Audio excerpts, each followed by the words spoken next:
No more bad government in Nigeria. Nigeria what? The only media that have been consistent speaking against the bad government and for the purpose for reformers. Nigeria what? Yo!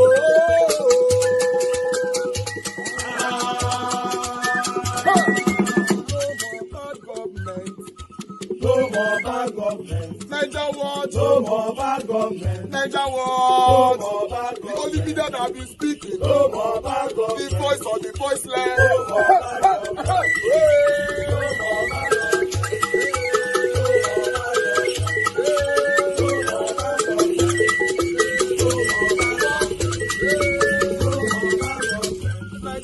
No more bad government. For the poor, no more bad government. Nigeria what? No more bad government. Nigeria what media?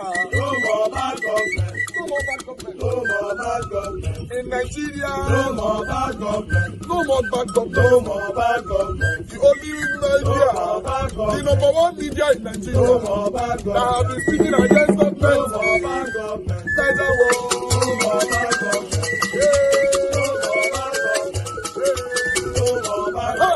Nigeria what you? The voice of the voiceless. The voice of the voiceless.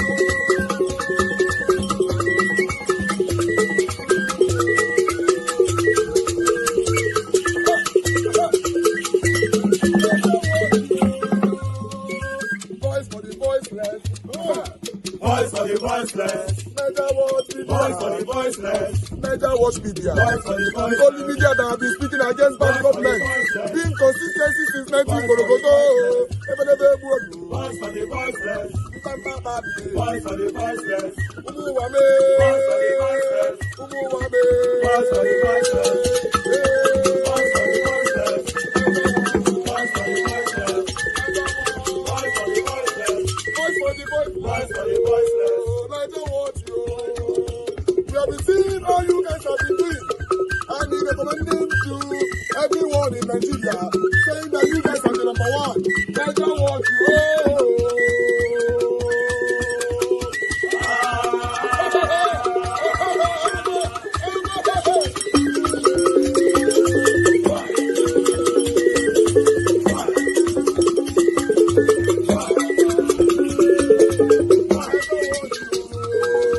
The question many people are going to ask is this.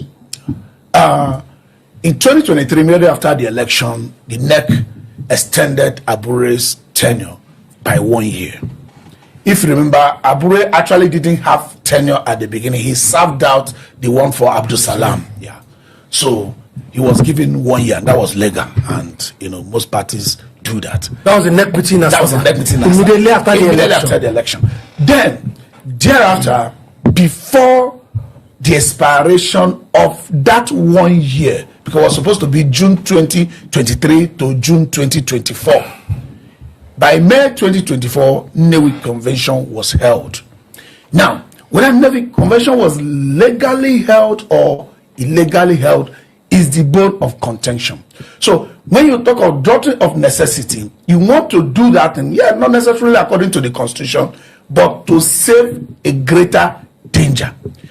The question is, do we have that greater danger? As at the time Abure's tenure was expiring, that's the 1 year extension was expiring, having conveyed in Nnewi's convention.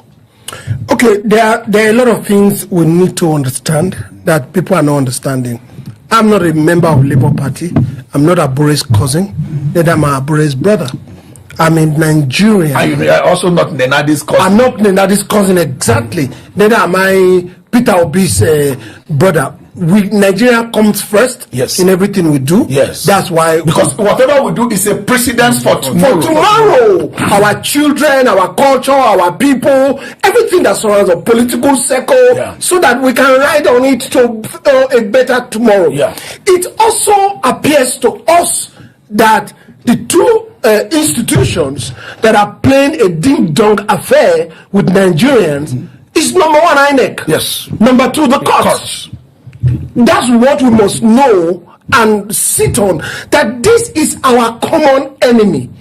Our enemy, you and I are not enemies as per physically, but a joint personality that want to put us together to make us look as if we are enemy.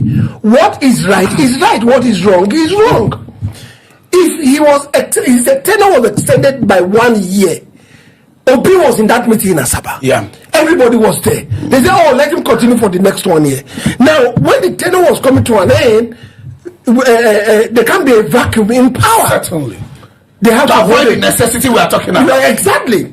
Now, I'm going to come to that necessity. Yes. Now, to avoid that, they held a convention. Now, what I'm not too clear about was there a NEC meeting that called? Sorry, was there a NEC meeting that called for the convention? Oh yeah. I don't know if you understand. Oti was the chairman of that convention. Of that convention. Though he didn't attend, from what we heard, he said his deputy and a delegation. Yeah. Now, if we know that there was a NEC meeting that called for that convention stands.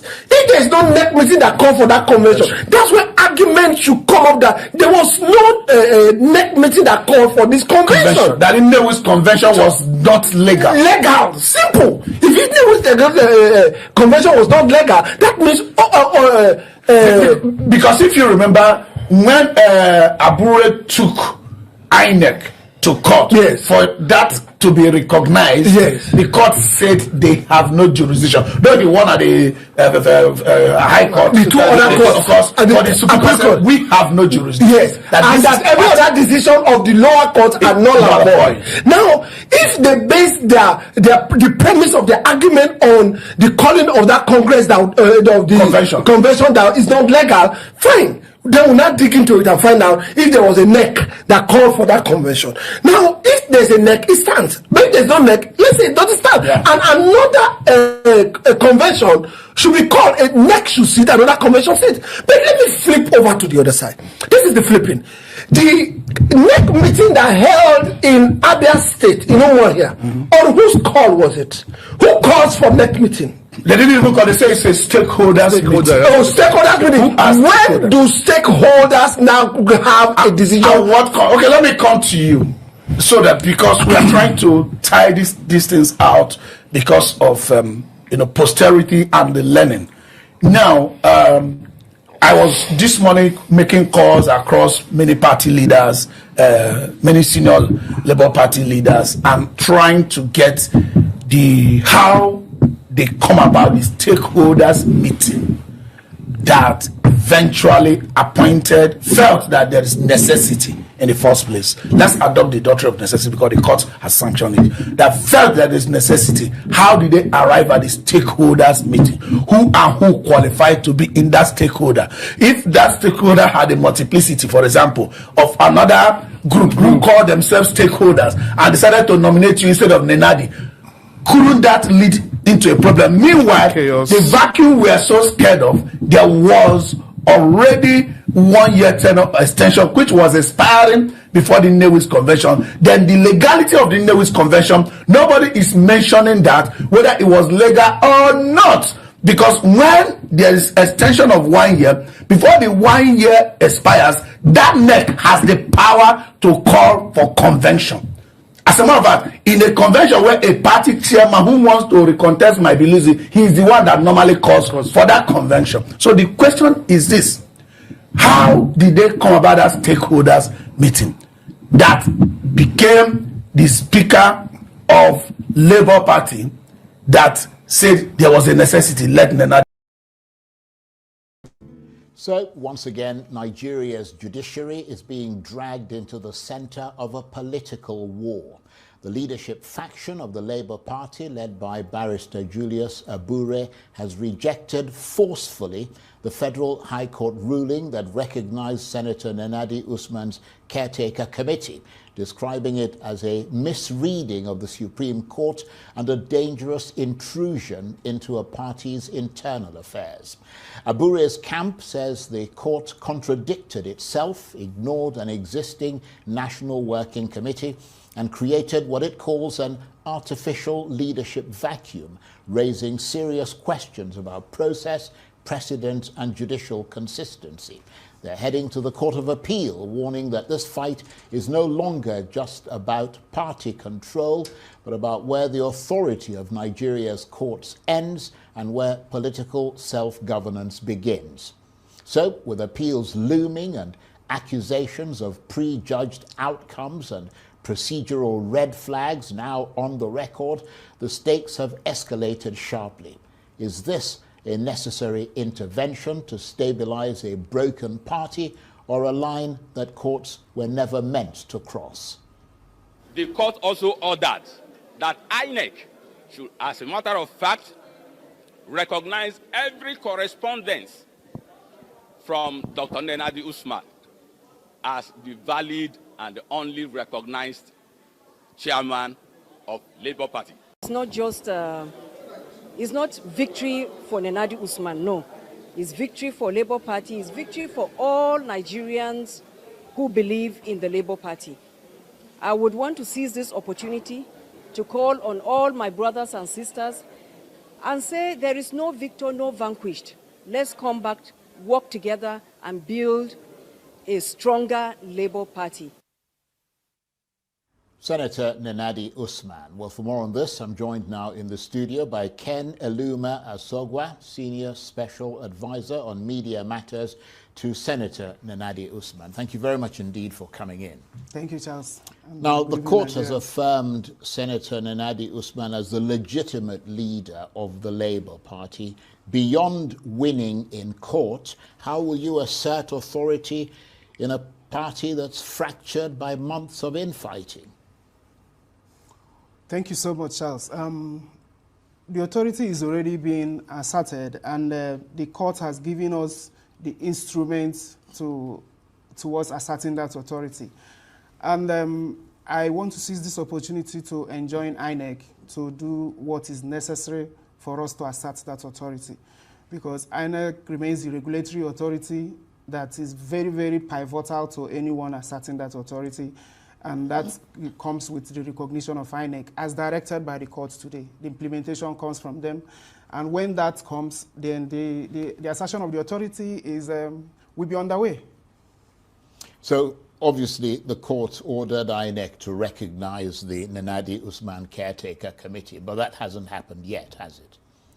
Well, I don't expect it, even though INEC was in court, but the order hasn't been served them. And I hope that by tomorrow they should be getting that communication from us. But even though INEC was a party to the suit, which ordinarily they should have taken judicial notice of this judgment. But we'll do the right thing, we'll serve them by tomorrow. But that's in straight answer to your question. We haven't gotten any communication from them regarding the judgment.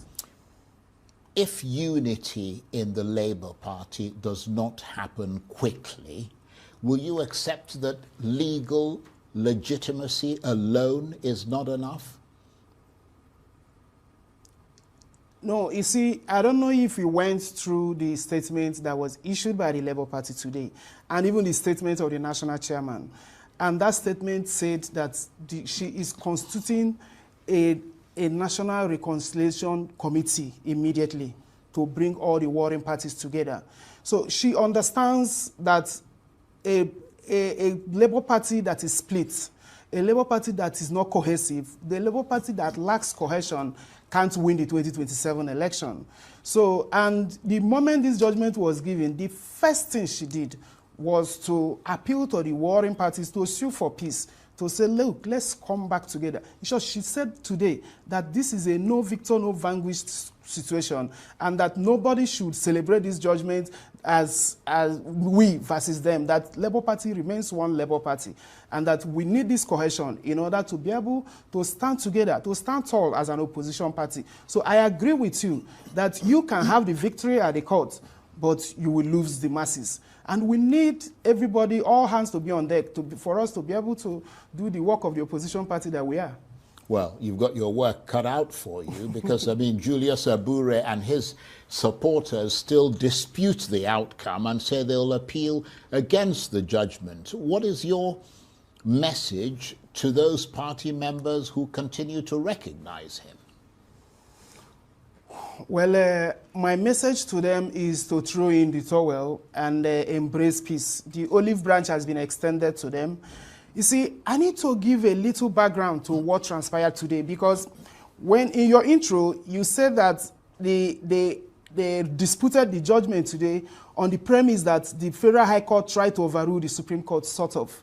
You see, what transpired today was that the judge pointedly said that he agrees with the Supreme Court judgment that it is only the political party that can decide what their leadership, who their leadership, or what their leadership, what constitutes their leadership. And the judge went round back the memory lane to rehash what actually happened in Labour Party and what brought us to where we are. You know, what happened was that at some point when Julius Abure's tenure expired, he continued to parade himself as the national chairman of the Labour Party.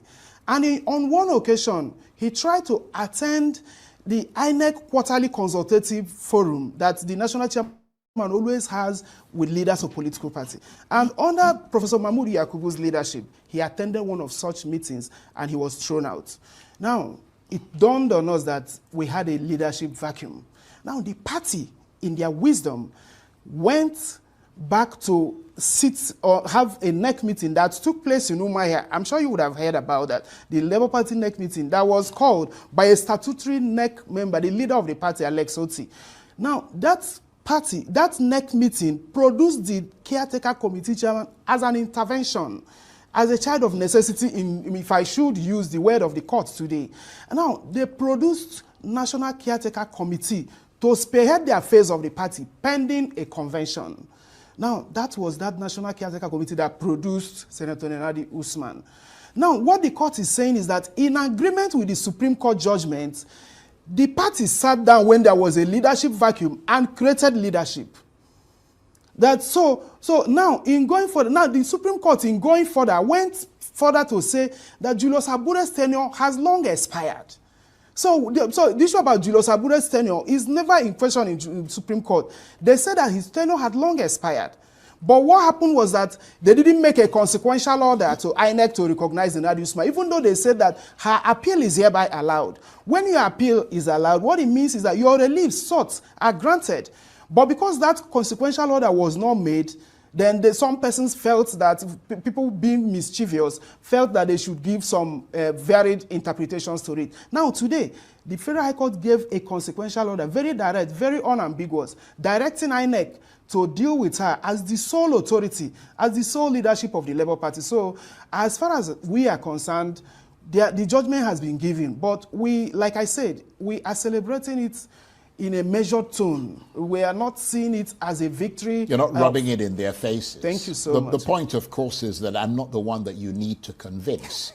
The people you need to convince to lay down their arms is the Julius Abure faction. And you talk about peace, but is there room for compromise, or is defiance no longer an option as far as you're concerned?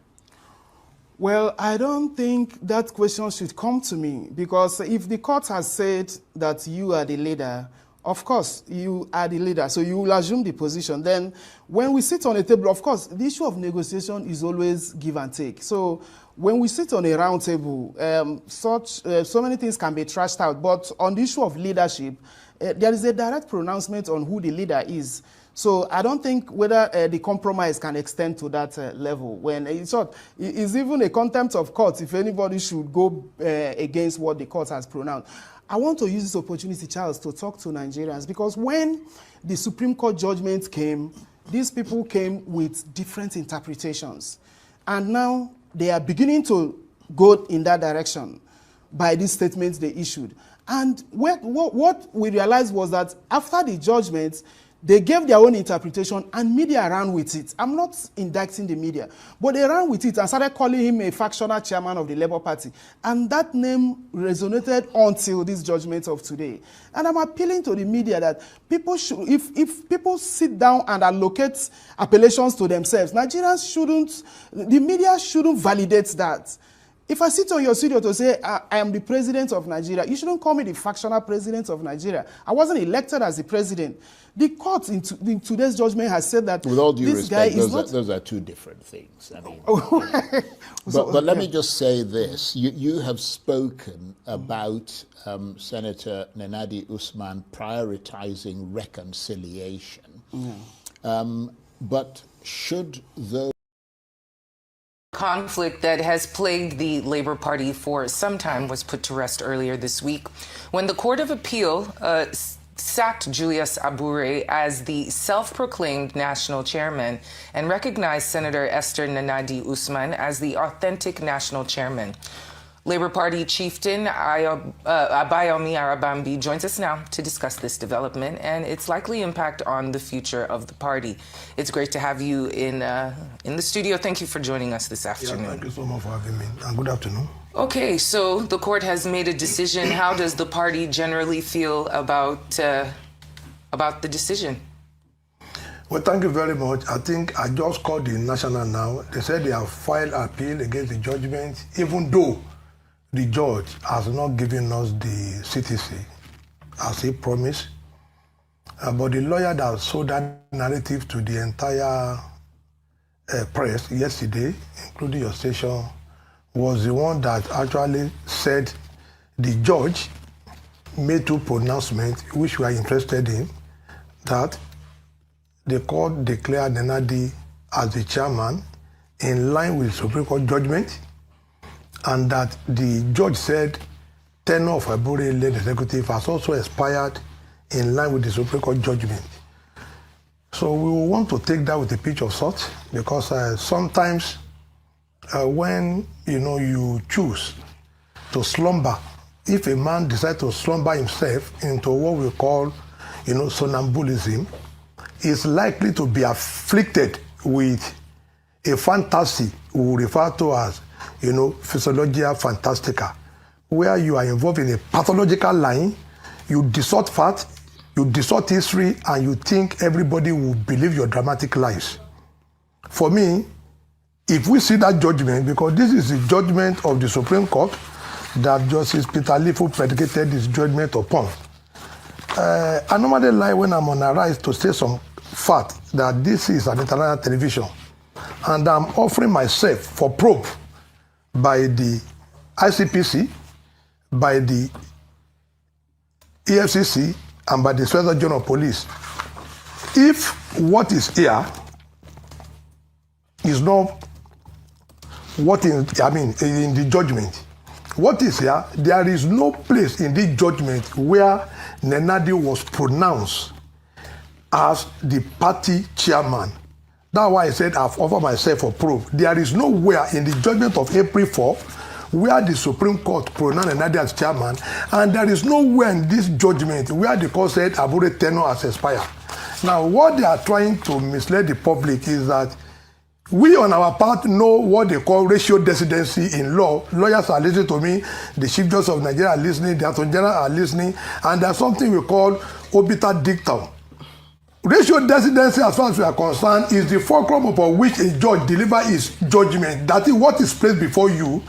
But the obiter dictum is just, judge admonition. Abayomi, I have to interrupt you. I apologize. We have to go back to Davos. Ukrainian President Volodymyr Zelensky is about to address the 56th World Economic Forum in Davos. Of the party. Well, you're clearly not pleased with this ruling. Can you tell us why? Now, it's not court of appeal, it's the federal court. So that at least Nigerian will know Now, this matter that was decided yesterday by the Justice Lifu, Federal Court 9, actually started January 2025, where the Court of Appeal dismisses the appeal on the fact that though they don't have jurisdiction, they now reaffirm Abure as the national chairman.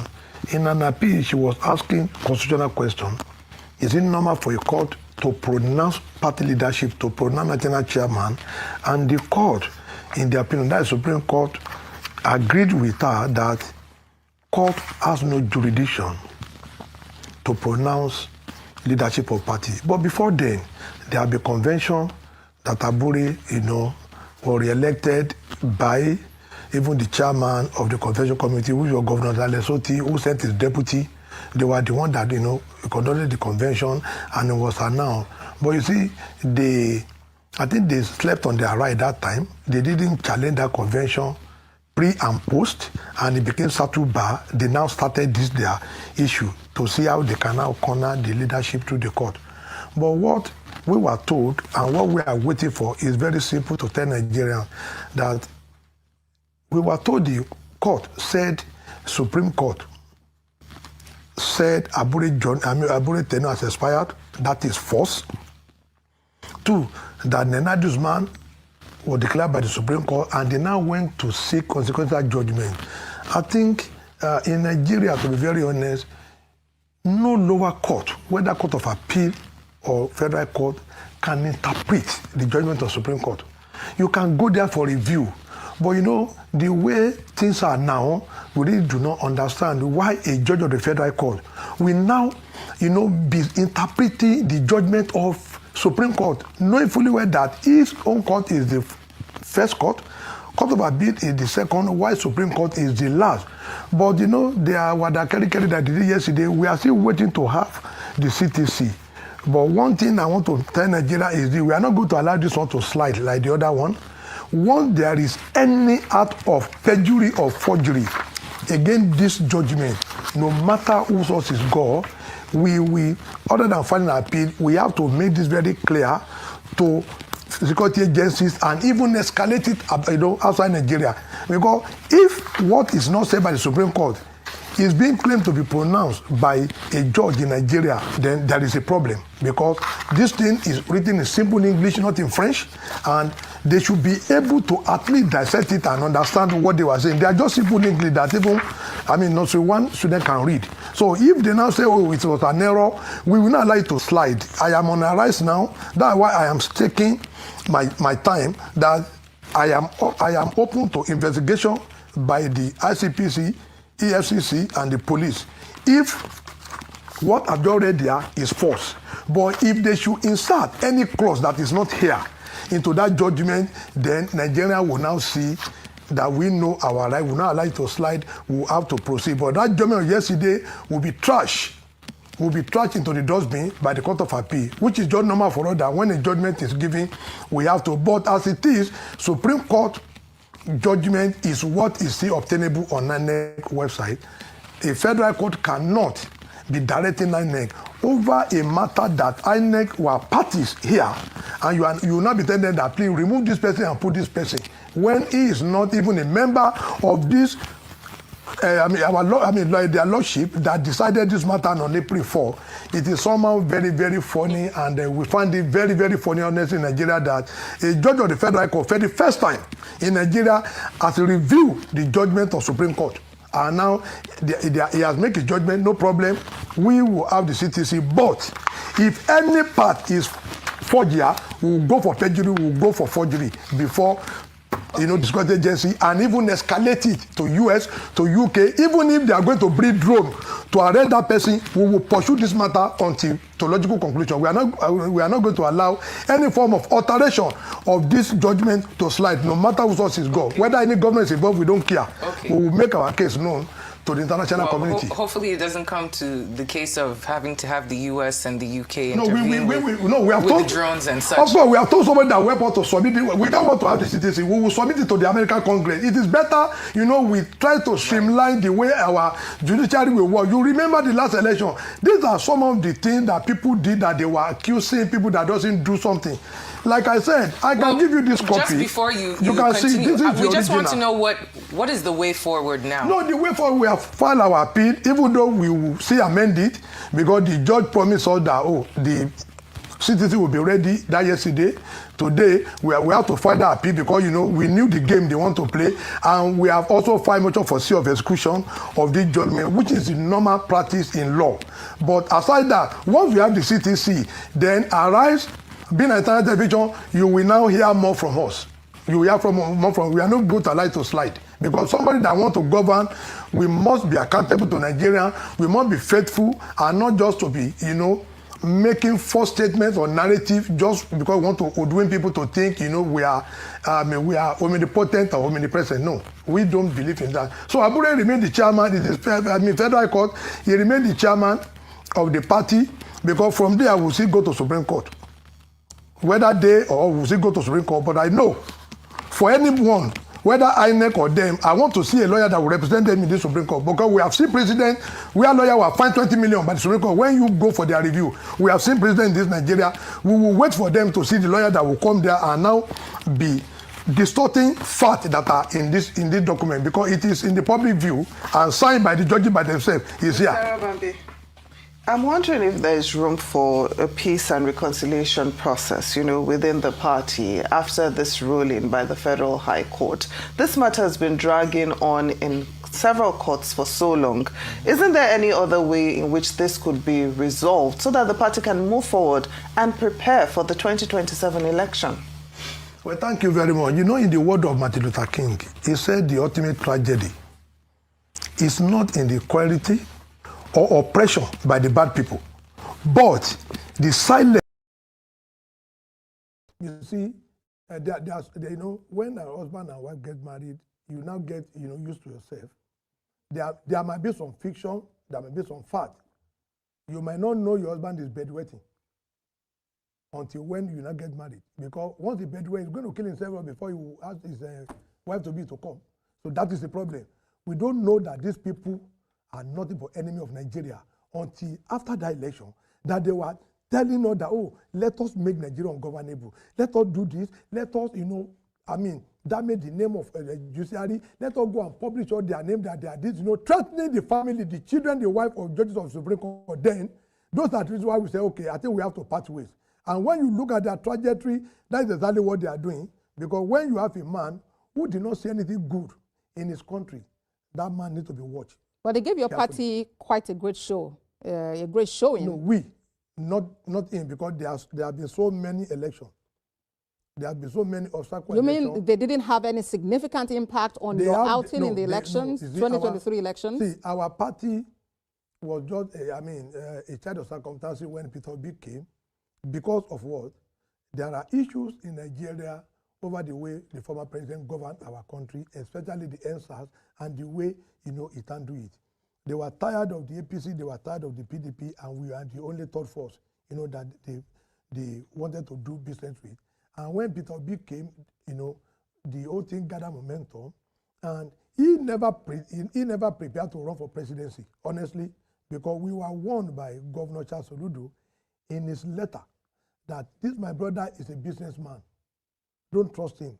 We didn't listen then, and we thought, maybe just one of these heresy, hearsay, until when, the whole thing came back, to us. So it wasn't as if, we were sleepwalking when they came. We didn't know them well, but when that marriage was consummated, that is when we now know those that are bedwetting. And we now decided that, no, you cannot spoil our mattress. Please, go back to where you are coming from. So as it stands now, you're saying that Nenadi Usman is not a member of your party? Yes. Is that what you're saying? But now she's been declared the leader of your party. Now, I said, there's something they said there that the court said Barrister Julius Abure's tenure has expired. This is the judgment. They said in summary, both the trial court and the court below, that is the federal court, and the court below, Supreme Court, that is the court of appeal, has no jurisdiction to entertain the suit. They don't have any jurisdiction. Consequent upon the foregoing, the decision of both the trial court and the court below recognizing Abure as national chairman of the federal government is hereby set aside, because they were the one that made that pronouncement aside the convention that have made Abure national chairman. And even that issue of leadership was brought in by Nenadi when he seek an application for a joiner before Judge Somotosho. Now, this is how they now ended it. Before I am done, that is what the judge said. He said, before I am done, may I admonish political parties and their members. This suit was only Labour Party. We do not have PDP, we do not have ADC, we didn't have APC. So what's the admonition? The admonition was to a political party. Because you see, in the body of the argument, they canvassed that the tenure of Julius Abure has expired. We countered them that no, the tenure has not expired. They were the one that extended it by 1 year. And when it was 9 months, the tenure was to 9 months, they went to do convention, which Governor Lesotho, deputy governor, should pretend as the chairman of the convention committee. Governor Lesotho was the one that sponsored that convention. Until when Obi, in his own mindset, a mindset to control the market in Nigeria, went to convince Lesotho that join me in this fight, let's put these people away so that we can have in Nigeria where there will be no order, where there will not be, any good thing that will happen to this country. So, Mr. Abambi. I'm coming, man. So this is what the judge says, and let me be very frank with you. To my Lord, there is something in law that they call ratio decidency, which is the rationale, the fulcrum of the reason why a judgment is given. But obiter dictum is not a judgment. They are side comment of the judge, and I'm going to make an example. A judge can look at husband and wife in the courtroom. Oh, you want to divorce yourself? Oh, I will have advised you that, okay, if you want to divorce yourself, no problem, but let me advise husband and wife elsewhere. You wife, you can be kissing your husband morning, evening, night, and in the midnight. And your husband always hug your wife 4 times a day. It is not binding. It is not part of the judgment. Then when a judge will pronounce to a husband, you cannot divorce this woman. You must hug her 7 times a day. That means that one is a judgment that if the man is not happy, you cannot go and appeal. But the ratio decidency is about what she was asking, whether court has the capacity to pronounce. But let's come back to Nigeria. The Labour Party is going through a lot right now, particularly with the court's pronouncement yesterday recognizing the Nenadi Usman-led executive. It's not a board of peace, but let's find out if there is some peace in the Labour Party at last. Guys. So we have joining us Ms. Abayomi Arabambi, is the chairman of the Southwest region of the Labour Party. Johnson right here in Lagos City. Mr. Arabambi, I know you went through hell and warm waters to get here, but it's worth it. So the time we have, let's make do of it. The last time you were here, you were like, oh, all the enemies of our party, they have all gone to wherever they want to go to. Then boom, the court struck and said, look, hey, Abure, your time is elapsed. Go stay somewhere else. Nenadi Usman is in charge of this party. How does this make you feel? Well, thank you very much. I am before an international television, and I came here with the certified true copy of the Supreme Court judgment upon which the judge predicated his judgment yesterday. And I want to read for 1 minute what the issue that was distilled for determination. 1, Nenadi was asking Supreme Court to determine the substantive claim, relief in the suit that it is a subject of leadership of the respondent Labour Party over which a court had no jurisdiction, same not being justiciable. That's 1. 2, whether the decision of ratio decidency in the appeal, whether that judgment can also, whether that court can also make pronouncement. That is court of appeal. That is the second issue. And the third one was that whether the determination of the court below, that the thought of that suit, that is to say, substantive issue in this suit is subject of national leadership.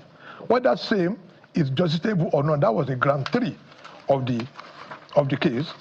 And Justice Okon Iyang, in his ruling, said, Okonabank, he said, permit me at this point to reiterate the tried position of the law that if a court is bereft of jurisdiction to entertain the main relief in an action, it will not have the jurisdiction to entertain the ancillary claim. More so, if the ancillary claim will inevitably involve discussion on the main claim. So, if an officer, such an officer should humble enough to live at the expiration of his tenure.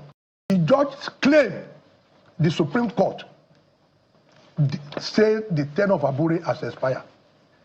I am hereby stating clearly that I will offer myself for prosecution to the police If the Supreme Court ever says so, with what the judge said, that is what, you know, the Nenadi people are saying. But once we can see that in the judgment, it means the way Satan was thrown from heaven to the abyss, you know, of the bottomless pit, that is the way the Supreme Court, Court of Appeal will trust that judgment when we file our appeal today and motion for stay of execution.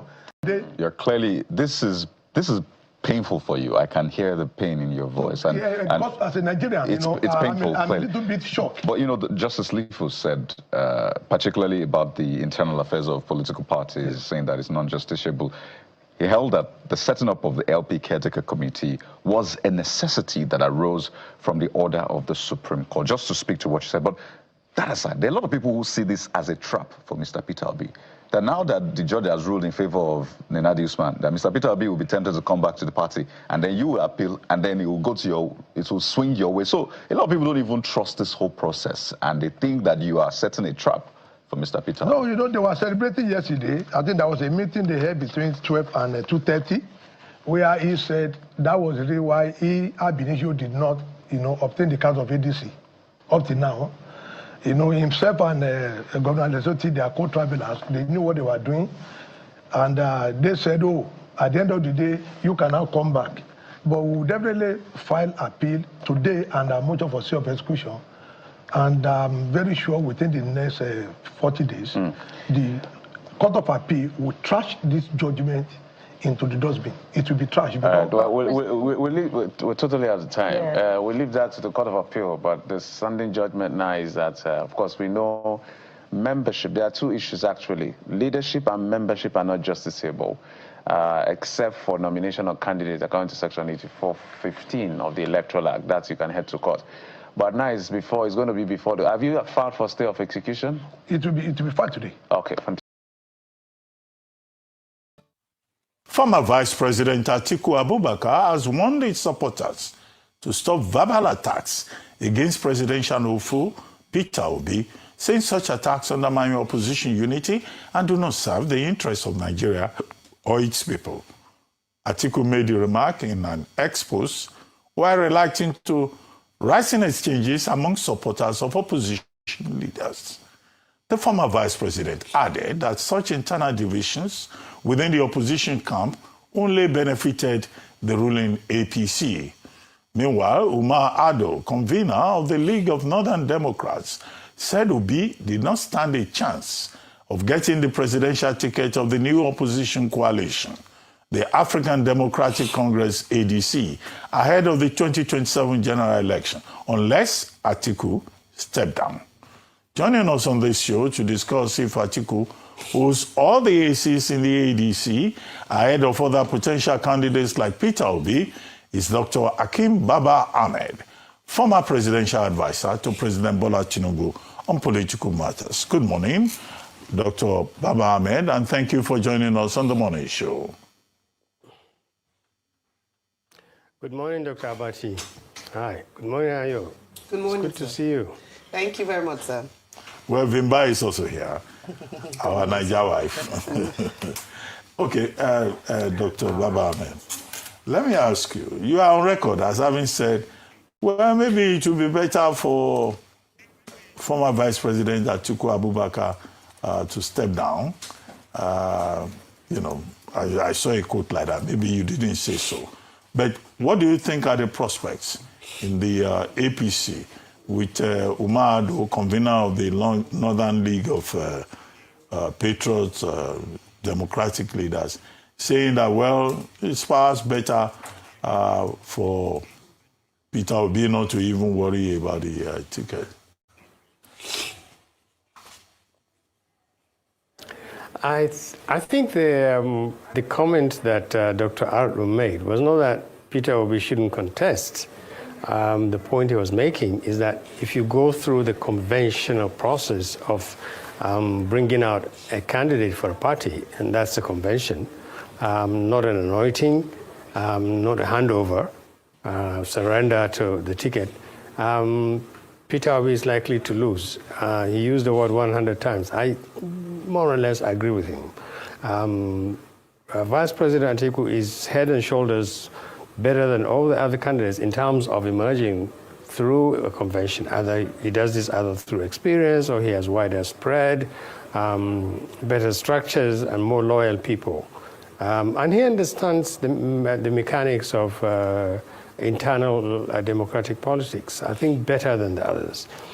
I think Governor Peter Obi's people and himself are not helping his case. What he really needs to do, I think, is to go out and soil his boots. I think he's the most traveled politician I've seen in the recent times, and that's good for him. He tries to stay in touch with grassroots, which is good for him. But what he needs to do now is to really sit down with his people and come to terms with the fact that he is now running against hardline politicians who also have their eyes on the same thing that he has his eyes on. What Vice President Atiku did in terms of saying to his people, calm down, we don't want to start trading insults with each other, was the right thing. Peter Obi should do twice as much. I did a program 2-3 days ago where I mentioned the fact that Peter Obi would lose 100 conventions. You will be amazed at the number of people who commented and insulted me and said, oh, look at these people. How do they think Peter Obi will line up behind Atiku? I'm afraid in the democratic process, that's how it's done. You can have a consensus candidate, but you need to have the consensus of people like Atiku, maybe even Amechi, and maybe there are one or two dark horses who are working behind the scene. The point is that ADC's ticket is up for grabs, but it will be a very, very difficult task for anybody to get it other than President Atiku. So you have to choose. You can play your card and stay still within the party, but things like, if I don't get a ticket, I don't stay, or your supporters say, no, give him the ticket, convention or no convention, it has to be Obi. I think those things don't have a place in the democratic process. Well, there are many things that don't have a place in the democratic process that we still see play out today. But you're absolutely correct. If the due process must be followed, convention must happen, and candidates must be elected, at least by party members. But let me listen, the ADC avoid an implosion that you've predicted in the event, that is, that Alhaji Atiku Abubakar emerges as the flag bearer? Because what the ADC is positioning itself to be is a viable opposition in the next elections. And you've identified an opportunity for them in your last interview, saying that based on the performance of the APC government, it might not be a clear road for them to emerge as winners in 2027. How can the ADC take advantage of this, despite the implosion you're seeing ahead of time if anything happens, during the convention or after the convention? How can they consolidate? How can opposition parties like the ADC work together to present themselves as viable, alternatives come 2027? Well, I'm beginning to sound like a broken record when I say the most important thing that ADC can do, and the single most important commitment that Vice President Atiku can make to this country in all his years of labor and strive to build a democratic process in this country is to decide not to run. You've got to do something that is so dramatically outside the box that Nigerians can sit up and say, these are not just another recycled politicians trying to replace Tinubu. And of all those things, it has to be something that Atiku would do. And one of them is not to keep insisting that he has to run. And I will give you my reasons. I'm not the most popular person for Atiku or his camp for saying this, but look at it. President Buhari ran for 8 years. He didn't run well. If he had, he would have mitigated the damage. Oh, we must have 8 years, we must have 8 years. So President Atiku's, President Buhari's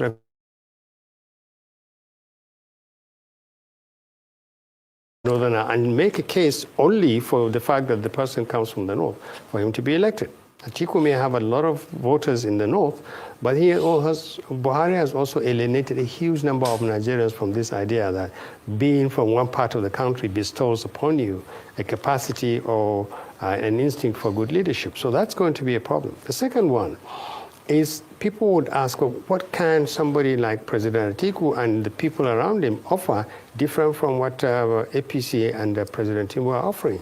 There's very little, especially when you don't know. They need to come out and say exactly what they are going to do and say it in a manner that Nigerians consider and say, but we have an option to all this poverty.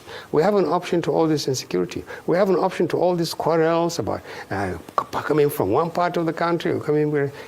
There are people who are saying, give us power and we can fix this country. So, but they haven't said so. And you know, I think that they're shortchanging themselves because ADC is substantially outside this terrible danger where the party and a few other sensitive state agencies throw ropes around you and tie you up with litigation and internal frictions until the elections are virtually over. So ADC is in a strong ground. But what ADC is not doing is not playing its card right. What would you do with power? The third reason why I think President Atiku's sacrifice for the nation is the best thing is that it will give him immense powers to decide what happens in ADC and send signals to the people who would be jockeying for positions that he actually calls the shots. Okay.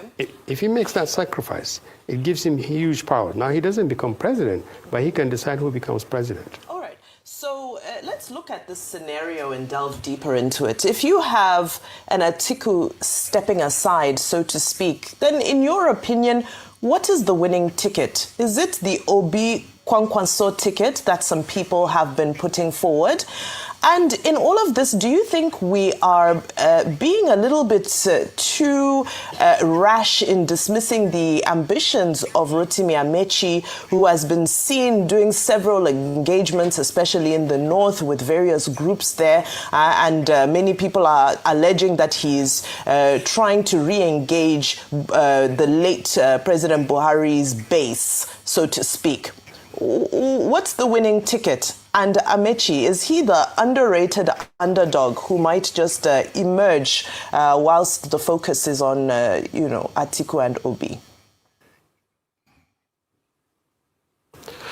Okay, we are now proceeding on the assumption that the impossible happens. That President Atiku says, okay, I give up my ambition to be president. So let's look at those who are clamoring to fly the ticket. You can settle the issue of who flies the flag even before the convention, but you need to go through the formalities of a convention. You have, and you should mention Rufai as well, even though he says his hat is not in the ring. But so you have Obi, you have Kwankwaso, if he does come in, because Kwankwaso I'm not sure how much Kwankwaso has committed yet to the ADC, but let's assume he's there. Amechi is there, Rufai is there, the former governor of Osun State is there. There are quite a number of Nigerians who have fairly credible records of having held power and quite possibly could offer leadership. Then President Atiku could say, our hope, for instance, is to say, why don't we produce an Igbo president? Obi is with us. If we combine his huge popularity with the Southeast and Igbo people, and the huge number of votes that he got in the North, largely because of, I think, the religious element was prominent in the manner people responded in 2023. And then we go out to the country and say, let's try an elected Igbo president, because he's good, not just because he's Igbo president, because he has credible record as governor, and because if we do this, it will certainly be the catalyst for the defeat of APC. That's the kind of things that will go for an Igbo presidency. If it's not going to be Obi, then you have to look for somebody from the Southwest good enough to provide a competition to President Tinubu in the Southwest and in other parts of the country, and say it doesn't have to be a northerner who will take over from Tinubu, but we have somebody from the Southwest, someone who will do incredibly better than this presidency, which is allowing the country to drift and to sink deeper into insecurity and poverty and division.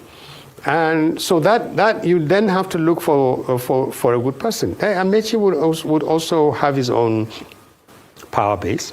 He can be prepared to be sold to the rest of the country. His drawback would be that he was so closely aligned with Buhari. A lot of people will smell Buhari every time he passes by. So that's going to be his limitation. There is Tambol. The combination. I understand all these people are throwing their can potentially throw their hat in the ring.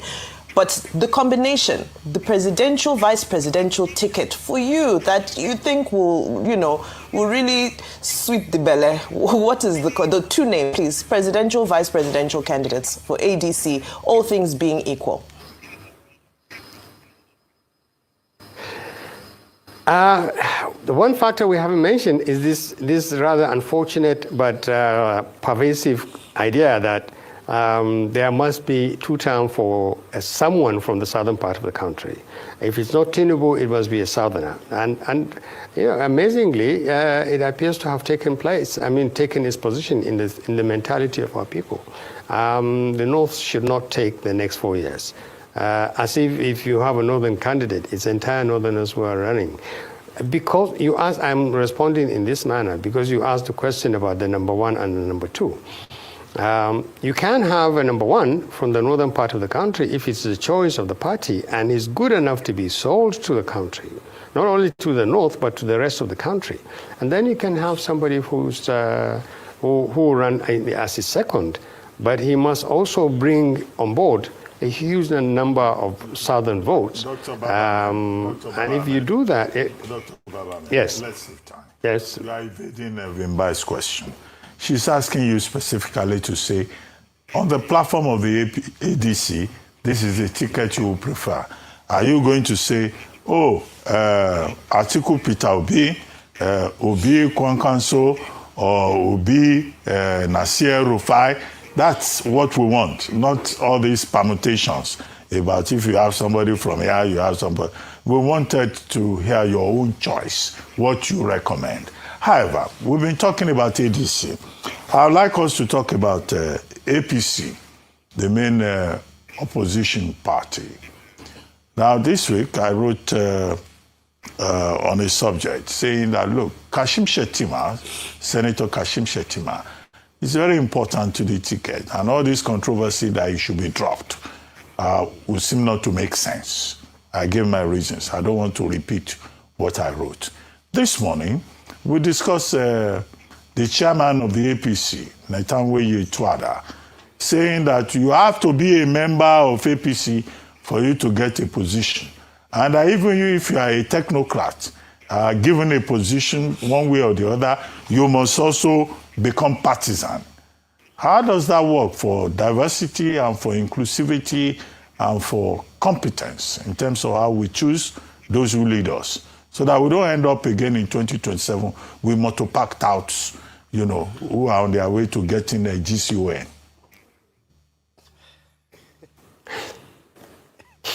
Well, let's take the last point, Dr. Abati.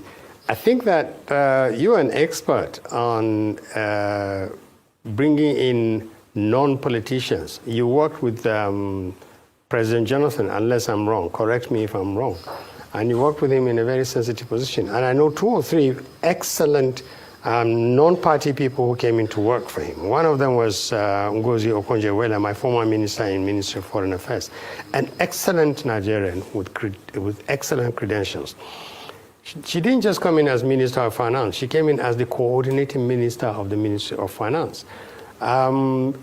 And that was one of the most frustrated people I've seen. She ended up throwing up her hands and saying, oh, they've finished all the funds being set aside by the rainy day governors come in and say, oh, why are we saving money when we have needs? Basically, she was there when the Jonathan administration ran the economy aground. Being part of that administration, I'm not too sure you will agree with me. But anyway, I use that as an example. I know, I knew you would not agree with me, but let's agree to disagree. The point you raised is, does it make any sense, the comments of the chairman of the APC, that you can have a government as complex as the federal government of the Federal Republic of Nigeria, made up purely of politicians or technocrats turned politicians? I was just one of those people in Las Vegas. I almost thought, I hope these guys are not using me as an example. I went in there as a non-political person. I actually have my own party. They knew I am a member of the party, People's Redemption Party, PRP. But anyway, they appointed me there. I went in there. Midway through, or a little bit before midway through, I walked out because I didn't see any value in being there. You have a huge number of excellent people, even as we speak, excellent, well-placed to make massive inputs into policy making, policy management, policy implementation, but they don't get involved. So sometimes I ask some of our colleagues, I used to ask some of them, what the hell are we doing here? We formed cliques, we broke ourselves up. So having a technocrat in government in itself is not necessarily a guarantee that they would use you. So, but it's inconceivable what he's suggesting. If you are going to come into our party, you have to have a party card, you have to show levels of loyalty consistent with our need. How do you run a country made up entirely of politicians? And even more worrying, now we understand why the APC is so desperate to gobble up and eat up every politician.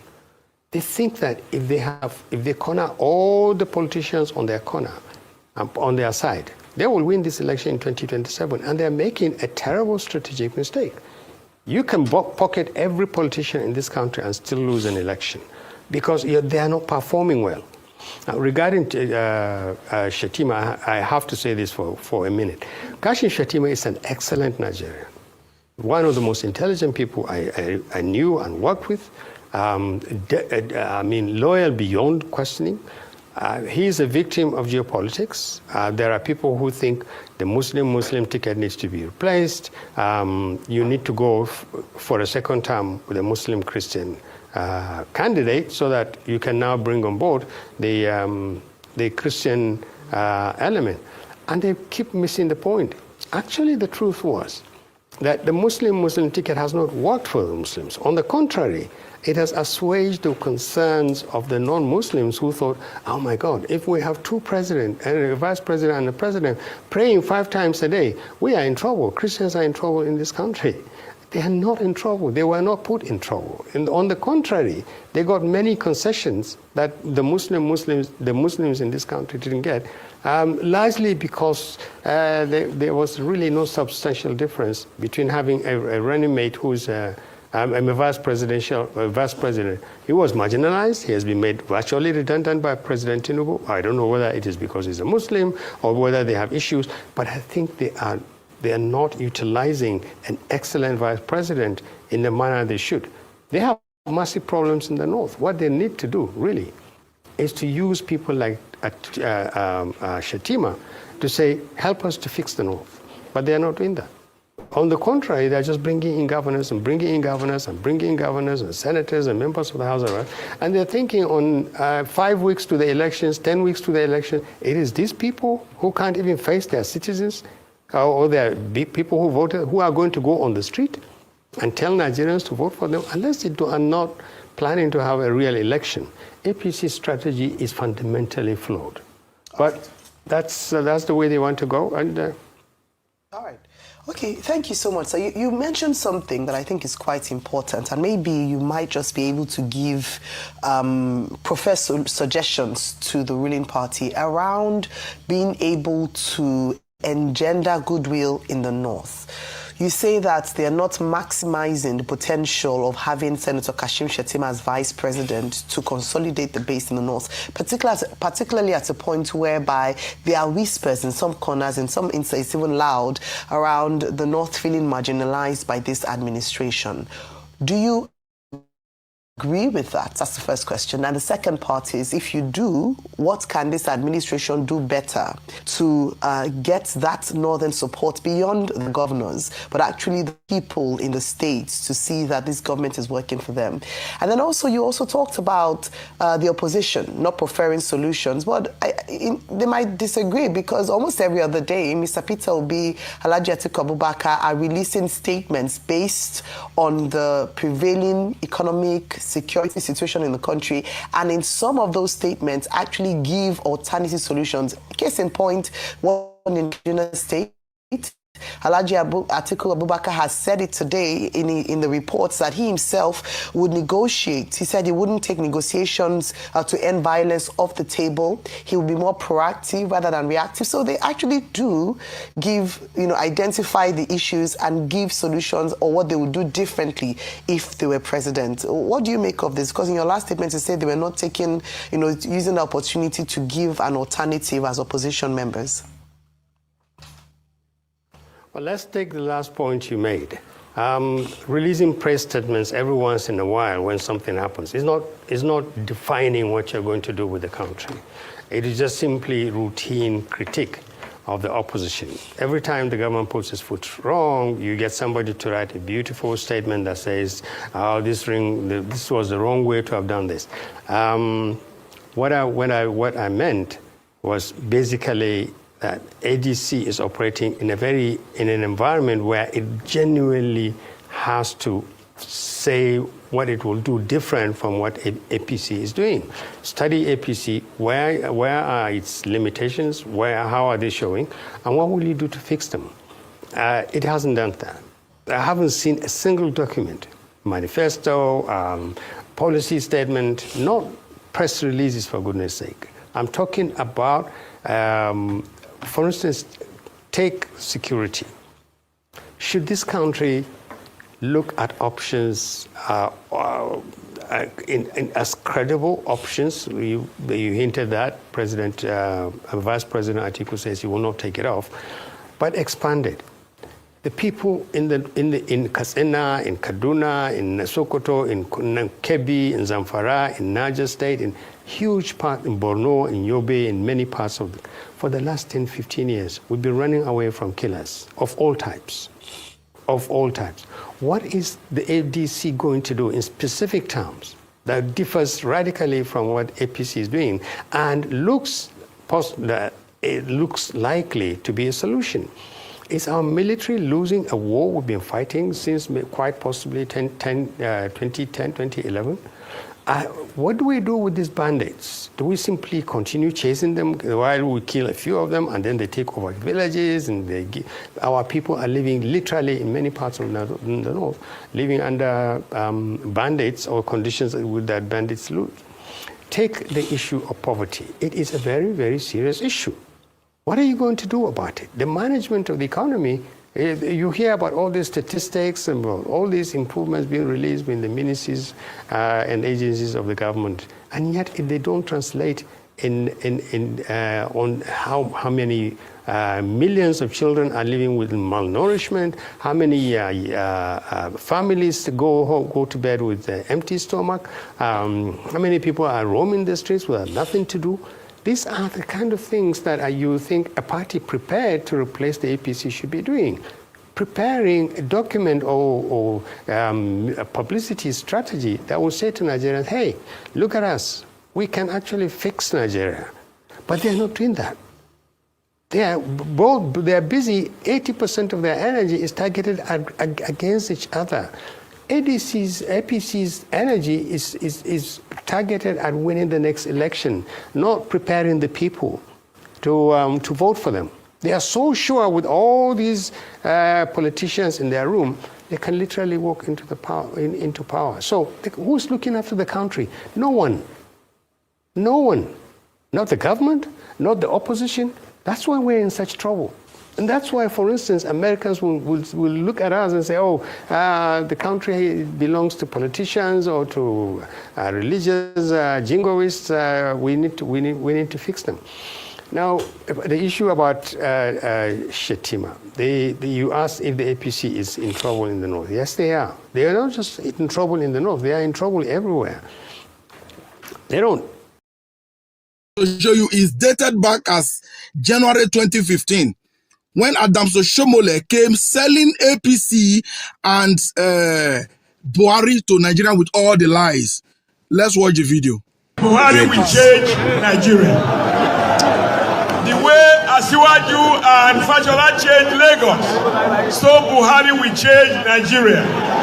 The way we change Edo and banish the godfathers, that is how Buhari will change Nigeria and banish all the corrupt people in government. The way Rotimi had driven away all the miscreants in Port Harcourt, that is how Buhari will chase away all those who have held Nigeria down over the past 60 years. I know that here in Ibadan, you are seeing on generator 60 years of democratic rule. I know that here in Ibadan, every family has at least 2 graduates who have no job because PDP has killed our factories. All the industries in Ikeja, PDP killed them. All the industries in Isolo, PDP killed them. All the industries in Apapa, PDP killed them. All the industries in Kano, Shalada, Popai, PDP murdered them. All the industries in Kaduna, PDP killed them. Even where I was working, PDP killing. Everywhere in the country, PDP is killing Nigeria. Therefore, this is the moment of change. I speak to you as a former president of workers. I understand the language.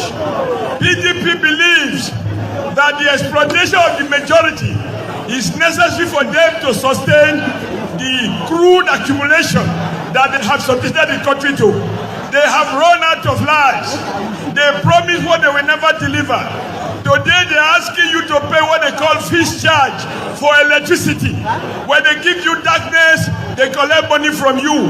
When they came to power in 1999, kerosene was 16 naira, diesel was 18 naira, petrol was 20 naira. Today as we speak, the poor Ibadan woman is paying 150 naira because PDP even exploit the poor.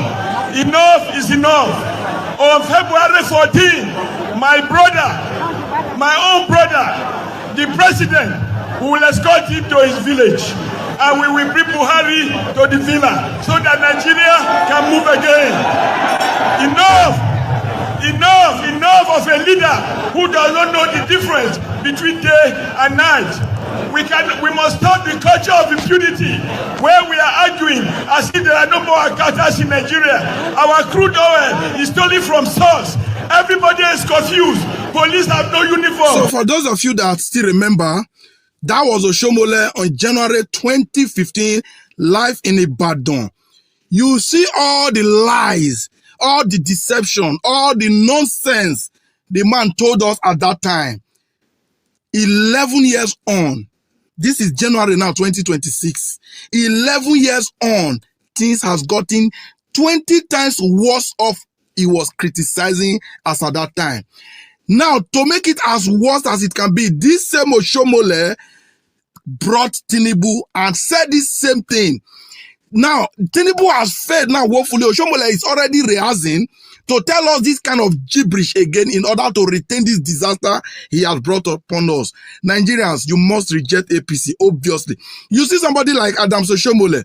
If Nigeria was a place where the citizens, the suffering majorities can come together, Oshomole deserves to kneel down and apologize to the people of Nigeria for selling disaster to them. You see the things he was saying about Buhari will do this, Buhari will do that.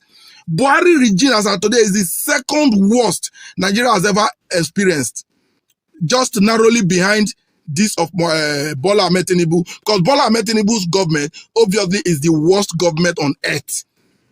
I don't believe there's any government anywhere that is as bad as this one. And this Muhammadu Buhari's regime bettered this rubbish. And this is what Adams Oshomole gave to us. So I just hope you remember and that you have your ears opened to listen again to them when 2027 elections campaign begins. Because many people always listen to these people. I don't know why we keep listening to these criminals who are actually the enemies of the country. Adams Ali Oshomole, you owe Nigerians apology. If you still have this video, Oga, watch this video and listen to yourself again and tell Nigerians what is the situation today. How are things today compared to what you criticized in 2015? Nigerians, we need to learn how to deal with these people, or else they'll continue to take us for a ride. Oshomole will be ready to tell us things like this again when campaign starts. They have no shame because they see the people as fools. They thought our memories are short because we don't react. All these people, rich one would not they stone for stage, would they stone them. Make them not say would they get sense now. Rubbish. Please, my people, I don't know what you think. People didn't get the chance to go on the inside.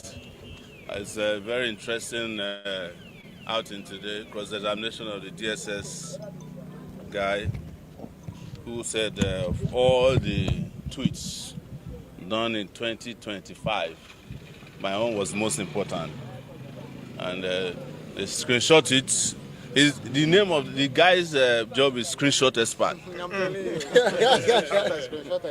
A screenshot. Even letters he submitted to me. He submitted a screenshot of it. Everything. So we had a fantastic outing there, but we have not even started our own defense yet. So, but we came out to thank you for coming and to assure you that the revolution is on course, of course. Yes. Nothing can save these guys, and they know it. And that's why you see them panicking up and down. We just want to take some questions from the lady who requested for a special interview. So let's go. Yes, it's afternoon. It feels like morning anyway. Maybe it's because it's morning in America. What's your reaction on Oshomole saying the price of rice has reduced and Tinubu is doing a good job for the country? What do you have to say? Oshomole is saying that from which market? Our cheap market. Listen, when we talk about prices of goods and services in any economy, we are not discussing price that somebody screenshots. We are talking about the purchasing power of the people of the country to purchase goods and services based on their remuneration or their ability to function very well in the country. And that's why we've always discussed living wage. So if the price of rice, let's assume that what Oshomole is saying is true. If the price of rice goes to 40,000 naira per bag and your salary is 73,000 or 77,000 naira per month, if you buy one bag and you take transportation for another 30,000, how much is left? 7,000 naira. Aside tax. Yeah. And that is, we have not added tax. Yes. And when we talk about tax, one of the conversations people don't have about tax is that, you see, taxation has nothing to do with pay as you earn alone. The moment you introduce tax on anything, there's the multiplicity of the effect of the taxation. So some of it is transferred to rice, pure water, medicine. It's the same thing. That's what ruined the Nigerian economy today is the decision by Tinubu to remove subsidy. Nigeria is never going to recover from it. The only people who have recovered from it are the people who are collecting the subsidy into their pockets. That's Tinubu and his children and members of his family and his cabinet. So there's, I know Oshomole very well. Oshomole has never told the truth before in his life. Yes, he's the one who said that if you join APC, your sins are forgiven, that's the only truth he has ever told. Yes. The reason they don't apprehend the likes of Bello Turji is that, and I've said this several times, the terrorism and the banditry industry is controlled by those in government. And these Bello Turjis, the guy that was in Boko Haram, they are all their boys. So if they want to go and bomb somewhere now, they will tell Bello Turji in advance we are coming. Or they will throw the bomb where Bello Turji is not at. There was a revelation made by a publication known as Human Angle I think it was last month. No, I mean, I think it was last December. Which showed that throughout the time that Nigeria was saying that they have killed Shekau, they knew his location all throughout, and they never bombed the place. He wasn't even staying in a mansion; he was staying under some trees, like that. And they have not debunked the revelation till today. So when there was another one I knew, that Nigerian government hired opposing terrorists to go and fight themselves. Instead of killing both sides. So when you hear that ISWAP is fighting Lakurawa, just know that it is federal government fighting federal government. Maybe one side is not, is not acting according to the script that has been, according to their contract. Yes. Don't forget that this is the same government that whenever the terrorists are low on funds and food, what they call non-kinetic approach is that they will send money to them. Or they will pay them ransoms that will help them retool, recoup, and rearm. That's what Nigeria has been doing about terrorism. And the only time that they do something is maybe when it affects them directly or their families, or maybe when the world is shouting, like when Donald Trump was shouting. Suddenly, they said, but the moment they found ways to bribe Donald Trump and his people with, what's the thing they call, the contract they gave them to help them lobby, the lobbies. And Donald Trump has moved to Greenland. Nigeria also has moved on to hiding against terrorists. So what I'm trying to say is that the Nigerian military, Nigerian DSS, are in bed with terrorists. They themselves are terrorists, by the way. We are here for a reason today. If you were all in court, you will cry for Nigeria the way the DSS guy was talking about a post that he said I made. All right, guys. I'll leave that one right there. That particular video was touching a wonderful submission by Marley Sowore. It was hitting on the head as usual. You all know what we are facing in Nigeria. In fact, everybody does talk to the extent that we all now have headache. For example, you know what I and my wonderful panelists are talking about every day. It's like our submission is now repetitive without no answer. We're not getting answer for anything. And these people, they are listening to us. They're actually here right now. You see how satanic Oshomole sold satanic Buhari to Nigeria. And at the end of the day, the Buhari and the satanic APC give birth to Tinubu. We are swimming in it today. The result to that all is that whatever you see that is wrong, because that thing that is wrong is favoring you, you deliberately pay a deaf ear to it. It will certainly come back to haunt you. That's how life. I don't know if I'm speaking. I don't know if people are getting me sometime when I talk on this platform, or people just think that, oh, repetitive as usual. We complain every day. We don't ever get results. But the thing is that, do you know that the doctrine of life is that the evil you see and pay deaf ear to will certainly come back to haunt you, directly or indirectly. Are you aware of that? It's just, I don't know. It's just like a terrorist came to your estate to rent a house and is targeting someone else, maybe probably targeting your enemy. Because that particular person is your enemy, you pay deaf ear. You know, concern me. Do you know that if that terrorist find a stability in your estate or your community, your state, once they've killed that particular person, that character that is your enemy, if they need more blood, they will start from you, your children, your husband, your wife, your family, your father, your mother, anybody affiliated to you. This is how it works. When you see evil, because that evil is favoring you today, in most cases, you are not interested. That is what Nigerians are doing. Majority of Nigerians, that is what they are doing. They are here. They are listening to me now. They are listening to me. They are here. In fact, they are even laughing at me now from their living room. Some of them are driving. They are laughing at me inside their car. Saying, this one doesn't they talk. I bet they talk, maybe they end their show. Whereas they can't do without not coming here to listening to me and my panelists. Look, Buhari, Oshomole sold Buhari to Nigerians. Buhari and satanic body of APC sold, they gave birth to Tinubu. If care is not taken, Tinubu will give birth to another. In fact, in case we don't know, oh God, I wish I can speak in tongue. Maybe now only that one for understand. In case you don't know, if care is not taken, Tinubu will rule Nigeria for the next 50 years. See, and they'll start now say, come over there. What do you know? Constitutionally, you cannot. What do you know, Nigeria was? You just talk. Listen, guys. If you can answer me this question that I want to ask you now,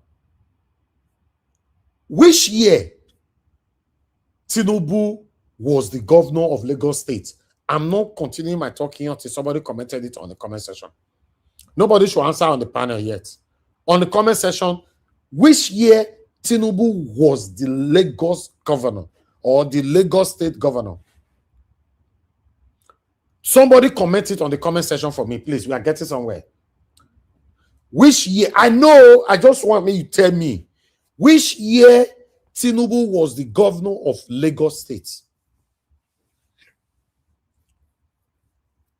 Is there anybody there? Okay, 1999. Okay. You say 199. 1999, okay. He was there till when? Till he left office. Which year he left after? Because obviously he did 8 years. Which year he left office? Put that figure there. Quickly. Put time.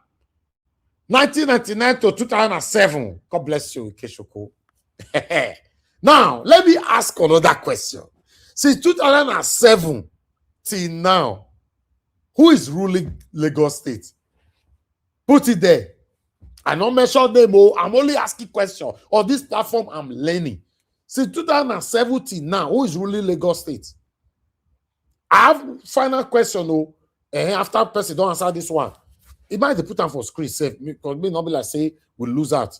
Since 1999 to 2007, since 2007 to date 2026, who is ruling Lagos State? Who is the person above all governors in Lagos State that say any satanic governor that comes into power must succumb?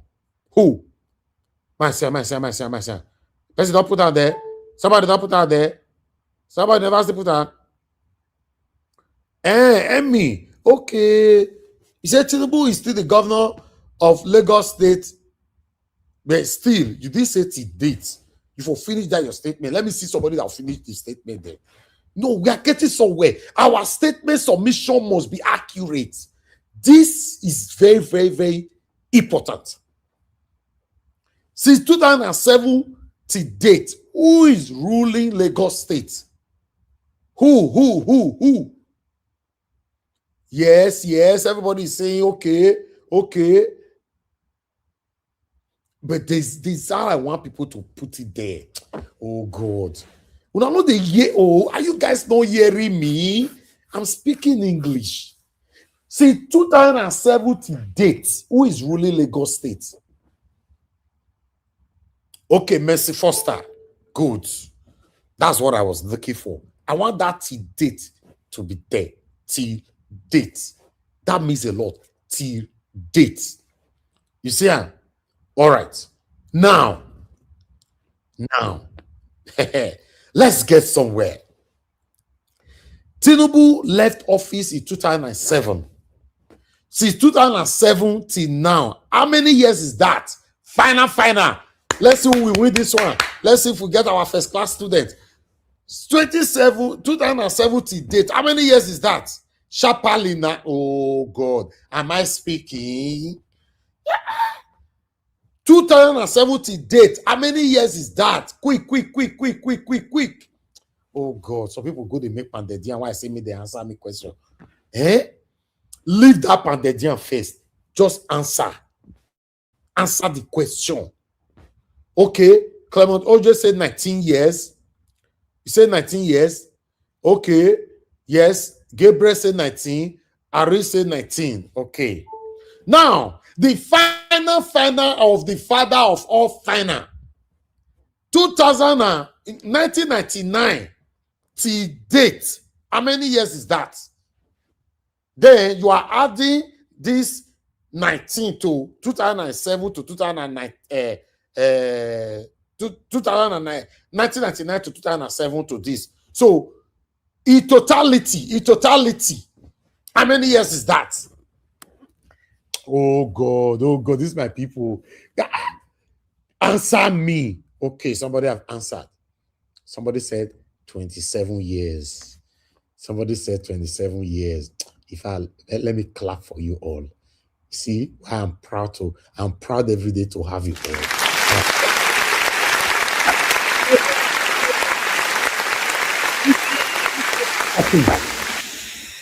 See, amen. Let me come back to what I was saying. God bless you all who answered me. Quick, students. 27 years. Tinubu have been ruling Lagos State. For those of you that wanted to doubt me that if care is not taken, Tinubu will rule Nigeria for the next 50 years. I know some of you will still come to say, Lagos State, not in Nigeria. Nigeria is not like the Lagos State. Lagos State is just a state. Listen, we are talking about Tinubu here. It's not just a name. It's Jagaban. Even though you like Kamo, you don't like Kamo, you know how to play the game. When you failed to question him, and you are questioning him or complaining about him in your living room, this man will play the game for your eye. Till tomorrow, Lagosians are complaining about Tinubu. But you guess where they complain? Now inside room, all of them they complain. Let me tell you how it works. Tinubu will do normally, constitutionally, supposed to do just 4 years. But unfortunately, we live in a country where when they get into power today, they already say, I'm going to be there for the next 8 years. And majority of them, 99.9% of them, always rule for 8 years. Now only 1%, they do 4 years. They go by fire, by force, they'll remove them. So who is going to remove Tinubu, for example, if you fold your arms today? And for any reason, get this right, if Tinubu is removed in 2027, his power will be cut short. His power and every plans he has will be truncated. Get this right, if he's removed in 2027. But for any reason that Tinubu, we could not, or anybody could not, Nigerians could not remove Tinubu in 2027, and Tinubu rule till 2031, not be go be like that. It means Tinubu will rule Nigeria for the next 50 years. That means you've given him the power to strategize, to lay a proper foundation and fix all his people everywhere. He will rule. Now, some of you will still question me. Tinubu might not stay another 50 years now. You don't old. You see you? That's why we are here to educate you. We are here to educate you. Don't worry. Although me, I'm also here to learn. That's why you see, I lay back sometimes to listen to my wonderful panelists here. But I want you to understand that we are here to educate you. For any reason, Tinubu buy, and he ended up ruling for 8 years. That means that 8 years, you gave him the power to strategize everything. For any reason, he buy. His foundation will continue to rule you. Oh, you don't understand that? Okay, let me ask you a question.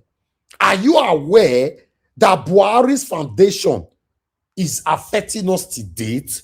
Are you aware of that? Or you want to argue that with me? You want us to go in depth? Buhari don't buy.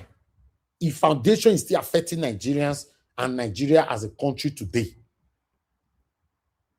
Talk less of Tinubu, right?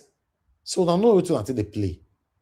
It get where it go reach, It get where it go reach. Where the thing go hook us reach, especially those of us that have, by God's grace, have second option. I'll pack my luggage. I'll just call British Airways. Whenever I'm in Nigeria, I'm here with Oppo tickets. Until they come Nigeria. You know why? It's the most expensive ticket. Go and find out. People that live in UK, for you to have your ticket open, you must pay higher for it. It means the reason why I'm doing it because I've left Nigeria twice emergency. Yes, I've left Nigeria twice emergency. I don't know if I talk before, but I don't want to divert now. I'll tell you again next time. So that it means that I can call British Airways just now, right now, that I need to leave Nigeria now. They'll tell me there's a flight tonight and it's leaving by 11 p.m. If you can meet the airport in the next 1 hour, you will join the flight of tonight. Do you get that? Yes. If you cannot meet it, that means you are following the next one tomorrow, 100%. Okay. Let me tell you something. If it too hook us, say it too hard, I go pack my load, I go leave the country for now. Because the way they go so, country where Nigerians have the energy to talk about rubbish and inconsequentials. But what is affecting us, nobody's talking about it. Nigerians have literally become a beggar right now. As we speak, Nigerians have literally become beggars. Beggars. I'm telling you. That is what is currently happening right now. For Christmas, I want to divert a little bit. I bet when I know what I'll give you time when I talk my wonderful panelists and God, and I go bless you now. To love you they get patient for me. You know, I know so once when I do the talk, I know if you talk, and the time when I want to end, I don't tire. If I say Black Pata, Alabo, mute yourself. You need to get patient for us, right? You need to give us patience. Carry on. I don't talk about patient. Your body to the heart. If you like, no give us. Now, amigo, I go tie you for that seat where it's down put. You see them. You see them now. You see them. Only today I say make I talk now, but the pepper now. Thank you. Today I have this point. Your point I'm the fool. I make. Do you know that 190 people here in Lekki? First, I want to say this, and I have videos to back it up, but I might not show you the video today. I don't have the time because it's plenty. I have 190 videos. That means 190 people, 190 videos. I paid for their grocery for Christmas. I and my family, 190 people. We randomly meet people and pay for their grocery. We went to 4 supermarkets for December. All the videos are right here on this computer. Right here. If you not permit me, make I play only one first, only one. If the time they, or I'll forget, I'll showcase all of them on a good time. You know why I'm saying this? Like I normally say to you guys that what we do, we are not doing it because we want people to praise us. I don't really like to showcase what I do. I just do it because of God. Let me put it like that. And I'm receiving the blessing all the time. The level of hunger in Nigeria as we speak, guess what? And the people are still not speaking. That is my pain. That is my concern. They still don't speak. All of them are quiet with what we are facing in Nigeria. I want you guys to understand that we cannot continue like this. We cannot continue like this. Joke apart is not working. Let's be honest to ourselves. Joke apart, Nigeria is not working. It's painful to see people will come here every day to insult me, insult my panelists, and insult everybody here when we are speaking truth to power. What we do here every day in Nigeria, I'm not a selfish person. If I should let you know what I do daily, how many bags of rice I bought, I did not come online to beg for money to do this. What I do to see, even though I vowed I don't want to be happy people anymore. We randomly pick people that were rolling on the floor. I did not pick people because they are my family members. I randomly. For example, watch this one here. Just watch. Right? Huh? Are you together? Is that what you spent today? Okay, I don't want you to. I just want to mute it because we've not done a lot. So we gave some people spend 100,000, 150, 80,000, 70,000. We were just giving them all the money as we did count your receipt. This particular woman spent 42,000. We say, okay, take. They were very, very happy. I don't know them before. They are elderly people, right? I just forward them to the remover. I have 190 videos. It means that 190 people were blessed. Christmas, I will find a time to do that. Not today.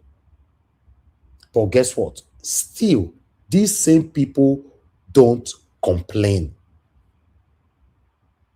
of what is affecting them. Do you know where they complain? Inside their house. There was an old man that was actually crying. He came out from the supermarket with his son. I stopped the son. I said, give me the receipt. They pushed out the child. I said, give me the receipt of daddy's grocery. I check him. I think the price was about 90,000. I can't remember. And I said, Daddy, I'm paying the money, all the money you spent today, I'm paying it back to you. The old man started crying. That old man started crying. Say, what? That's the suffering that is going on right now in Nigeria. We can't continue like this. Like I've told you, 90% of the people joining my panel don't supposed to be here. They don't supposed to do this. Oga CM don't supposed to do this. He have a better life already forever. Mr. Jonathan don't supposed to do this. He have a better life already forever. Black Panther don't have to do this. He have a better life already forever. Give us Amande don't have to do this. Omashola don't have to do this. Me, myself, I don't have to do it. 90%, 95 or 99% of people in the comment section right now don't have to do this. If we have to say it, they don't have to do this. But the painful part of it is that now still we they do them. We that have the option to say, make them suffer, leave them, make them suffer. Now we they do them. I will find a better time to showcase all the videos for you all. We don't make noise over these things. I only just referenced to it the other day. It was only one person who supported me, was Madam Eugenia. Madam Eugenia supported me. Said, no, I want to be part of this.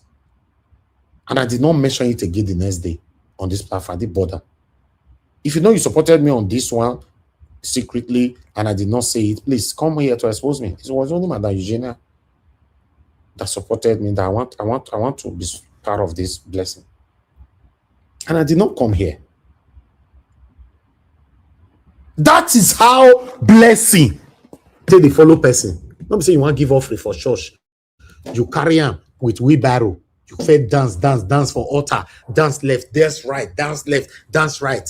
Everybody don't intimidate everybody. We did that we get 100 naira where they want to give you. Can't later drop them. God no go bless you. Now me they tell you, God no go ever bless you. Because that money, na exaggeration, now you go do. Use it to intimidate others there. I'll leave you right there. I appreciate every one of you. Good morning, good afternoon, good evening to you all. Mother for Mom Diaspora, good evening to you, my lovely mother. I appreciate you for all that you do. Thanks for always being there for us every day. Thank you, my lovely brother, Abu Azi. I appreciate you. Thanks for all that you do always. Lady Gina, thank you very much, man. Thanks for all that you do. Sky Eagle Media, Mother Peggy Modi, Mother Foster, Kalawo, and many, many more. God's Grace, Divine Cross, Didi Anthony, Una plenty, not be small. I can't mention all names. I just want to say I appreciate every one of you right there. Ikechukwu, my lovely brother, I appreciate you. Ikechukwu, you don't leave us for straight. It's been a while. You know, Mother Stella, Maseredo, thank you very much, man. Deborah, I can see you. Thank you. Everyone right there. Amy, I can see you as well.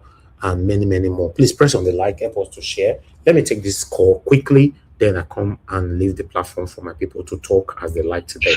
Madam Deborah. Yes, ma'am. Madam Deborah, wait till they happen. Will they hear your TV? Will they hear you? Sorry. Thank you, ma'am. Good evening to you, ma'am. Talk to us. It's no verse, I beg. All right. Good evening to everyone. It's just a quick one. I was listening to your submission. Madam Deborah, before you go, every submission you give on this platform is just a quick one, and your submission never ever end a quick one. Never. Sorry, no verse. Oh yeah, go ahead. No verse. I would just want to commend you for your good work, but it's my opinion though.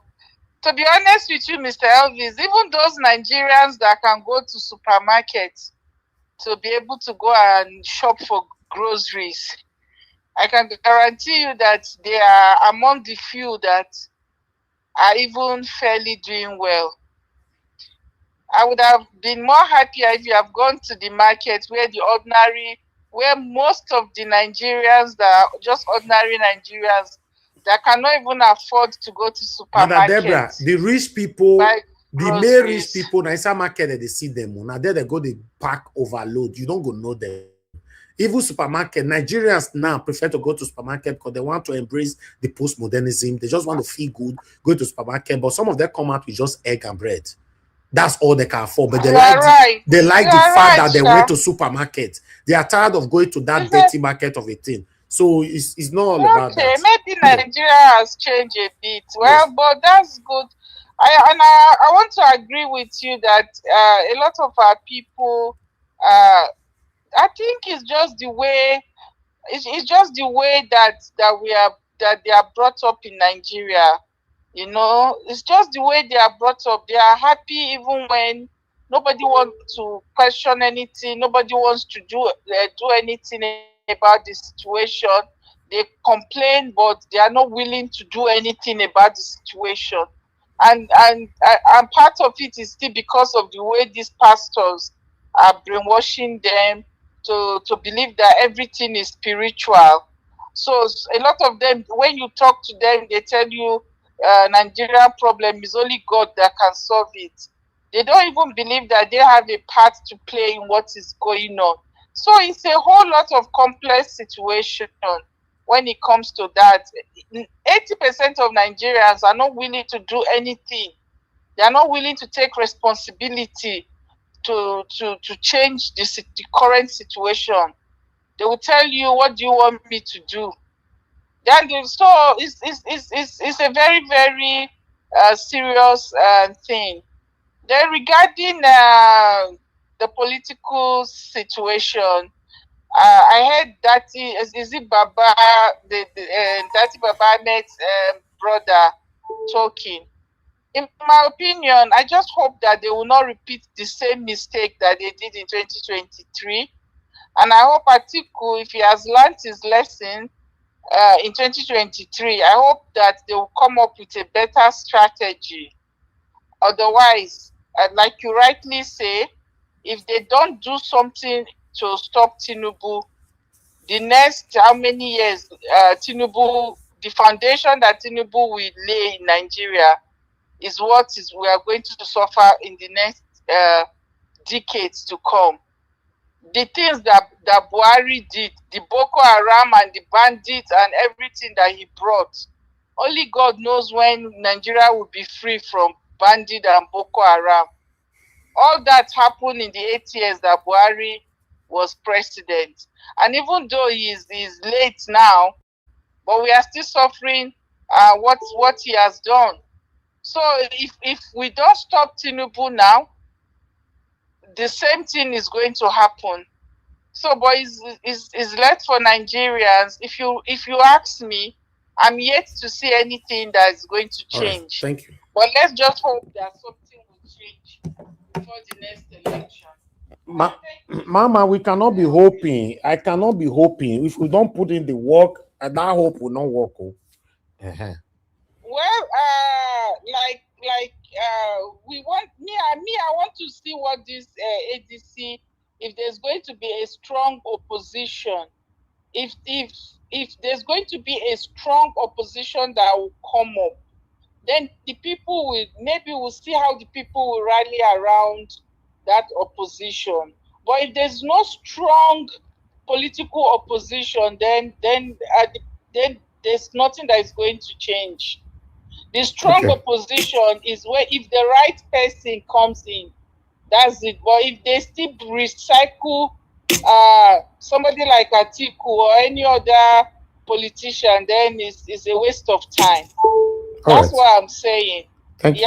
If we see what happens, if there's a twist and Atiku puts his pride aside and stand behind Peter Obi, then I will know that they are serious. But otherwise, nothing. Me, I go just sleep for my house. I'm not even going to waste my time. That 2027. If they don't bring a strong opposition. Thank you, ma. Thank you so much, Mr. Elvis. Thank you, sir. Madam. Thank you, ma. Yes, ma. Yes, sir. Okay, let's take this call quickly. I have Madam Amy with us. Thank you, ma, for calling in. Please talk to us. Good evening to you. Hi, good evening, Mr. Elvis. Yes, good evening, Mommy Diaspora and everyone. My submission for today is just to put my voice with regards to ADC. I don't really want to say much, but I actually talked about Atiku supporters actually putting Obi down, which are Kenneth Okonkwo and the hippopotamus, what's it called, Dele Momodi, that does not have sense anymore because they've given him money. So that is why Atiku actually came out just to tell them to tone it down. It's not that for any reason, because Obi is there, I don't want to say so much about it. And number two, I would like Mr. Jonathan and Dr. CM later to explain to me very well with Nigerian police and with regards to the things that are happening. Can Arambabi be arrested? Because if there was Supreme Court judgment and we have the recent court judgment and the media are still allowing such people to go and be saying nonsense, I don't understand what Nigeria has become. Can that man be arrested by the authorities? Please, I just need help. Is it maybe or people that know so much to explain to us? Because I don't understand. Madam, maybe I'm not sure of the arrest because it's above the law. Arabambi will not be arrested. He's only playing Tinubu's card. So, Madam, it's above the law, ma. No, I like your expectation, but it will not happen. He will not be arrested. Madam Amy, some set of people in Nigeria are above the law. Yes, so they cannot. So if that is the case now, I would say it with my mouth now. Everybody in Nigeria, you have people, you have communities, harm your people, because if Arababi cannot be arrested, meaning APC, their main job is just to cause chaos, kill people, cause trouble, and there's never going to be peace in Nigeria with Tinubu in power. So if we want to have a peaceful country, we have to start acting now and be ready to fight the fight. Thank you very much. Thank you, ma. God bless you. Maybe before you go, Mr. Elvis, don't forget that MC Oluomo, before the election came and said, Iyachukudi, if you will not vote for APC, don't come out. Oh. And exactly. The Nigerian police spokesperson said he was only joking. Now, over 88 people were killed in the election. A 19 years old boy killed himself. They stabbed a lady in the face. Okay. MC Oluomo is still walking around. So, Madam, I like that hope, but it will not happen. You will speak for that when it gets to your turn. Mr. Simon, thank you very much. Talk to us, sir. Good evening to you. Yes, sir. I get the panelists. Yeah. Can you hear me, sir? Yes, sir. Go ahead. Go ahead. We can hear you. Thank you, sir. Now this one, now they talk. And I know so that woman this woman you call as a talk. Now me they talk for Nigeria. As a talk of Nigeria, we say President Tinubu, the way the market prepare for this 2027 election. Now look on and no, let me say that they discuss. I know they discuss people because I don't know if I can rule for when I did Nigeria before. We vote one start. Where this party they win, that PDP they win. See the way they should. Just cut a color for everywhere, everybody disappear. And that up to now, you see they go home over that day for Europe, I see they see with the show what they happen for different polling unit election on the voting on the get ahead. So talk about say 2027. I look at why they no go put people here, all there and they no complete for APC. You go right though, this Jagaba waiting for power, so he did pass military region, he passed out. And this is how they talk about this Kenetokoko and the Momodu, all of their gang. You know, see also now so they did for one platform. My brother Simon, una go see more of these people. Now let's for the con. Now many of them, their character also start to come all this the Kenneth and whatever they just kind of they want platform. Now so people full now. Now so they all they talk. Oh, na Atiku. Me say only true Atiku now he go back if he become president. Now that one they carry. Over you person see the talker. Can go the talk that guy. So no good. So as if you don't see audio for all which you don't see organize, they just say all the old platform they tell you now Atiku. Now I get this now they want to give that ticket. So me want to see how many people they argue say they get their plan. No plan there anywhere. Plan not there anywhere. Atiku last chance. I agree a lot now. Thank you, sir. Thank you, my brother. Thank you so much. All right, our callers, I'm done for today. I appreciate every one of you right there. Somebody commented that you want to see more videos. Unfortunately, we don't have that time anymore. You can see that it's almost 2 hours that we've been here, but I have many videos. As you can see, there's many videos here. So you are seeing all that. So there's, if I have to showcase everything, it's going to be something else. So I can't showcase everything today, but I found a better time to showcase all of them for you guys. Then we'll take it from there. Okay. So I appreciate every one of you, my people. So I will allow my people to start talking right now. Good morning, good afternoon, good evening to you all. Thank you very much, Osadolo, for the wonderful support super chat, the first super chat of today. I'm very, very grateful. God bless you. Your pocket never run dry. Guys, help us to press on the like and help us to share. I'd like us to move on. The first person on the panel today is Black Panther, followed by Mr. Jonathan. Give us a Monday, CM before Omashola. So we're allowed to interject each other when we are talking so that we can learn from each other. Remember, Mr. Jonathan and CM, you have assignment that was given to you by Madam Amy. So I'd like you guys to go in that area to expatiate it more. Even though me have give us a mandate, we've answered it already, but we only just give the surface. You can go into it. Why is it that some set of satanic people cannot be arrested in Nigeria? Black Panther, talk to us, my brother. Good evening to you. Good evening, my brother, my brother, my brother.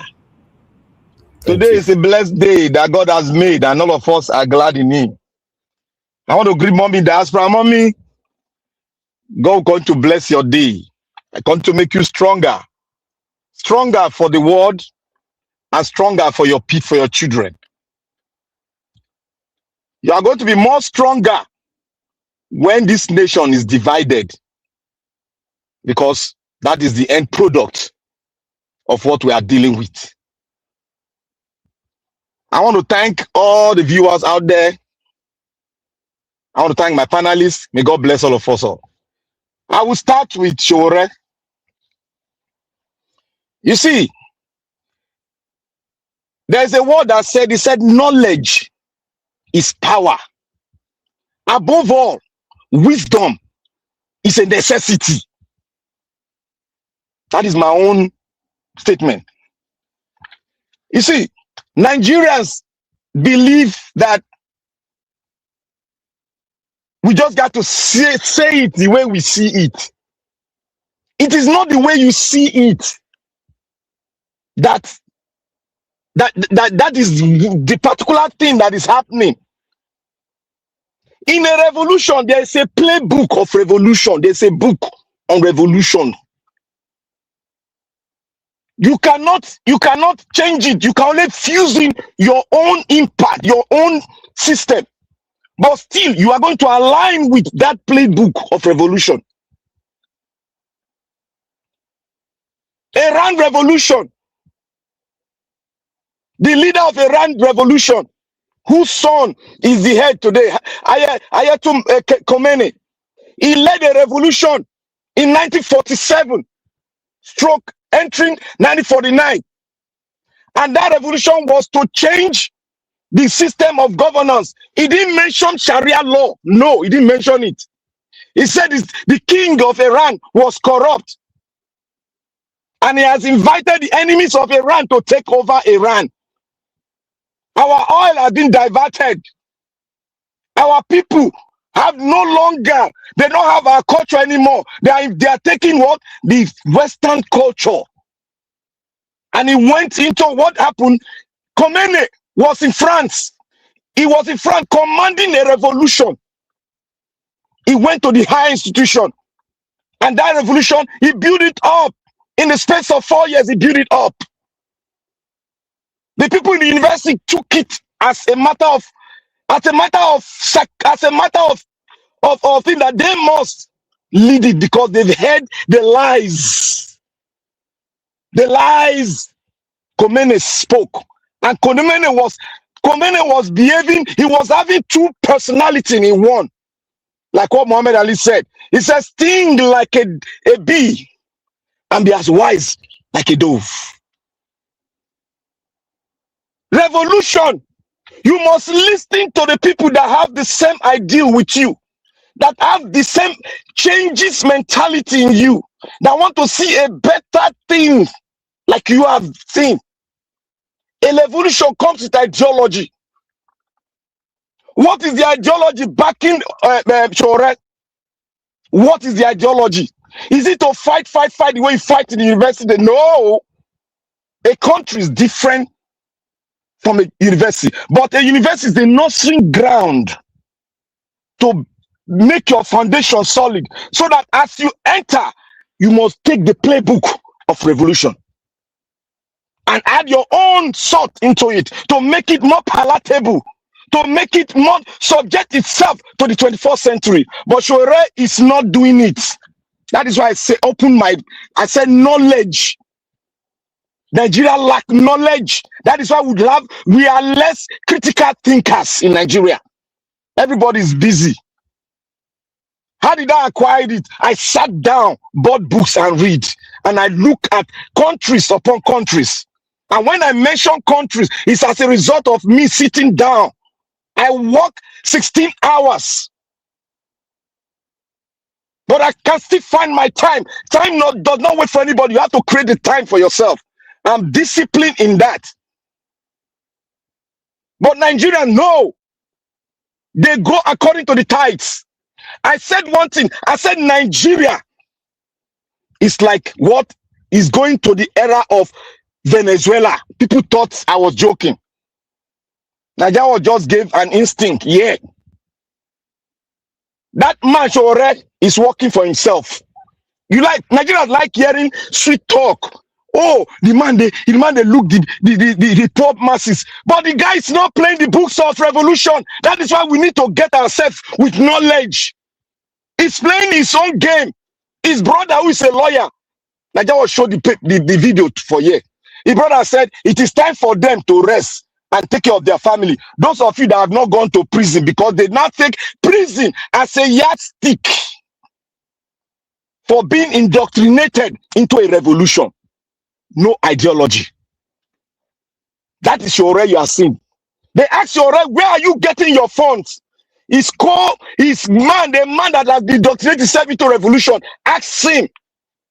This is where you are getting your fund. Up to today, none of Nigerians asked Shore, is that true? Shore could not reply. But he's coming out to play the game. Every Nigerian can play. The game he plays, every Nigerian can play it. Don't belittle yourself. Every Nigerian can play the game he's playing. Why did they not lock Shore and throw the key into the sea? But they are locking other people. They took a pastor and locked him up in SSD. They now throw the key away. They don't know where the pastor is. But your DSS came to arrest him in Ogun State. Why is it that it's always banking on, oh, we go to court, oh, we go to 500 cases in court, and none of that, blah, blah, blah, blah. Why? Why? Why is it being released? Every time it comes out. Why is he not adhering to what Obi is saying? You must, in the revolution, you must You must sting like a bee and be as wise as a dove. Khomeini sting like a bee. He was wiser than them. Khomeini came into power and changed the trajectory and now installed Sharia law. And he drove away all the people. He was a bad person. He drove, after ascending that throne, he drove all the people that supported the revolution mentality, the ideology. He drove them and now established his own monarchical system, which is the Sharia law. And that has been existing for well over 40 years. They've been buying people. The Iranians were more than 150 million. They bought them to 89 million. 75% Christian. The people that adopted them, they came from the desert and adopted their country and now took their country. And that is what we are witnessing. We have not gone to Venezuela. We have gone in, but the adverse effect of Venezuela principle that Agbado has introduced has not started yet. Nigeria, you say people are begging. No, they've not started begging. They will soon send their kids. If you have gone to Brazil before, they will send their kids to the road and that kids will start picking pockets. And when you see the kid, you'll be able to beat him or you just look at him, come, you give him money. That is what is happening in Venezuela and Brazil. Brazil own is not like that, but Brazil own has a peculiar problem. But our problem is like people are sleeping under the bridge. In Venezuela, people were sleeping in uncompleted building, skyscraper of 30-story building. They were sleeping. They made their own doors. All the buildings were owned by civilians. They were taken over by homeless people in Venezuela. They fought. The government brought them down because the government established corruption and drug into the economy and made the youth useless with drugs. Drug business became a lucrative business for the youth. What is happening to your youth today? 419. You think the government is not releasing them? Government releasing them, but they will just use one as an example, but they still continue it. Why? Because your government has established something. I will come to that question they asked, that madam asked, that's dear sister asked. You cannot arrest Arabambi because Arabambi is standing on his rights. We are equal before any law. As long as it's not infringing on your rights, he's speaking. And he's speaking as long as his speech does not threaten the life of anybody. As long as his speech is on the principle of he has a right to speak. And he has everybody must hear him. Whether you don't like him, you must hear him. If you don't want, go to court. Go through the normal process to arrest him. Not that it's above the law. In Nigeria context, it might be above the law because it's been sponsored. But he is standing under his own rights, constitutional rights, which it is universal. You cannot arrest him. But you can arrest him if you see a crime being committed as he's exercising his right. That is when you can arrest him. There is what we call citizen arrest. Nigeria don't have it. In America, you can apply that. You can even tell a police officer that you are speeding. You break the light. You can write a petition. You video it. You write it. The police officer will pay for that light that he breached. You go to the court. The judge will say, pay so amount. He will pay. Nothing will happen. Hell will not fall. So Nigerians, we must embrace knowledge. We cannot be tired. We cannot go to another mass and say, I'm tired of Nigeria issue. It is your country. What history are you going to tell your children? If your children ask you, where are you born? You were born in African country. Which African country? You say, Daddy, I want to go there. You say, you know, can't go. That means you say, Daddy, you failed. What will you tell him? We must fight. There's nothing like I want to rest in your own father. You want to rest when your father's land is under fire. What of if it's your property? Will you rest? Will you give up? Like I said, every human being is greedy, was born greedy. But when you accept truth, your greediness will be subdued by truth. I want to speak on that the Alhaji that spoke, the Fulani man that spoke, and the Bati senior brother. That man is just a religious bigot. The totality of his speech is religious bigotry. That is the embodiment of everything he spoke, is religious bigotry. is telling you that an accomplice, a suspected Boko Haram suspect, which you know, is telling you to your face that he has the best quality as a vice president. Your vice president of Nigeria. I have video on that. I have video. I sent the video out. That is why I have the confidence that his name is on the list. Many Nigerians sent the video out. His name is on the list. What did your Minister of Defense said? He said those that are accomplished, those that are supporting banditry, they are what? They are banditry themselves. That is the principle of law itself. If you are aiding and abetting, the law says you have committed that same crime that person executed. That is it. That is the principle your Minister of Defense is applying. So, what are we saying? That man speaking there, he has aided and abetted criminality and banditry, terrorism in Nigeria. He's just sitting down because he has what? He has what? Quota system that supported him. Quota system that supported him to be where it is. Has he been productive before? Everything he got, was he not under quota system? In a good day, if you go to the south, you say, I need first class 1,000. They will come out in Lagos State. I need 20 professors. They will come out in Ekiti State. I need 40 professors. They will come out in Anambra State. I need 10 professors that are worthy of that professorship. 10 from Kaduna, Mokusi. Mokusi, how many go come back? With equity and justice must be applied. When you say 20 from Ekiti, you are that, every family in Ekiti State. I'm just giving an example. I know. I'm just giving an example. I'm just giving a rough sketch of it. Because I serve in Ekiti State. I know what it is. So everybody should understand the situation where Nigerians have not started begging. The adverse effect of what this man is doing presently. When it trickle in, when it start his base, when it start affecting us, I bet you, Nigerians, homeless Nigeria will take over buildings. And they will tell the owner, you have no right to continue this building because we are here. I'm telling you, let them be breaking houses. Let them be breaking out. It happened in Venezuela. It's because most Nigerians don't know. They don't study. They don't go and make themselves available. The same your Bible said, make yourself available for knowledge and wisdom. But what do we have? We follow our pastors. Ignoramus follow our pastor without knowing the doctrine of Christianity. What the Lord said about Christian. What he said about followers of Christ. You don't know. That is why we adore those criminality. That is why the Bible says God said we start his judgment from the pulpit, from his house. And those pastors you see that are driving limousine, all of them, they are fake pastors. A pastor, a man of God, it is very rare for you to be a rich man because you have poverty around you. He is a giver.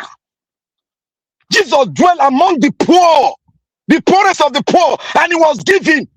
He was wealthy, but he was giving. He gave all. Even his life, he gave it. What has your pastor given? During COVID, they give. They did not give to you. You are still following them, that they are your geo. That is the simple doctrine of Christ. As the Bible says, as Christ is, so are we. Are they like Christ? No. They are cheating you with miracle. Miracle that is not existing. You can pray to God yourself, you will get your healing. He said we are co-equal with Jesus on the throne. We are seated side by side with him at the right hand of the Father. Why is your pastor your God? That is the muism in Nigerian Christendom. They don't want to learn. That part of religion is what they use to subdue you because the pastors and the politicians, they are co-equal. They use religion to subdue you. The same thing with Sharia law, Islam. They use Islam to subdue you. Sharia law don't give right. If you commit offense, they'll say you commit offense against God. And what is the consequences? They'll chop off whatever they want to chop off. You know it. If you fight against the supreme leader of the Sharia, you fight against God. And what happened to you? 6 feet. It's there now. The Muslims don't know what I'm saying. I'm not lying. It is being perpetrated. 16,000 were chopped off in Iran. Chop off in Iran. What have you people said? Most of you don't even know because you don't follow the trend. What is happening around today? The revolution is the real revolution. You need external force. You need to gather your arms, and the arms is your external force. Khomeini started revolution with external force. France was involved. America was involved. Great Britain was involved. We took over the military in Nigeria. Great Britain was involved. America was involved. France was not involved, but Britain was involved. That is how we took over the military. In every revolution, the leader of the revolution must listen, and he must create his cell all around the country. What is your brother Showore doing? Showore is just deceiving everybody. It is the prison that is going to. He's deceiving everybody. If you want to use the law, Showore, it will hit him hard. It's because we don't have a judicial system that is right. You can't be calling for a revolution when you have a constituted body. Even if you are calling, why is it that people that lead revolution, they stay outside the country? Because they know if the head is chopped off, the body is gone. The leader of any revolution must be protected. But the leader of any ideology must be protected. That is why I said protect Obi. The only thing we can do is to protect Obi because it carries something that you and I need inside of him. I have a question for you though. Now you just talk about Showore, that you cannot be calling for a revolution while you are in the country. He's not doing any revolution. No, he's just playing. I have a question for you. Let me just make my question to you. Now, he's doing this. The likes of Nnamdi Kanu is in prison. Do you think, or will you think that Showore is working for the government? See, yes. You see, there's what we call networking in revolution. Showore has finished his networking. That is why he cannot answer that question they asked him. One of our brother who is on exile. That is why I couldn't answer the question. Where is he getting the fund for? The guy mentioned it. Why did he not answer it? I dare him. I challenge him to answer that question. If he's a real revolutionary, the reason why I said the revolutionary head must make sure he's protected. It's either he's protected in his country or he's outside. It is because the people you are fighting against, they are well armed. They can take you down anytime. Anytime. Well, I know the answer to the question I asked you. I just wanted to probably make it clear to the Nigerians. Anytime. Look, Kanu came into the country. What happened to him? They wanted to kill him. He ran outside. He dared them, but he ran outside. Kanu is the main. He's following the doctrine and the book of revolution. You see the crowd that is beating in the west. He has a cell. In the east, he has a bigger cell. In Edo State, he has a cell. All of you have, in the south, he has a cell. That is why you see everything he has spoken today. All of us are together, are inclined in everything he has spoken. Their mentality, the ideology, what are we doing? We are buying it gradually. That is how a revolution is work. Are you there to do a time check on Black Panther so that we can? That is how it works. But I'll give you. I'll finish my submission by saying, Showore is fake. It's fake and Nigerian. By next year, the adverse effect of this government, we are going to see it. By this year, we are going to see it because it must come to play. The cancer we have, we cannot clean it. We need external force to help us to clean it. But we have to show the external force that we are ready for the revolution. Thank you very much. If APC does not buy Nigeria, Nigeria should buy APC. That if the APC does not buy Nigeria, Nigeria will buy APC. Mr. Labo, over to you, sir. All right. Let's hear from Mr. Jonathan. Thank you very much, Black Panther, for your submission. Mr. Joseph Oji, thank you very much, sir. God bless you. Thanks for the super chat. Thanks for the message attached to it as well. Mr. Jonathan, you have the floor. Good evening to you, sir. Thank you. Thank you, Mr. Ellis. I greet you. Thank you very much for the good work you are doing. And God bless you. I saw your work during that you talked about. The good Lord will continue to bless you for your work of your work to humanity. You know. Thank you. God will continue to bless you. God will continue to increase you. In Jesus' name, I pray for you and for all that is connected with you. So my fellow panelists, I greet you all. You're all welcome. God bless you all. And among diaspora, I greet you once again, and God bless you greatly.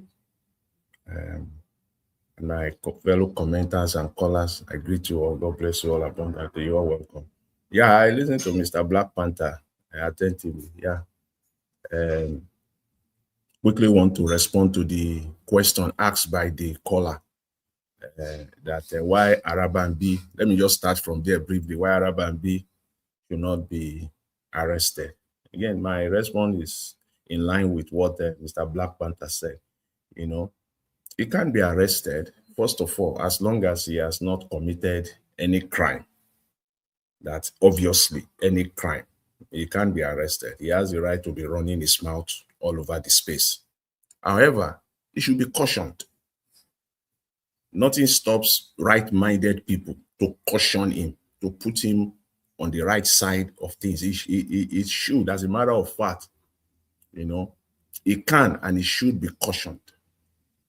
But when you see people who are silent, you know, then you know that they are part of the evil. They are part of the evil system because they are benefiting from it. Someone like Araban-B should be seriously cautioned, number one. Number two, the media should not be, I saw the all over today. What is wrong with Nigerian media? You people don't have work. You people don't have work to do. It's my, I would say, the media is my primary constituency. I started from there. So before you proceed, sir, can we then ask you that? Do you think that the Nigerian media has been compromised, or they are working for the establishment? You put words in my mouth. I would take it. I would take it anyway. You know, so they are. You know, it's like they have no work to do. I don't understand. Araban-B was literally at all the channels today, all the mainstream in Nigeria. So it simply means that the media in Nigeria, just don't have work to do. Dr. Jonathan. Yeah, hello, can you hear me? Yes, who is paying the media salary? Who is paying the media salary? See, when you want to, you want to take my time here because let me tell you, when you want to know how the media operates in Nigeria, you go first of all start with the owners of those media houses. Those media houses, in some places they will say media empire. In Nigeria, you want to know who are the owners, who are the people behind it. Channels, Irabo, the former NTA, John Momo, the former NTA guy. These are the people that inspires people like us to say we to go for mass communication. When we are in secondary school, we see some Momo on NTA news every day. We love him. These are the people.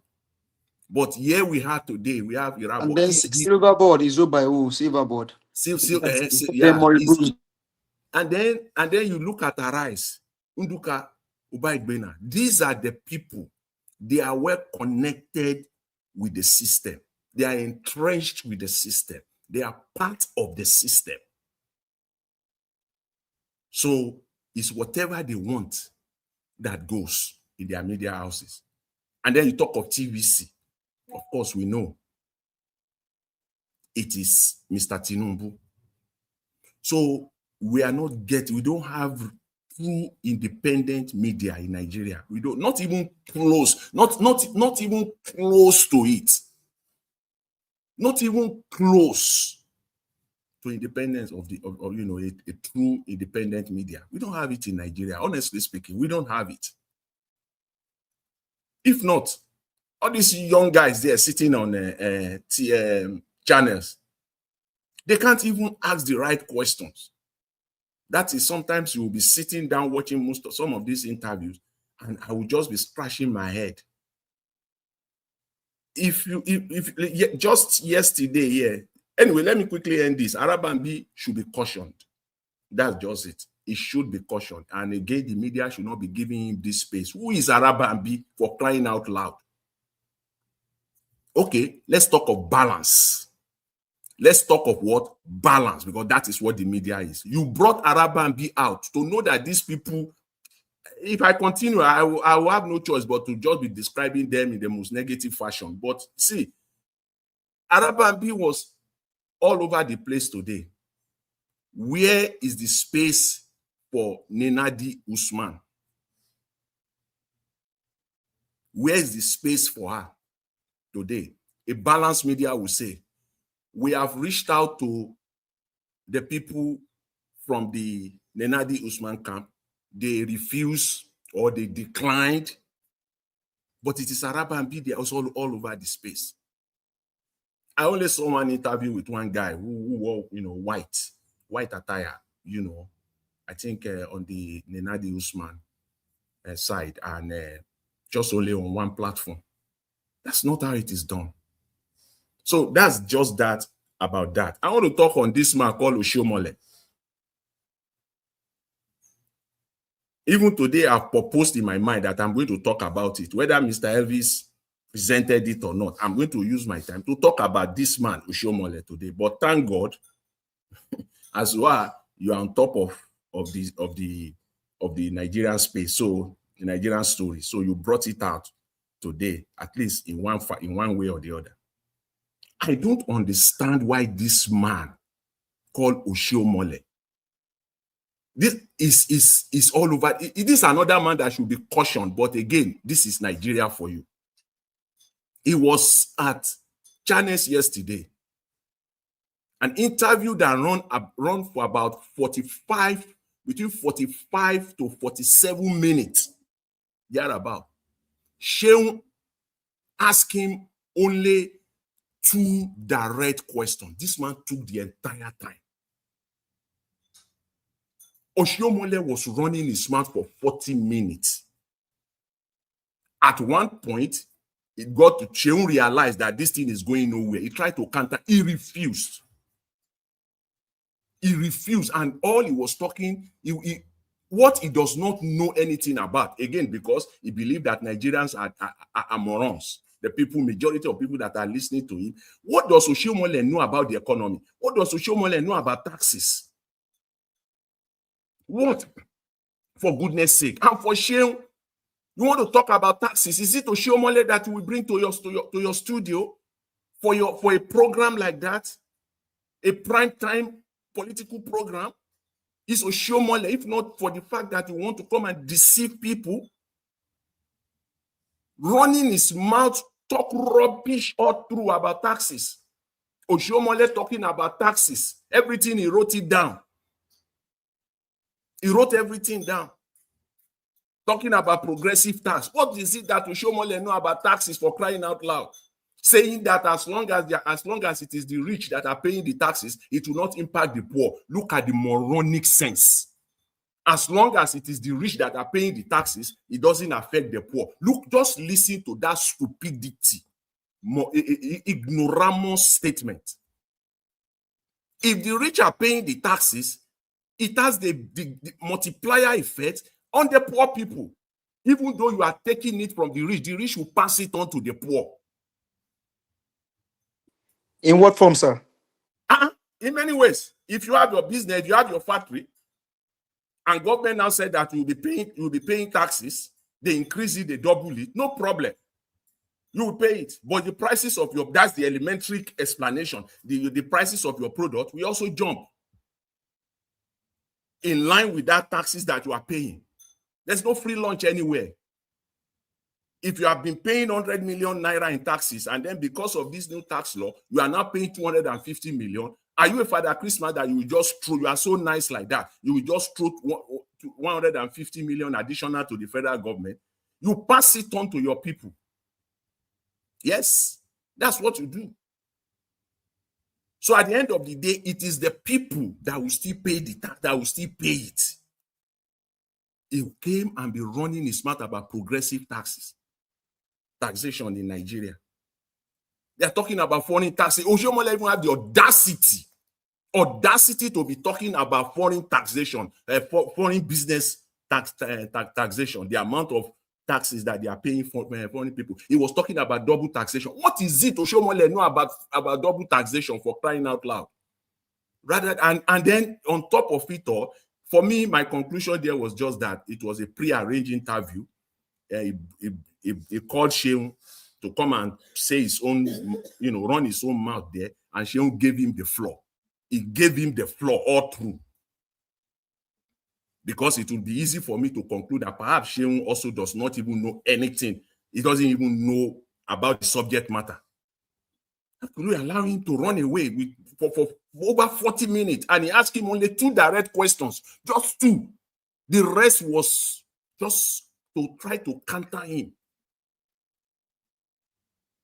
These are the people that we have in Nigeria, the kind of lies that they are shoveling. And this one was the former governor Olodo. Yeah, I like the video. The guy that the video presented here today, the way he sold those rubbish, those nonsense to the people of Edo State, telling them that what is the state of Edo State today?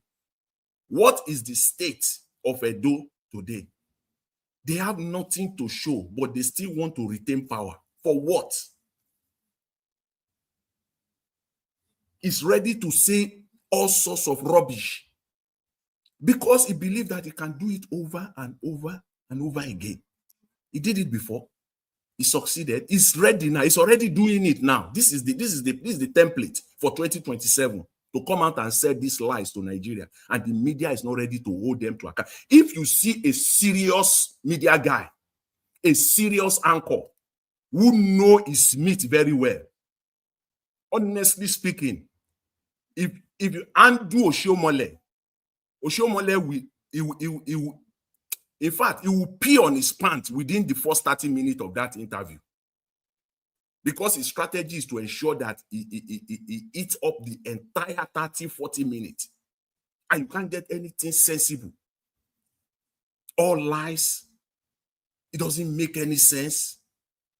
Foreign business taxation, double taxation, that it is good. How will that bring foreign investment? How would that encourage and attract foreign investment? Because this new tax policy is saying that if you have business in the UK, literally, just to explain it in the most simplest form, it simply says, if you have business in the UK and you have been taxed, if your company in UK you have been taxed already, and you bring your money to your Nigerian company, when you bring that money in, you have to declare it, and Nigeria will still tax you. Yes, that is it. He was challenging KPMG. What does Oshomole know about taxes? Please, talking about KPMG position on the new tax policy. Okay, Jonathan. Yes. That was a petition against the tax law that you cannot do double taxation. If not, the international community will react against Nigeria. One bread, they are talking about foreign investment. On the another side of it, they brought out a tax system that would double or triple tax foreign businesses. I don't understand what kind of improvement you want to bring to the economy by doing that.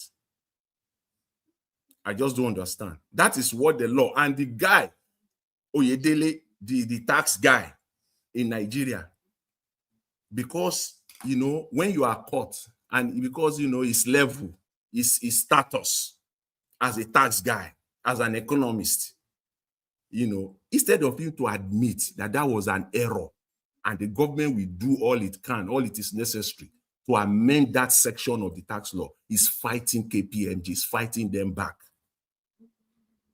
When you know it is fundamentally flawed, it will affect foreign investment. It will not bring foreign, it will. Because if you bring your money to Nigeria, even though you have been taxed in the United States or United Kingdom, once your money lands in Nigeria, and the law says that, normally the law says that once that money has been taxed in another country, you don't need to declare it again in Nigeria. The new tax law says that you must declare it again, and then you will be taxed. That is what it says. That is the bone of contention. But anyways, I'm glad that this Nigeria in diaspora don't know this, so That they support tax. They don't know this, so you bring your investment next year, you go see Pepe. No, the problem is just that things. Wait, this tax, it's not. I'm not just saying it. The man, the earpiece man, the earpiece CEO, he said it just last month.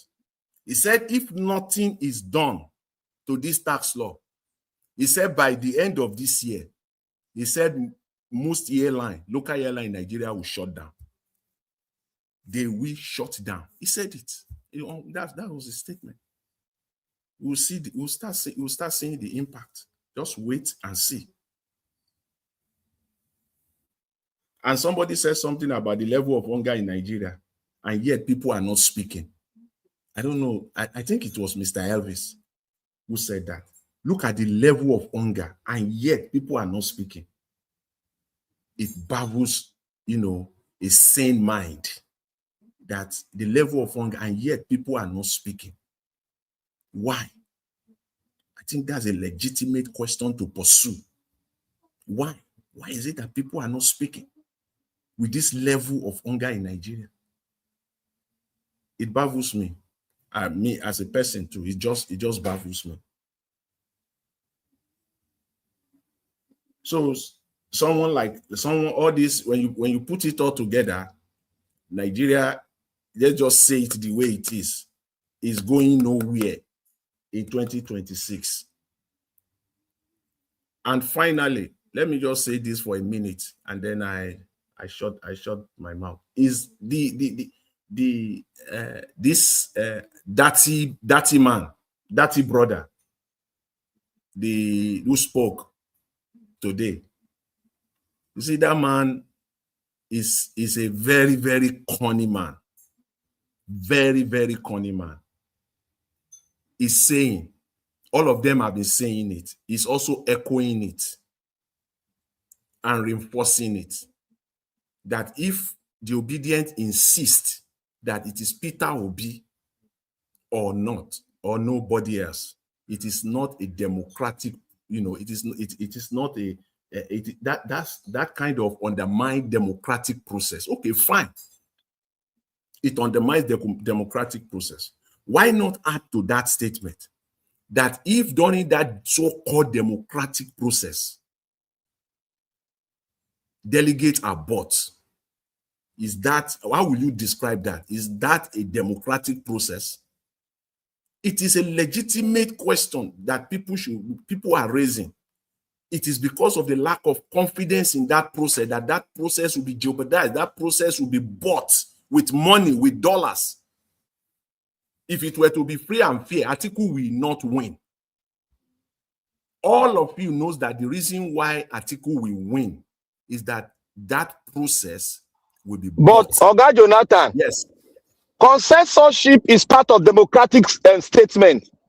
They can take a delegate through consensus principle, through agreement. In a coalition, in a democratic process, coalition, they have to agree inside, because if they go on electoral, according to the electoral or their process, it will break the party all over again. It has been done in India before now, where they agree.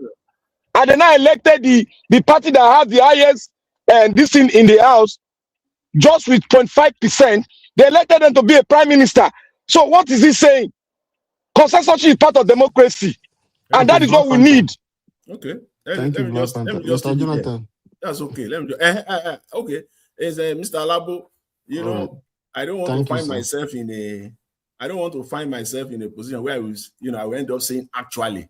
When Mr. Elvis want to talk, he will say, and when people want to defend the indefensible, they will start. When you start hearing actually, when you address me as Dr. Jonathan, please, I decline. I'm not a doctor. I'm just Mr. Jonathan. This one. No. You are saying it now. Wondering now. People will come. They'll just come here. They'll say, "Are you a doctor? Which one is it? Medical? Are you not seeing?" Then you know what my response will be. You know how my response will be. Actually, I am not a Okay. doctor, but actually it was on Nigeria where they always address me as that. Professor Umahi, Engineer I'm okay Umahi. with my We gave Gani SAN. Gani finally got I'm okay SAN. with my You don't have a right on this one. It is the people that give you. I'm okay with my two. I can flout that anywhere in the world. I'm okay with my two master's Oh God, degree. Jonathan, you know what they talk. Forget your talk. Thank you, Master's sir. degree. I'm fine Let's with it. move on. I can Thank you, I Mr. can go Jonathan. around anywhere in the world and display it and talk about it and Thank you, but Mr. Jonathan, for that I don't want to wonderful end up submission, with sir. actually, No, that word Allah. actually. Because the only way you will defend that is somebody will, of course now, people will come one day and they will say, is that guy a doctor? When you talk of my brother ahead, Dr. CM. Dr. CM. Okay. This is Dr. Professor CM. Umahi. When you say Dr. CM is a doctor. All right, let's move on, sir. Thank you for that wonderful submission. Give us a mandate. Are you there? Well, thank you very much for the sir, time and for all done here. Thank you for everything. Mommy Diaspora, we greet you. Comment section, greeting everybody. Mr. Elvis, thank you very much. Maybe I will just pick up on where you stop about Akim Baba Ahmed. When it was the Northerners, like they usually do, when it was their turn, it was democratic for them to have requested that Buhari should be the president, even though he said that if he's not make the president, the red oil of people will litter the southeast and other places in Nigeria.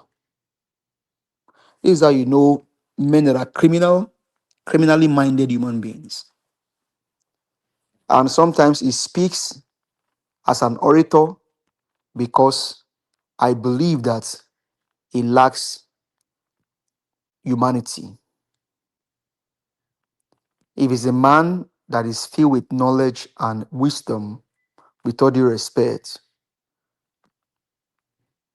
when a dying mother is in a critical situation, you don't ask question if the doctor is black, brown, or green. You look for the best of doctors to resuscitate that dying woman.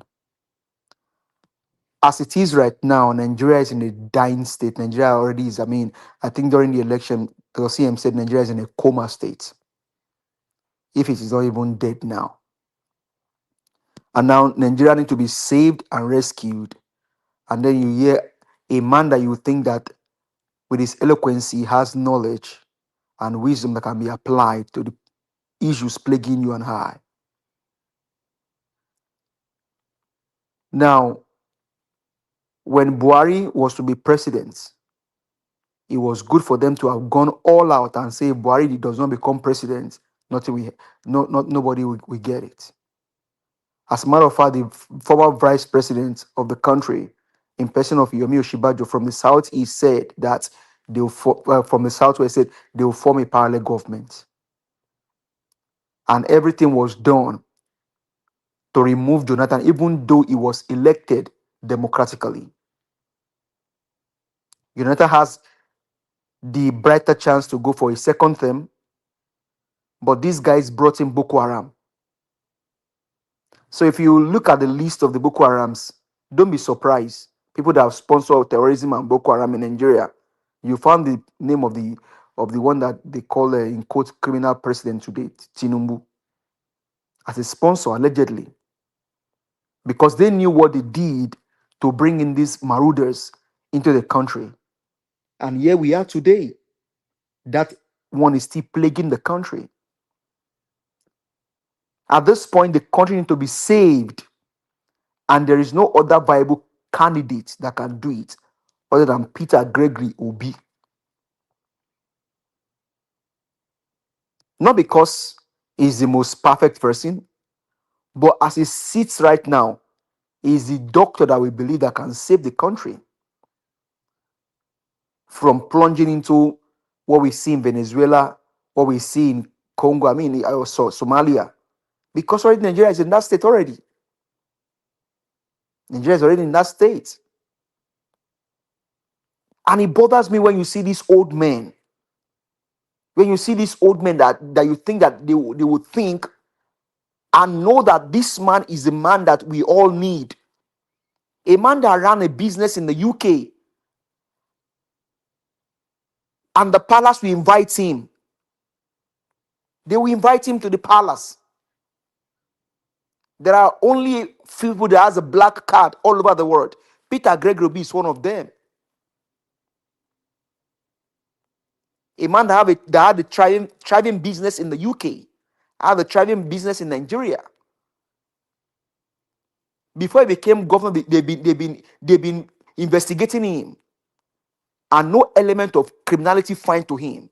The last time here I said, when they brought out the amount that have been laundered, destroyed in the course of this APC government, and I said, put Peter Obi's name there and let's see what GPT will tell us.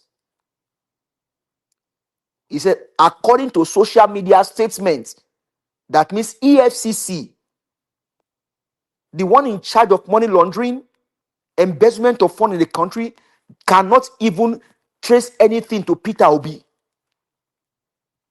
And here we are today.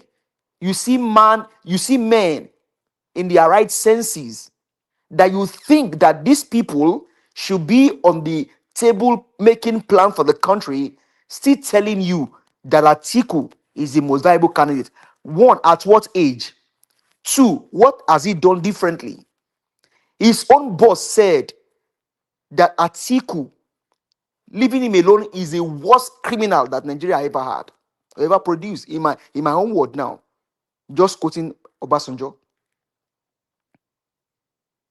And here we are, you see people, men that you think that they have empathy and compassion for the country, still clamoring for criminals to lead us. Now, you now bring that to Sowore, you ask yourself, who is Sowore fighting for? What is he out to achieve? They say when you see a snake, whether the man killed the snake or the woman killed the snake, all we want is that the snake should die. Sowore, we are in the verge of saving Nigeria. You're talking about revolution. You're talking about saving the country, but yet you are working for the criminals, allegedly, and fighting against the man that can save the country. Because for me, you have more strength. You have more physical strength than Mr. Peter Gregory, in my own word. Looking at you physically, you are more youthful. And so you should be on the youthful part of the bus. And say, Mr. Peter, let's do it this way. Let's put it together and save this country. If we put it down, you and Traore should be either age mates, or maybe you are even older than him. McCrane and the likes of them, they are in your age range. And here you are still playing to the gallery of these criminals. Sowore, why not think? In case you are listening tonight, why not just think? Are you truly in love with Nigeria, or you are in love with the oppressors of Nigerians? Because I don't think I have seen what you have done differently in the course of fighting for Nigeria. Rather, you are playing to the gallery. Now we now talk about Tinubu leading as being the governor of Lagos for the past 27 years. Have you also watched the trajectory of Edo State? The last governor, Obaseki, was brought in by Oshomole. You can say the second term, he didn't support him, but you don't know where they all meet. He ruled for 8 years. Oshomole has brought in this other one now. That one will be there for 8 years. Oshomole's son is already in the cabinet. This is how they begin to take our state from us. Look at what Wike is doing in River State. And everybody just fold their arms, their hands, and they just feel like as if nothing is happening. This is how they destroy the country. And you see criminal Nigerians playing to the gallery of these people, telling them, carry on. They are behind them. An average politician will do everything possible to either misinform the people just to make sure their agenda is succeed. Look at what Donald Trump is doing here in the US, for example, before he became president. If you think that media is not powerful, ask Donald Trump. Do you know that every other social media, like you can think about X or Instagram, they follow after, you can say they follow after through social. Donald Trump, whatever information he wants to give now, is done on True Social, and others will go and pick it from there because he owns True Social. And that's what this criminal element understand. And they will now begin to direct the narrative because they know that people they cannot decipher between the right and the wrong. And that's why it bothers when you see like of shame that you interrogate these people, hold them tight. They will also play to the gallery because why? Envelopes have changed hand. If we can have more of Rufai in these media houses, maybe things can change. Nigerians, we have a long way to go. But like Mr. Jonathan said, I'll keep saying it here, we all can decide. If we want Tinubu go today, we can make him go. If we want Shaguri, if you want that honor to be conferred on him to be revoked or to be cancelled, we can do it. We can chase out these criminals. It only takes our unity. And so that's why people like Akim Baba Ahmed should be on the table with someone like Mr. Peter Gregory Obi, and let's see how we can save this country. You have people scattered all over the world. We are losing knowledge, ideas, and that's why you can now see Oshomole trying to counter what one of the four.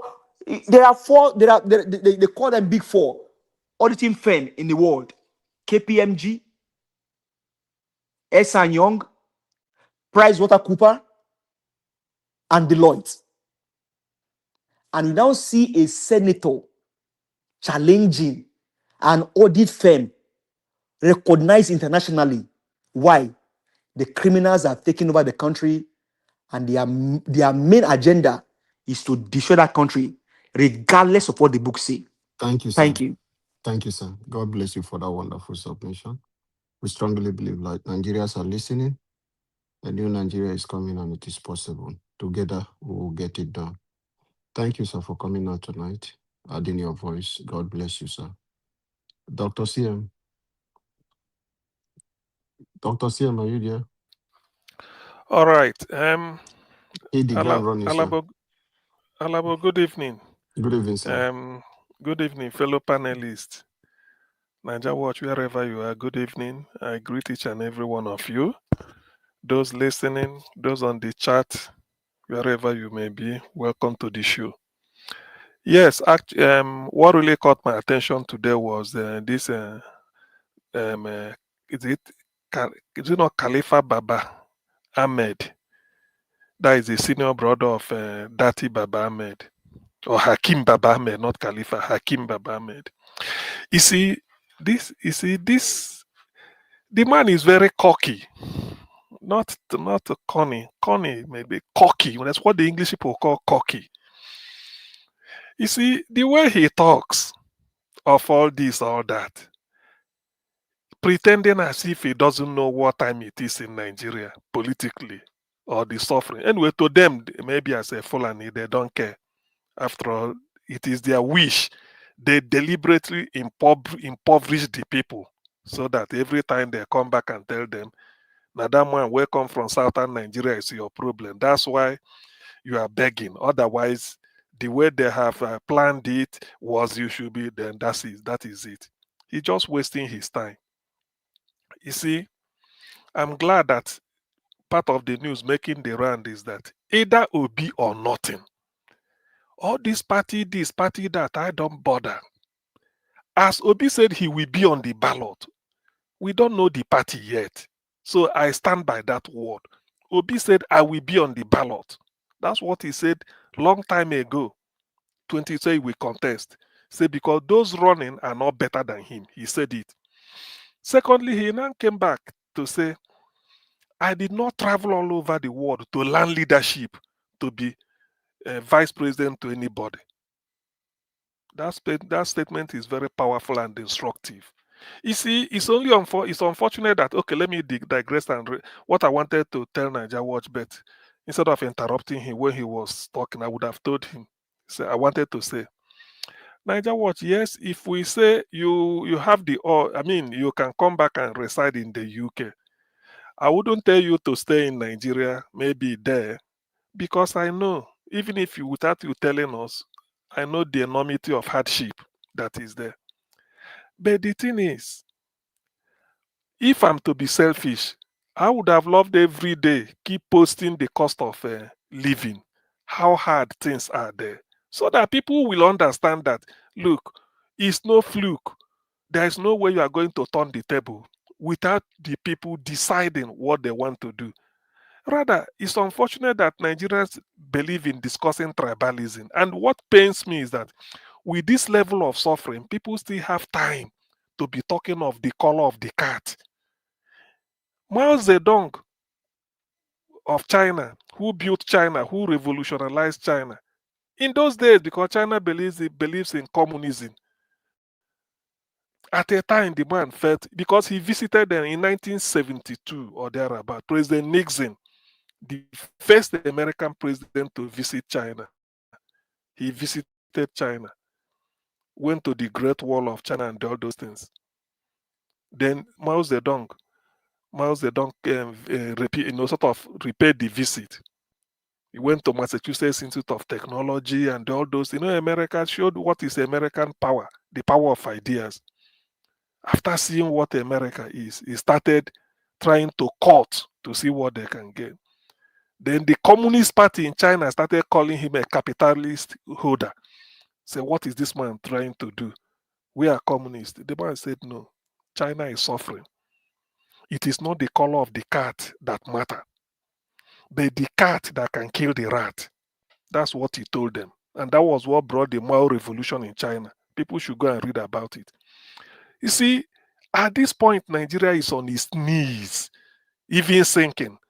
Nigerians are still busy talking. What if Obi did not come out? What if somebody like Obi is not even available? We would have been saying he descend corrupt something again. It pains me. Thank you. That's a fundamental. Thank you, Dr. CCM. That's a fundamental question. He said, but then, Nigerians are believe they are too religious, whether Muslim or Christian, they are too religious. And let me say this. The problem with Nigerian, maybe I'm touching a lot of things. The problem with Nigerian religiosity, if there's a word like that, whether Islam or Christianity, they can pray, but they don't have faith. Every day they can pray, fast, they ask God for something. Our leaders don't kill us. They are too called, not to go thief money. They pray since I was born. Bad leader. Now God presented Obi, and even by Nigerian standard, I'm not talking of word. By Nigerian standard, Obi is a saint.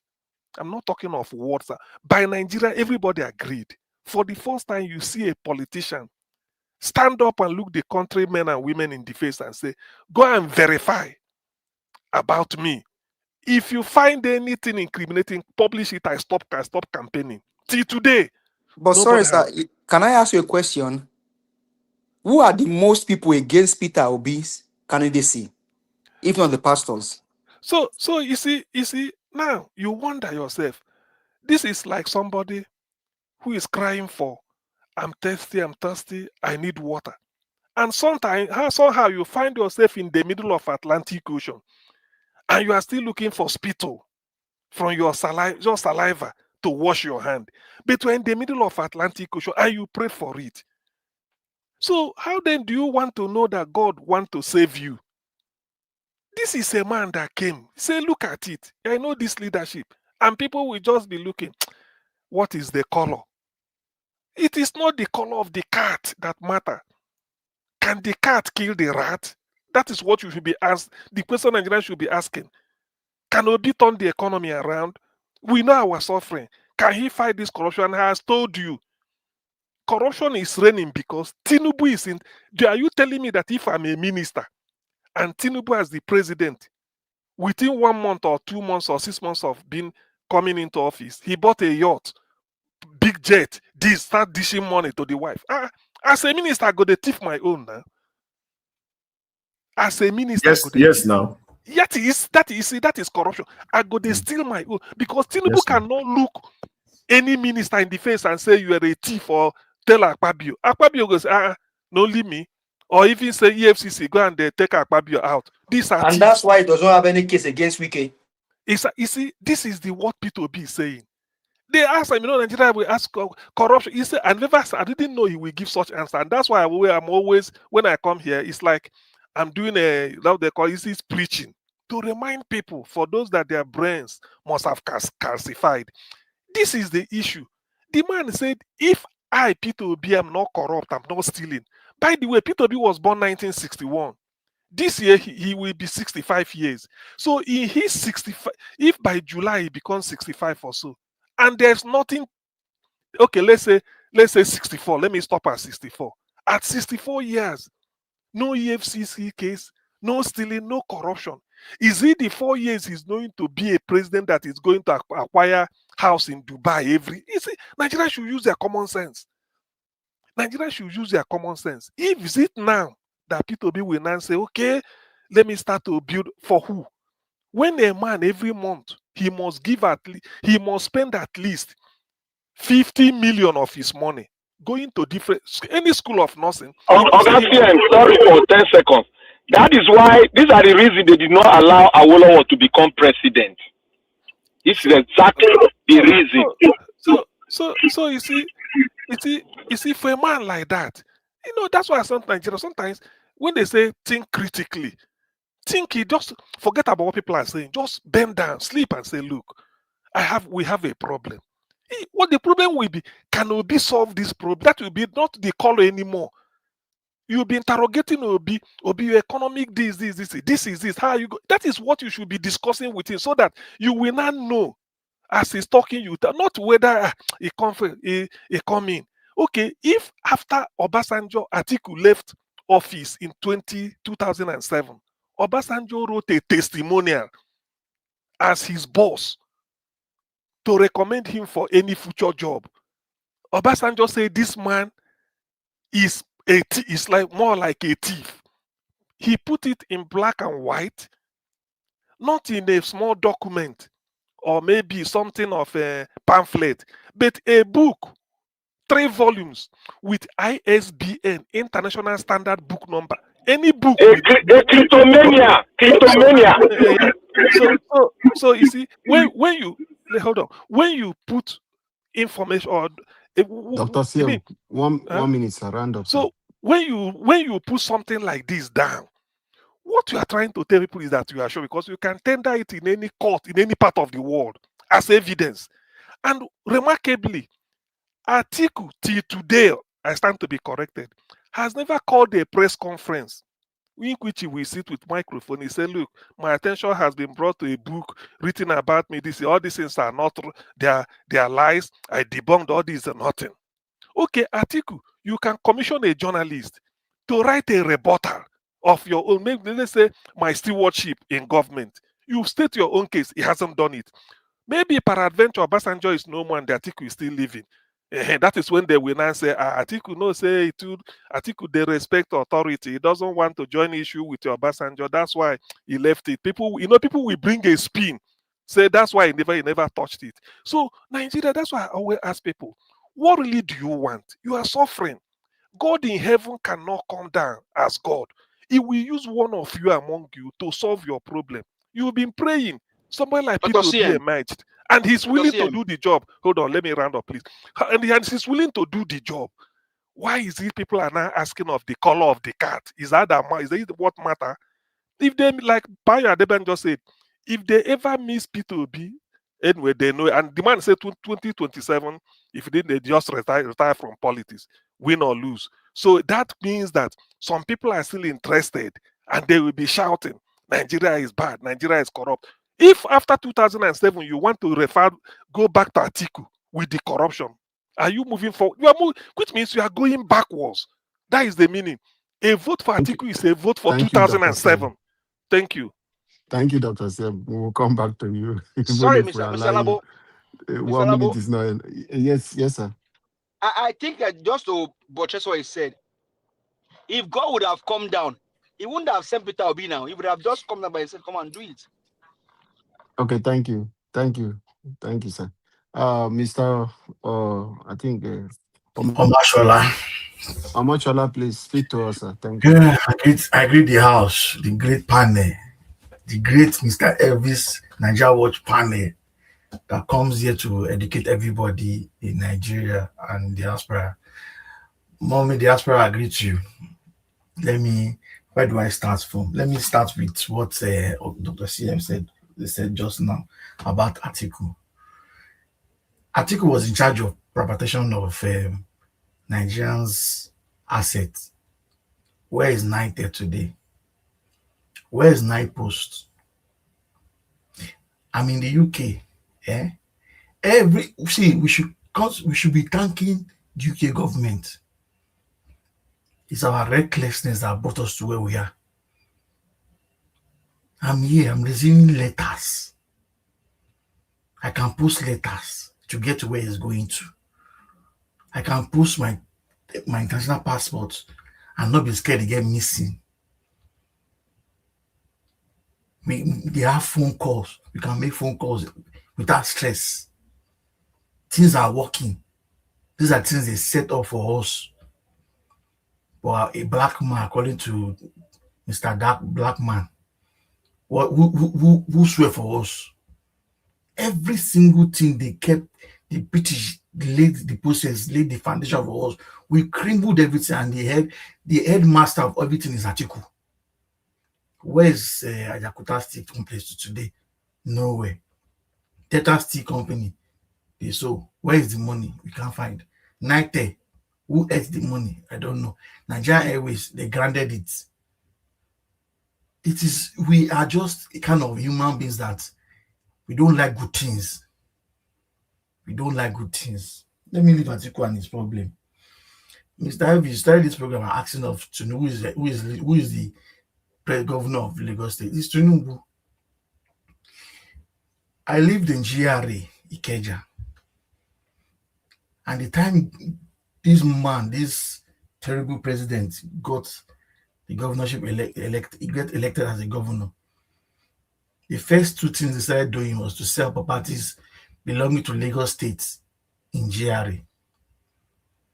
The house I grew up, they sold it after we've moved out from there, only for me to come back when they said the government have sold it. So whoever was left there should leave.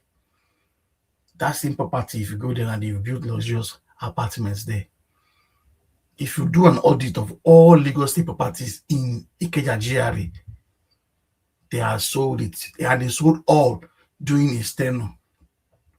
Right now, I'm hearing there's a place called Snake Island in Lagos.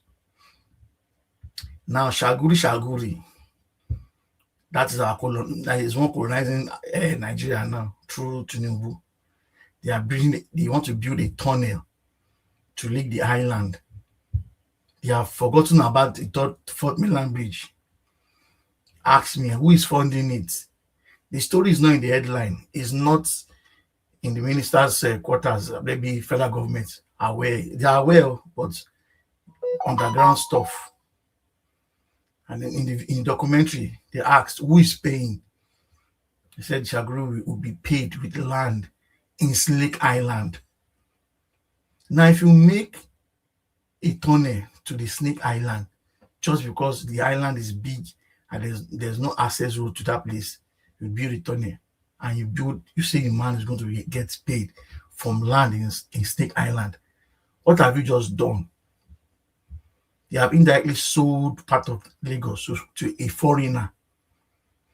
To now make it legitimate, they are not giving him an award in federal government. It's a pity. The man is not after Nigeria, he's after Lagos State. Because he likes land. It is when he finishes his tenure Shago, sorry, sir. Shagoro is a Nigerian, no? No, Oga, wait. He's a Nigerian, He's but a he's a white Lebanese man. Nigerian. He's a Nigerian Lebanese Lebanese now. Nigeria. The people He that has always brought spoken see the guys that are the people that brought 109 to Nigeria. No, this small, we know them. They're there everywhere. Leventis, all those guys were the one going there. We when you see Oyinbo in Nigeria, that in those days, majority were all Lebanese.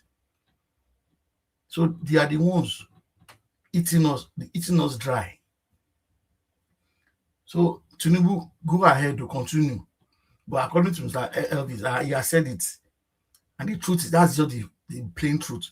If we allow him win this next election, Nigeria now open our eye, let this man rig him, because you know if he votes, you know if he campaign when he win, he will rig himself. So if we allow him to rig himself in and get a second term, that is the end of our Nigeria. I'll just forget about democracy. Democracy has ended.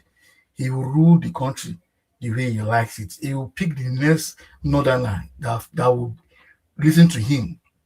He won't be the issue of Wiki and footballer quarreling.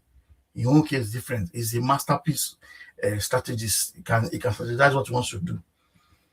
The tax, as well talking about tax, you are taxing Nigerians that don't have job. Where do you want them to see tax, pay money, get money for? A developing country you don't use tax to say you want to improve the economy. You cut out tax, cut all the tax you can cut to make people invest. I will come and say I want to invest fishery in Nigeria with my money. I'll carry my pounds, come there. Then you come and tax my pounds that is coming there. And you think your country will grow? No way. By middle of this year, now we'll know where we'll be. It is a tax law. Because Nigerians are so docile, they keep quiet. Mr. Everybody is saying they are suffering. Nigeria, I don't talk. They have one jacket that they wear when they increase. When they increase the suffering, they rather meet Obioma to increase the thickness of that jacket, the suffering, because we like suffering. We cannot come out and talk. But the truth is, when the election starts, I do not see APC coming out to openly campaign. If they openly campaign and Nigerians don't stone them, and that's where I know that yes, that will give me the evidence that yes, so Nigerians like suffering, so we won't bother ourselves coming here discussing and shouting. Because with what is going on, they should be on the streets protesting. If you protest now, I don't think any stupid policeman will want to shoot, unless he's not suffering. But of course, Nigerian police too, Mumuna and Dembi, they will follow their master. Is killing you, but you're saying yes, Ogasa, Ayesa, because you're getting peanuts. It's a pity. Because for Peter Obi, Nigerians we have been praying, who will change this country. The Messiah has come. The Messiah has come. The Messiah contested in 2023. He won the election. There's nobody who will tell me he didn't win the election. He won the election, they rigged it. He's still going to contest again. That is the reason why they are jumping left and right. He has left Labour Party. He has left Labour Party now, they are complaining. Now he's in ADC, they are still looking for how to get him there. The man said, he has said that he will contest. To me, if Peter Obi is not on the ballot, there's no need going out to go and vote for anybody. Just be at home. Let them do what they want to do. Nigerians, if Peter Obi is not on the ballot, just stay at home. Leave the election for them. Because there's nobody that will come apart from this. Because ADC on his own is congregation of looters trying to take over power from APC. They are the same brother and sister. The only thing is you need to get things done. How you get it done is what matters. That's why Peter Obi has joined ADC. So we should support him if he comes. But if he's not voted for as their candidate or consensus, the best thing is when election time comes, Nigerians stay at home and see the magic they want to do. Because it should just be a whitewash. But I know if Peter Obi is on that ballot, it will be very difficult to rig. This time around, he will not only win Lagos, Tinubu will not even get anything from Lagos. What is going on? He will not get anything. The man that he said, yes, is the one that beat Lagos. Election time reached now, you could not win or be in Lagos. But you claim you beat Lagos. Lagos that you have sold everything, you are monetizing it. Your duty is to provide road and infrastructure. Yet you build it, you collect money. So when the money you have been making as Lagos State governor, you make money. Lagos State is getting money. The revenue is more so much that you don't even need federal government. But yet you build a road, you will tax the citizen for doing your own job. Yesterday we were talking about housing. The only governor was Jakande that built Jakande low-cost houses. The low-cost houses are still there. Didn't Tinubu, when he as a governor, didn't he see it? Did he build his own? No.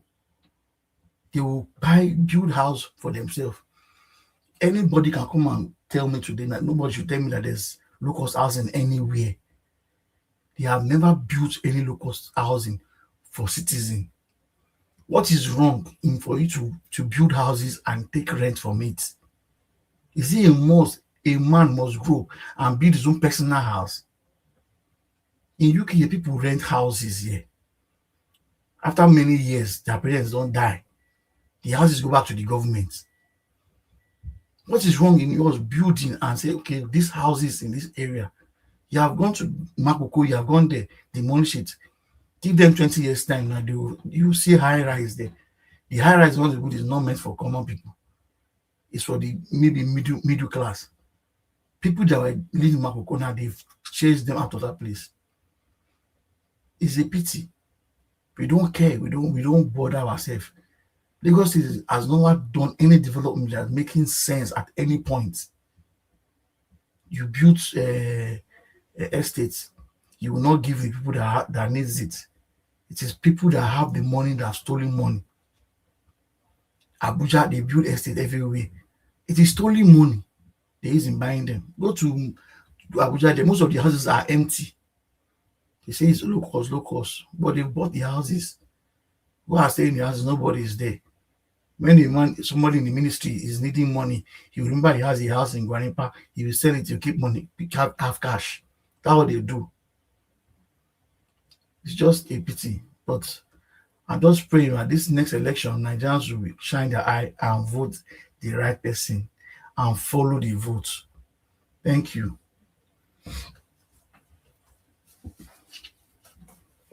Alabo, I'm done.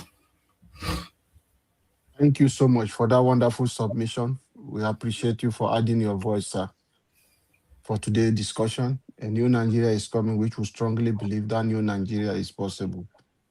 Let me just speak a little about what is going on. Let me just stand on the existing protocol. Thank you, everyone that came out today. Thank you, people on the comment section. Mr. Najawash, your sacrifice is well known to everybody, and God is the only one that will reward you for whatever you do. I will strongly believe that Nigeria, which you are working towards, you will be in your lifetime to witness it. Nothing is going to stop us. We will get that new Nigeria.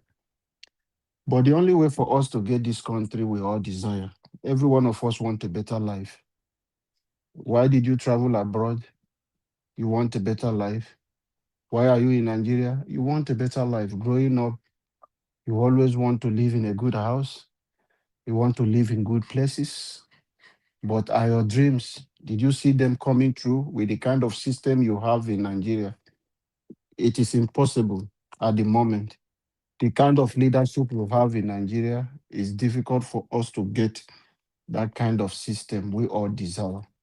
A country where the son of a poor man, oh, sorry, this woman, she's the one that owns me, man.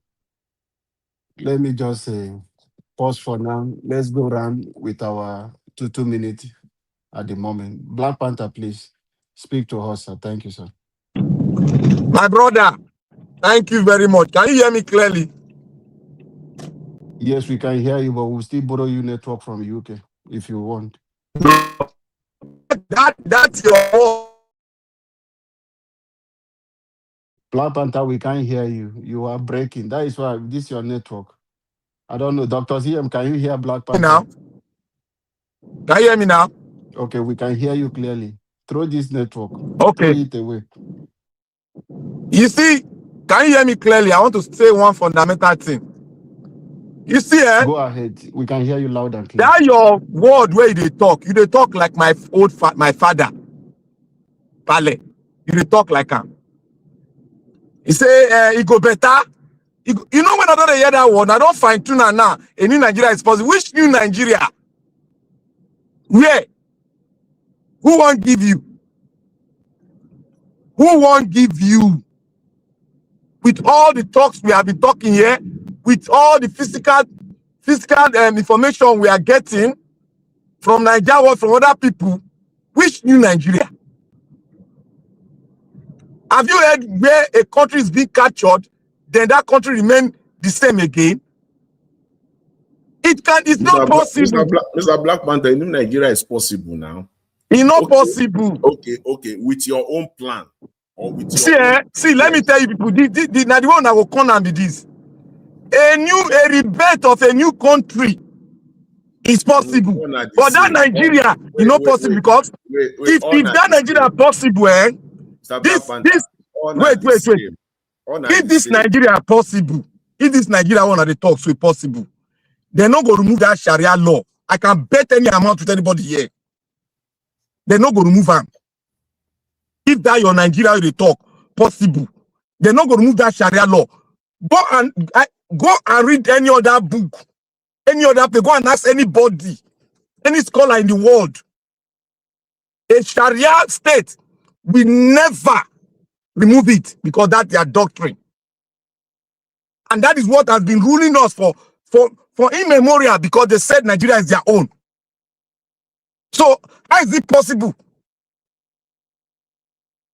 And some of us are saying that Nigerians are very docile. They remove their skin, they go put another clothes. It physically is like that. But let me tell you, Nigerians.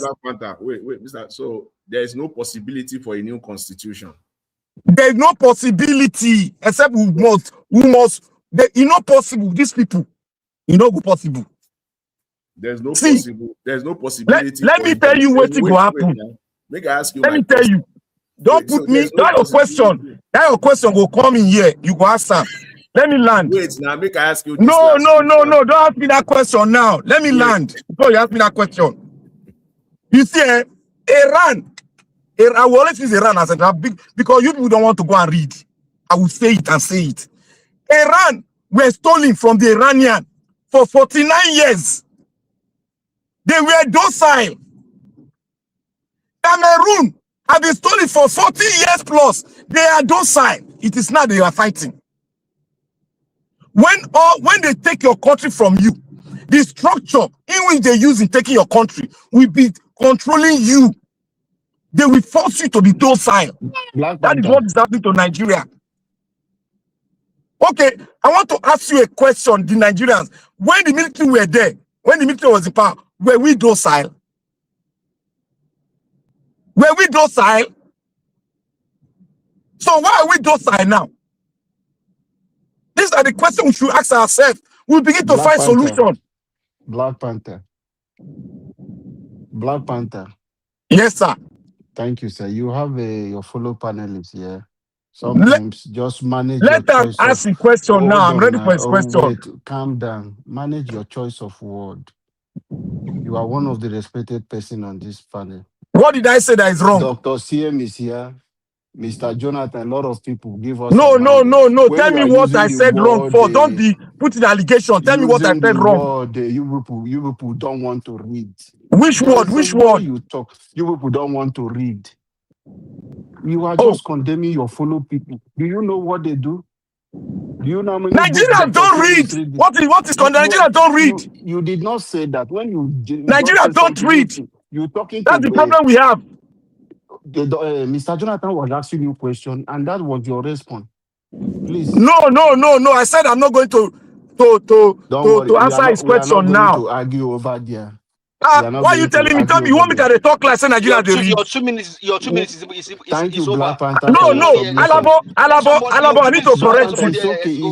It's okay. Later, Wait, Alabo, let me correct you before you I will jump. tell Mr. Niger Watch, don't worry. Alabo, I will come back to you. I will come back to you. Alabo, no. I have to correct it now. I'm not going to talk again.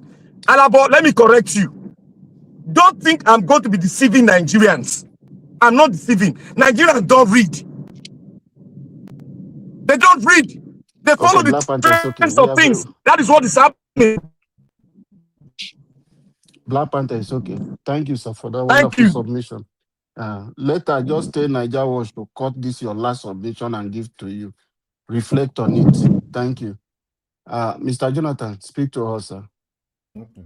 The only thing I would just tell, if I would take Mr. Black Panther's last statement, that line that Nigeria don't read, you will also agree that including you, except it is only you that reads.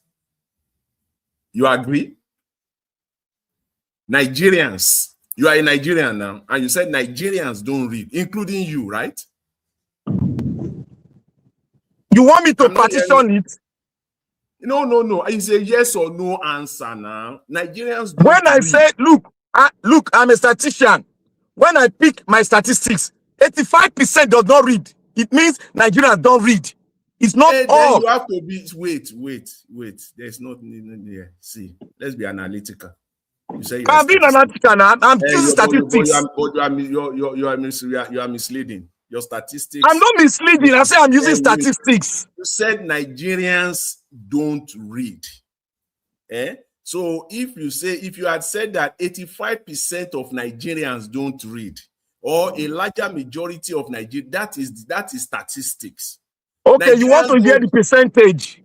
You don't even need to use percentage. Even if you say most Nigerians, majority of Nigerians, majority of Nigerians in the rural area, majority of Nigerians in so you have been able to. Okay, majority of Nigerians, 99.9% don't read. Because if you say Nigerians don't read. No, majority of Nigerians, I agree with you. 99.9% no they read. Let's leave this. Black Panther, you are mean. Which one be 99% Then I don't put percentage. You are mean. Okay, which one be 99%? Okay. Mr. Jonathan, continue your submission. Black Panther will finish your time. I know now, but I just for clarity. You see, I just want to say this. You see, what is going on in Nigeria with this APC government, we must make no mistake about it. It is now apparently clear that for this ADC government to remain, the insecurity in Nigeria must continue. They need the terrorism sponsors to continue to remain in power. In fact, they need the insecurity to sustain themselves in power. If they solve that problem today, which they have the capacity as the party superintending over the nation today, if they handle it and they solve that insecurity problem today, it is like shooting themselves in the foot. So they are not ready. They are not ready to do it, to solve the problem of insecurity in Nigeria. It is what brought them to power, and it is what will continue to sustain them in power.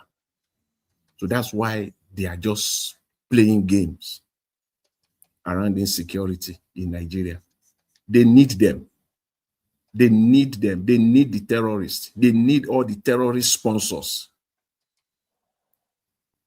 That is my conclusion, with facts to back it up. If you have terrorist sponsors destructing your government, making it literally impossible for you to govern, putting a larger majority of the country in jeopardy, and you are not handling it, there's something is amiss somewhere. So they need them. It's like a work, like they are partners in whatever you want to call it, partners in progress or partners in business. That's what is happening in Nigeria. And what continues to baffles me, I will just end with this one. Again, back to Dati's brother that spoke earlier today or yesterday. You see, I've said it before. Look at him and look at his experience, his background. Match that with all the other politicians that gather themselves together in ADC. Just match their experience. And they are still talking today that it is Atiku, for whatever reason, that will win. They are not stopping from just saying that Atiku has the right to contest. Atiku is a Nigerian, so he has the right to contest. If they have left it at that, fine. But they are saying emphatically that it is Atiku that will win as long as it's on the ballot. Look, just look at that with all their experiences. And as I said, Atiku cannot win anything in Nigeria. Abolition. He can't win any presidential election in Nigeria. He will lose the Southwest. He will lose the entire Southeast. He will lose the entire South-South. Mark it. It's a statement. This is the footprint is on the internet. You are right on that. The record idea. How we will win, and with all your knowledge of experience, all of you combined together, we'll be talking about 200 years of experience combined together. And you are saying this? Mr. Jonathan, don't worry. We will come back to you, sir. Thank you, sir. We'll come back. If this will give us 30 minutes for panelist discussion, we will come back and discuss it thoroughly. Give us a mandate. We are happy to have you today. Your network is stable today. Well, thank you very much. Honestly, truly appreciated. Thank you so much. Well, I just honestly, for the lack of word, I don't honestly know what to say, but we'll just say that the best of the best has happened to us, and there's no other person than Peter Gregory Obi. And it's only sad that we have somebody like Peter Obi and Nigerians. The evil politicians are still clamoring for people that they know that will not save the country. There is a need for us to do the best and make sure that we have Peter Obi in power. Not because he's from the southeast, but because somebody is typing something. But at this point, he's the most valuable person that we can look up to. If they have someone like Peter Obi in the West, in the Western countries, say for example in the US, they would have. Some may be clamoring that he may be president for life, even though it's not possible, because of his charisma, because of what he brings to the table. Now, you said earlier, Mr. Jonathan, that APC will only thrive as much as they say insecurity is around. They create insecurity. It's an artificial insecurity. And if you don't look further, the country beside your country, the country where I live today, the man in power thrives in chaos. And so that's what most of these people, they do. They know what they create insecurity, they create this insurgency, and they are thriving in that. How a group of people in their 60s, in their 50s, in their 70s, some in their 80s, Tinubu should not be less than 80 years old. If we bring out his true age, now they enjoy the fact that their own people are being killed. Being killed. I have never seen how wicked people can be to the point where your people are being killed and that does not move you. Wike, for example, said on a live camera, on a live tape, that if the INEC Electoral Commission does not allow him to have his way, he will buy the person. He will buy. Man, I have never seen human beings like this. Adams Oshiomhole said, once you join APC, regardless of the number of people that you are paid, whether by default, the money that was supposed to use to build road in Edo State, whether you steal it and people buy because of that, their sins are forgiven. That was what Oshiomhole said. And this one now came and he said, Unlokon. And Unlokon saying, you see where the country is. Everything is on the neck of Nigerians. If we so agree, we can chase these people out. It only takes our unity. No country is built to run this way. No country on the face of the earth is built to run this way. This is wickedness to humanity. And I just wish that UN and other world organizations can declare it that Nigerian government and Nigerian people, the ones in power, they are wicked and it's a wickedness against their people. These Thank you. guys Give us a lack mandate. humanity.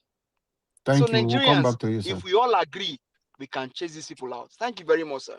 Thank you, sir. We'll come back to you. Don't worry. Thank you for that wonderful submission. Dr. CM, hit the ground running, sir. Okay, yeah. What I want to say is, let me say, something that is quite important for people to know, because here we have to explain to people why certain news headlines are made or whatever. You see, the hypocrisy of Nigerians, even when they are discussing a national issue, to me is suffocating. I say this because back to what Hakim Baba Ahmed was saying, if Atiku is on the ballot, Atiku will win. Okay, if Atiku, if the ADC present Atiku, who will vote for Atiku? Has Atiku not been gaining primary since? Can they think? Such a man, they still see their future. Today, this year, Atiku will be 80 years old by August, if I'm not mistaken. I don't know the month, but this year, Atiku was born 1946. He will be 80 years old this year. By next year, he will be 81. That is a Paul Biya. That is what. How can somebody be seeing their future in an 80-year-old man, or somebody who will be 81 next year, in a country brimming with youths and the poverty capital of the world? And that 80-year-old man is not clean. Obasanjo is alive. Let him challenge you. I keep saying this. That's why sometimes when you hear Nigerians talk, bemoan their country. I remember one guy they call, his man is late now, first, one of the best journalists of his era, called Pini Jason. That is his pen name. He said, when you see Nigerians shouting about corruption, it's because they are shouting because he own never reach them. He said there are, when they see headline, one will just say, look at the headline, corrupt. He said, boy, not between where we they see every day. You know that one they pen and say no being they do them. How can somebody like Hakim Baba Ahmed be talking of Atiku now? And these are the people that we tell you is the turn of the North. So now South can only do 4 years, then the power will go back to the North, assuming without conceding. Like Magnus Oraka said, the very people that talk of unity, is it not a Arewa group that are issuing a warning Donald Trump that Nigerian unity is sacrosanct? Nobody should. You want Nigeria to be together. But we are doing the very thing that will disunite Nigeria.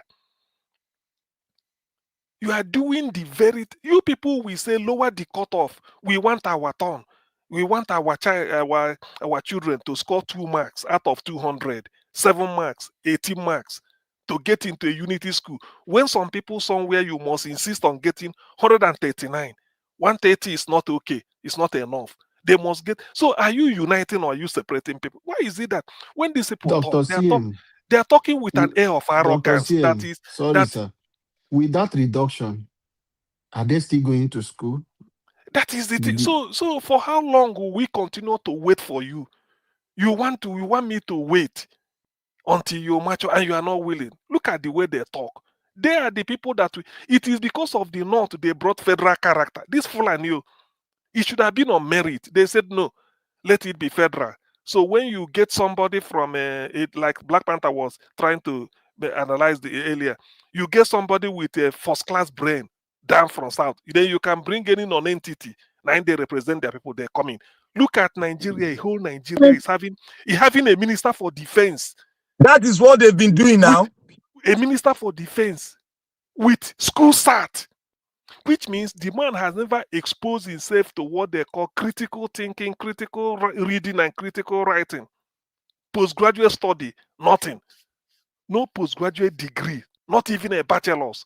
Yet you are the Are minister you for talking defense. about postgraduate or undergraduate or just No, to get a it's three, degree? and this is the type of You don't leadership you raise your hand want. and go postgraduate.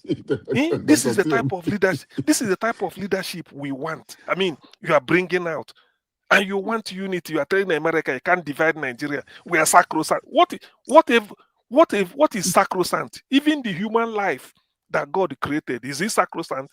Don't people Thank take you. life? Thank you, Dr. C. We will come back to you, sir.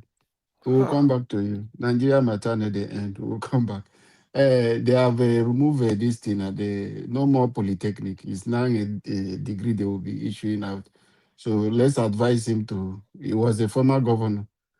Maybe he has built one school in Zamfara. Let him go and get certificate. Buy it like other people are buying. Thank you, Dr. Sian, for that wonderful submission. Mr. Mosha, are you there to speak to us? Sir? My people, Nigeria people, oh God. We don't talk. This time now broken, I won't speak. I don't speak English. In case English not today disturb una. Person will not see say una don't pray for God to come help una. Obi don't come. Anybody will get sense, may you vote Peter Obi when you get opportunity to be on the ballot. The suffering will not the suffering. I don't understand the way they manage that country. You can imagine say I did that in Nigeria. Only God will know time for you to do this kind of period because frustration will don't kill my father head. If none of the suffer, now see they sit down inside my house, they soak the gari, they pray, say hope, the hope don't go. There's no hope anywhere, unless not come out. When I see how Donald Trump go carry president for their country, that's what will end Nigeria. Because if they read the election, I think will end the matter with that. And my own that they talk. If you not like, when election does start, maybe they share money, share gari, share bag of rice, share yam, share money given them. When I collect, still go vote them. Me, I do where I enjoy myself. Now like, now I go to buy gari, 50,000 naira per bag.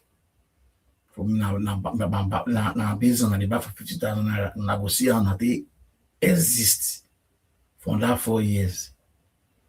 We they talk now, everybody they sharp now. We gonna use our eye. See, these people not mean well for us. So as money they bad for Nigeria, then they enjoy them because now pounds and dollars they spend. For Nigeria now, anybody want to do skits. We see they use naira for take do skit too. Now dollar they do skit because now naira don't not get used again. You don't touch tissue paper. Now most of their handwork with that. I watch one video. I better buy my generator when it come out. So under Obasanjo, they say they buy it for 5,000 naira. Under Good Luck, now 10,000 naira. Under Buhari, it was 20,000 naira. He reached Tinubu and now, when I guess how much? 200,000. I better pass my generator, Tiger generator. That is how bad. That is how bad when I see the video. Like, the way you talk and it make me laugh. Tiger generator. A Tiger generator now. I better find my name, I be Tiger generator. But they don't get solar generator now. They never get that one. Black Panther, they talk go high. We talk of common man here. The only hope we get. They sell up for Ikoba now. Obama can sell and then now. Sure. Oh, Black Panther. You they talk about solar panel. Now solar panel for people we don't make money. We need lights. This is now for people with the village where electricity not the reach there. I been never go some village where they not get lights. I did that Nigeria. I don't go work for community. They know the NEPA Nigerian power not reach that community. How many communities where they deliver night? See, Omojola, see, come 2027. Now the only people will go stop APC. Now the Nigerian people. These people now, the war chests where they don't gather. They are ready to pay. They are ready to pay. Wait, they are ready to pay 50,000. They are ready to pay 50,000. 50,000 naira per voter. They go share money. Money they not give them shop now. They won't keep out the election The time. kind of money where they go share. I'm telling you, say APC is ready to share 50,000 naira. 50. They are ready to spend close to 500 to 1 trillion. To win this election for them is a battle of no surrender. It is fight to finish. The watchers, they don't gather the money for this year budget. They don't already insert them. They don't already insert them. The problem is, when I collect the money, 50,000 will last you for, we pass 1 week, that 50,000 don't go. But you don't vote your doom. Nigerians, take money till they do voting. Don't vote now. Better collect the money, keep it as your own national cake we didn't give you, and vote Peter Obi. I'm not going to pass like that. Now, thank you.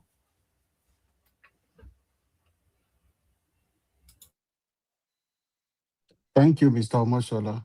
Thank you for that wonderful submission. This message is clear to Nigerians. At least you've passed your own message in a language everyone will understand. Thank you, everyone, for adding your voice today. That new Nigeria is coming and it's possible.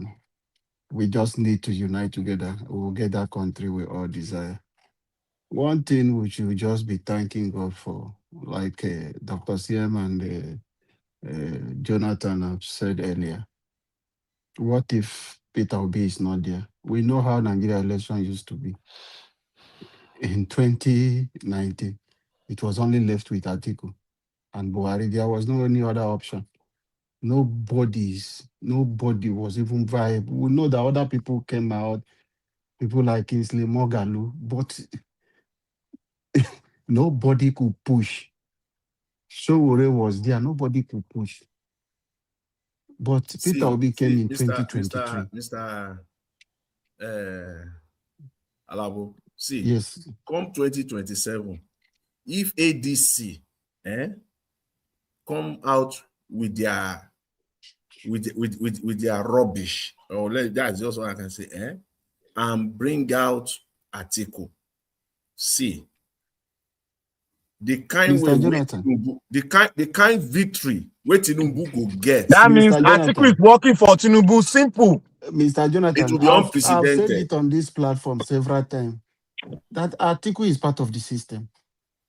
There is no difference. If Atiku become president, it will be worse than Tinubu. You can't even become the president anything. You can't if any day by any, because what them they believe. Let me tell you something. Most of this Northern, I can see Dr. Hakim Baba Ahmed. You can see his response. They feel they own the structure. They have the numbers. That's the thing they feel. They don't think the way you think. Like the way we thinking, looking at the politics of Nigeria. They don't see it that way. They feel, Alabo, they feel, yes. Do you know the numbers he's talking about? The numbers he's talking about is those numbers they are located to every region. Yes, that is their home. That is what he's talking about. So they believe they own the structure, they own the numbers, so they can do like what they did to Pete. That is what they did to Goodluck Jonathan in 2015. Because Goodluck Jonathan allowed it to happen. If you remember what happened to the INEC revisit in Kanu, they burned them alive because he refused to rig the election the way they wanted it. They locked them inside house and today nothing. Police commissioner, a lot of things happen. So those are the way they think they have that monopoly of violence, how they can do those things. That is how those northern elite, they think. It's just few of them who are seeing the reality. It's not going to work that way this time around. That is what they are feeling, that if anybody, that's why they are saying leave it open. So if the northern and you see, in 2015, apart from the fact that they have this plan, this satanic plan, bringing in terrorists to Nigeria, there was this sentiment also against Jonathan, even from the southern part of Nigeria. So combine that with their work, it will, everything just worked out for them.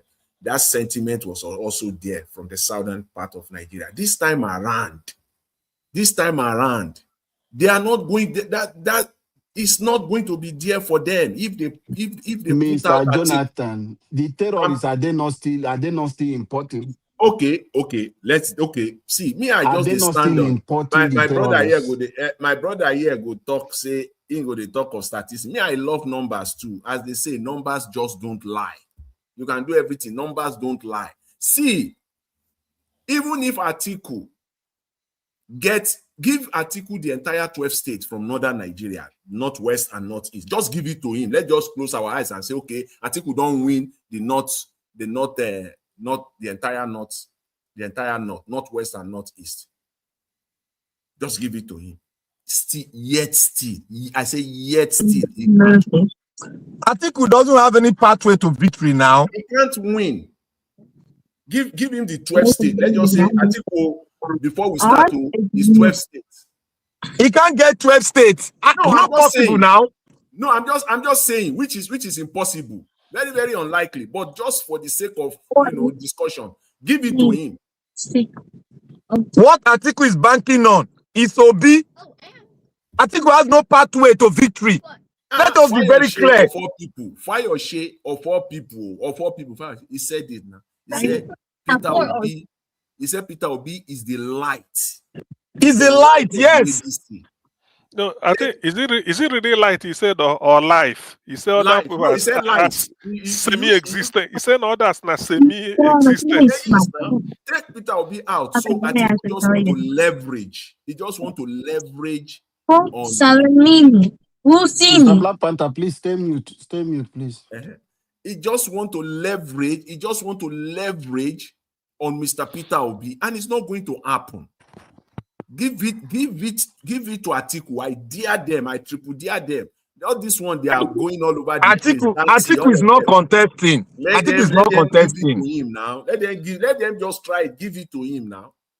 If Tinubu will not get 80% of the vote in Nigeria come 2027. No, the thing is, these people sometimes. That's why sometimes when I'm annoyed like this, I prefer not to say so. I say so much when I'm a bit happy. But when I hear this type of thing, when these people talk, I think they're talking to just people that are dumb. Englishman will say you are dumb. When they say you are dumb, you know that they finish you. So how can you just they talk Atiku? You just they rule people like that every time. Fulani. Look at since 1999, Yaradua. Kasena Fulani, Buhari, Daura Fulani, Atiku is coming out. Another time. Look at the causes. I look at them, and these are the people that we tell you unity. Nigeria should know. How do you see this Almajiri mentality? Sometimes they should know that because when they are talking to their people up north, they know that everything is yes sir. Ranka dede. Yes.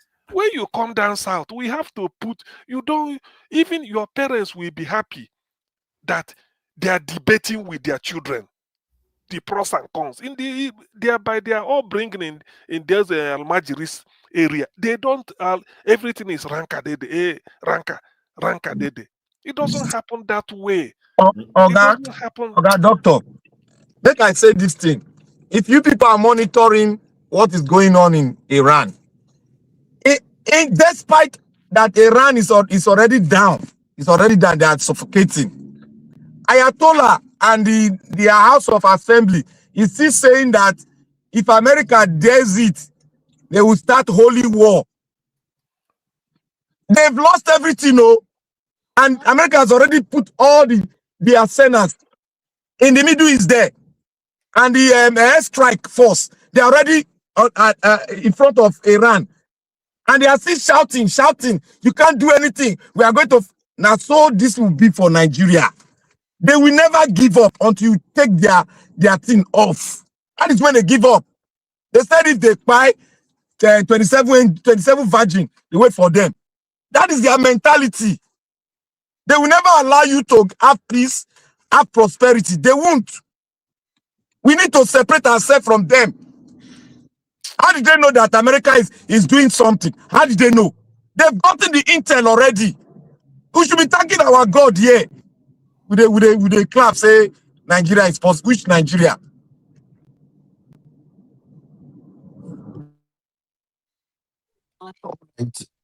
Black Panther. Black Panther, we lost you. However, let me No, just use I'm this here. I'm opportunity. here. Did you Okay, hear let me? me just, okay, we can hear you. Let me do my, just pardon me to do my submission. Because of my daughter, I couldn't do it. Let me just use the few minutes and just.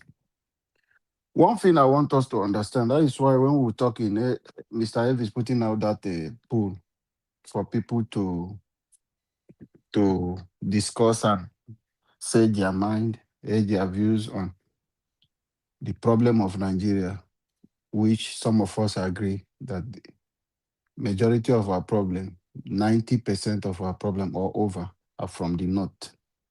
Because they are taking us back. When we say from the north, not generally, but majority of them and their elite. We know when you come to Middle Belt and some other place, you have a lot of people who reason like people in the South, who reason like people in America, and they reason very well, who do not like the system. I remember one Fulani guy who is in US who traveled to North to try to liberate their people. They frustrated, they almost buy the gun. So it's a system that is designed to take Nigeria back. The Amajiri system, the deliberate attempt to make them not even go to school. On earth, somebody should tell me if the son of a Satan of Sokoto is on the street begging or working for one Alhaji. Somebody should tell me if the son of Erufai or Malami, who is struggling with EFCC today, is one place in Port Harcourt serving one Alhaji in the name of our Majari. So these people do not want to understand. They continue to put this system, take advantage to cause us. See, if we remain like this with this system, it's going to affect both North and South. Because these people, they have right to move to anywhere with their cow. They are born in everywhere. Go to the street of Port Harcourt to Calabar. They are everywhere. Go across in the West. They are everywhere on the street. So tomorrow, what do you think is going to happen? When you have the highest population of your people in the country, over 80% are uneducated. How are you going to solve that problem? Even let's say 40% is a big problem for the country. So the terrorists you are seeing today, what is affecting Nigeria, where are they coming from? They don't even understand why they would take 10,000 or 100,000 to go and detonate those sophisticated weapon inside church in a public places. They don't even understand what they are doing. Can the son of Erufai, who is House of Rep today, who went through school, will he take a bomb to where? To go to any church because he want to see a virgin, 7 virgin in heaven that is waiting for them.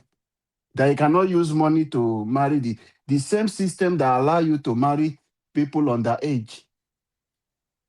So why are you waiting to go and meet the one in heaven? So it's a deliberate attempt to cause us a big setback and continue to make us like this, so they will continue to achieve their aim. What is their aim? This confusion will continue. They are migrating. They are coming in. They are taking the places, dominating you, every system. That is why you see them will come out, this boldness telling you, leave it open. That is why ADC is doing that nonsense. And they know if you leave that system open, it will be difficult for Obi to emerge as a president. It will be very difficult for Obi to emerge as a president if you leave the system open. But how are we going to do? But they are still doing it, pushing it that way. And Atiku is not ready to give up because he thinks Tinubu has achieved his own lifetime ambition. It is his own time to come and do it, so that he will remain on Nigeria's seat as a Paul Biya of this thing and Museveni of Uganda. So that is what they want to do in Nigeria. We already have a Museveni and Paul Biya. Tinubu is 80-something years old. If his daughter is 60-something years old. So we have a problem in the country. When I'm saying a new Nigeria is possible, I mean it. We have to come together. For every one of you on the street, are you benefiting anything from this government?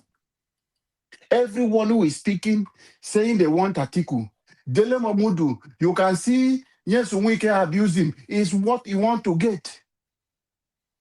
That is why Yes Wike will say he eat too much. He eating. That is a problem. They want what they want to get, not for the benefit of Nigeria. Anyone pushing Atiku, they pushing because they know he gives out money. They want to take those money. They don't care about you. The people he gave money in Port Harcourt Convention and the one in Abuja, how is their life today? I know some of them bought car. They did this thing. Go and look if they still maintain those cars. They will give you that money, but we will continue to be in that poverty. Everything sacrifice we are making today, we are making it for the sake of our country, your children, generation to come. If you don't liberate your country today, how will you sit in your 80s? And when you are more vulnerable, at your old age that is encouraging this evil, when it happens, you cannot run anymore. You will be a victim of it. Because it's the evil you encourage today. Because some of you don't think about, let me say, in 20 years to come, how will it be for me?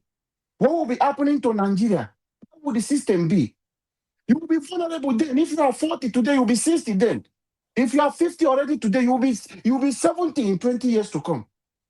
And you allow a system like this to continue. How do you think your life will be? Who will remember you? Some of you don't even have a job. You don't have a pension. You don't even have a way to children. You are not sure of the future of your children. Yet you sit down. You sit down. Atiku is the one. When they give you that little money they want to give you today, you will end in the club. You will end in places. Buy what you want to buy. It will not take you up to a year. Let us thank God that we have somebody, everyone, even the government in power. They haven't found anything to hold him, to say this person is corrupt. They respect him. Who are you? Deji came out they're talking about Peter Obi. He brought money to go and put in his family business.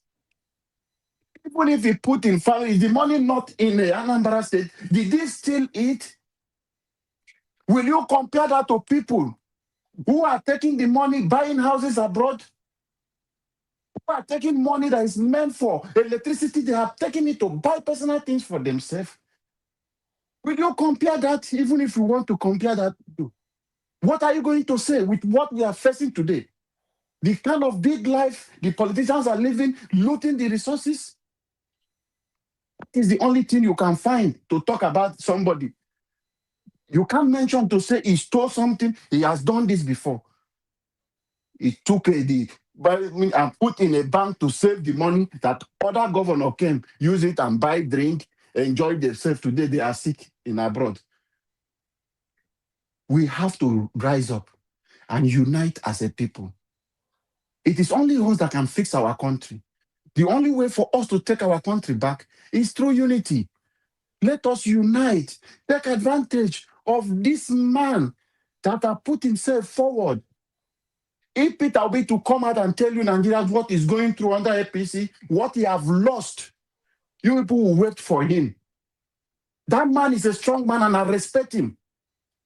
Under this administration, they have frustrated him. His businesses, even people that are connected to him, he's the man. Even with that as it is, Peter Obi is not hungry. You are the one that is hungry. His children are not in Nigeria. They are British citizens. So what is your problem? After the resources of Nigeria, will you compare Peter Obi to Atiku or Tinubu? It's really sad in Nigeria. We have to unite as a people. And let us do everything to save our country. It is better now. If we delay further, election is coming. If we delay further, it will be too late for us. And if we miss this chance, Nigerians, if we miss this chance, it will take us centuries. But God forbid. Thank you. Let me just leave it that way. Dr. Sien, Okay. Mr. Jonathan, Well done. Alabo. Yes, sir. I love that your speech. It motivates and arises the temple of the reasonable Nigerians.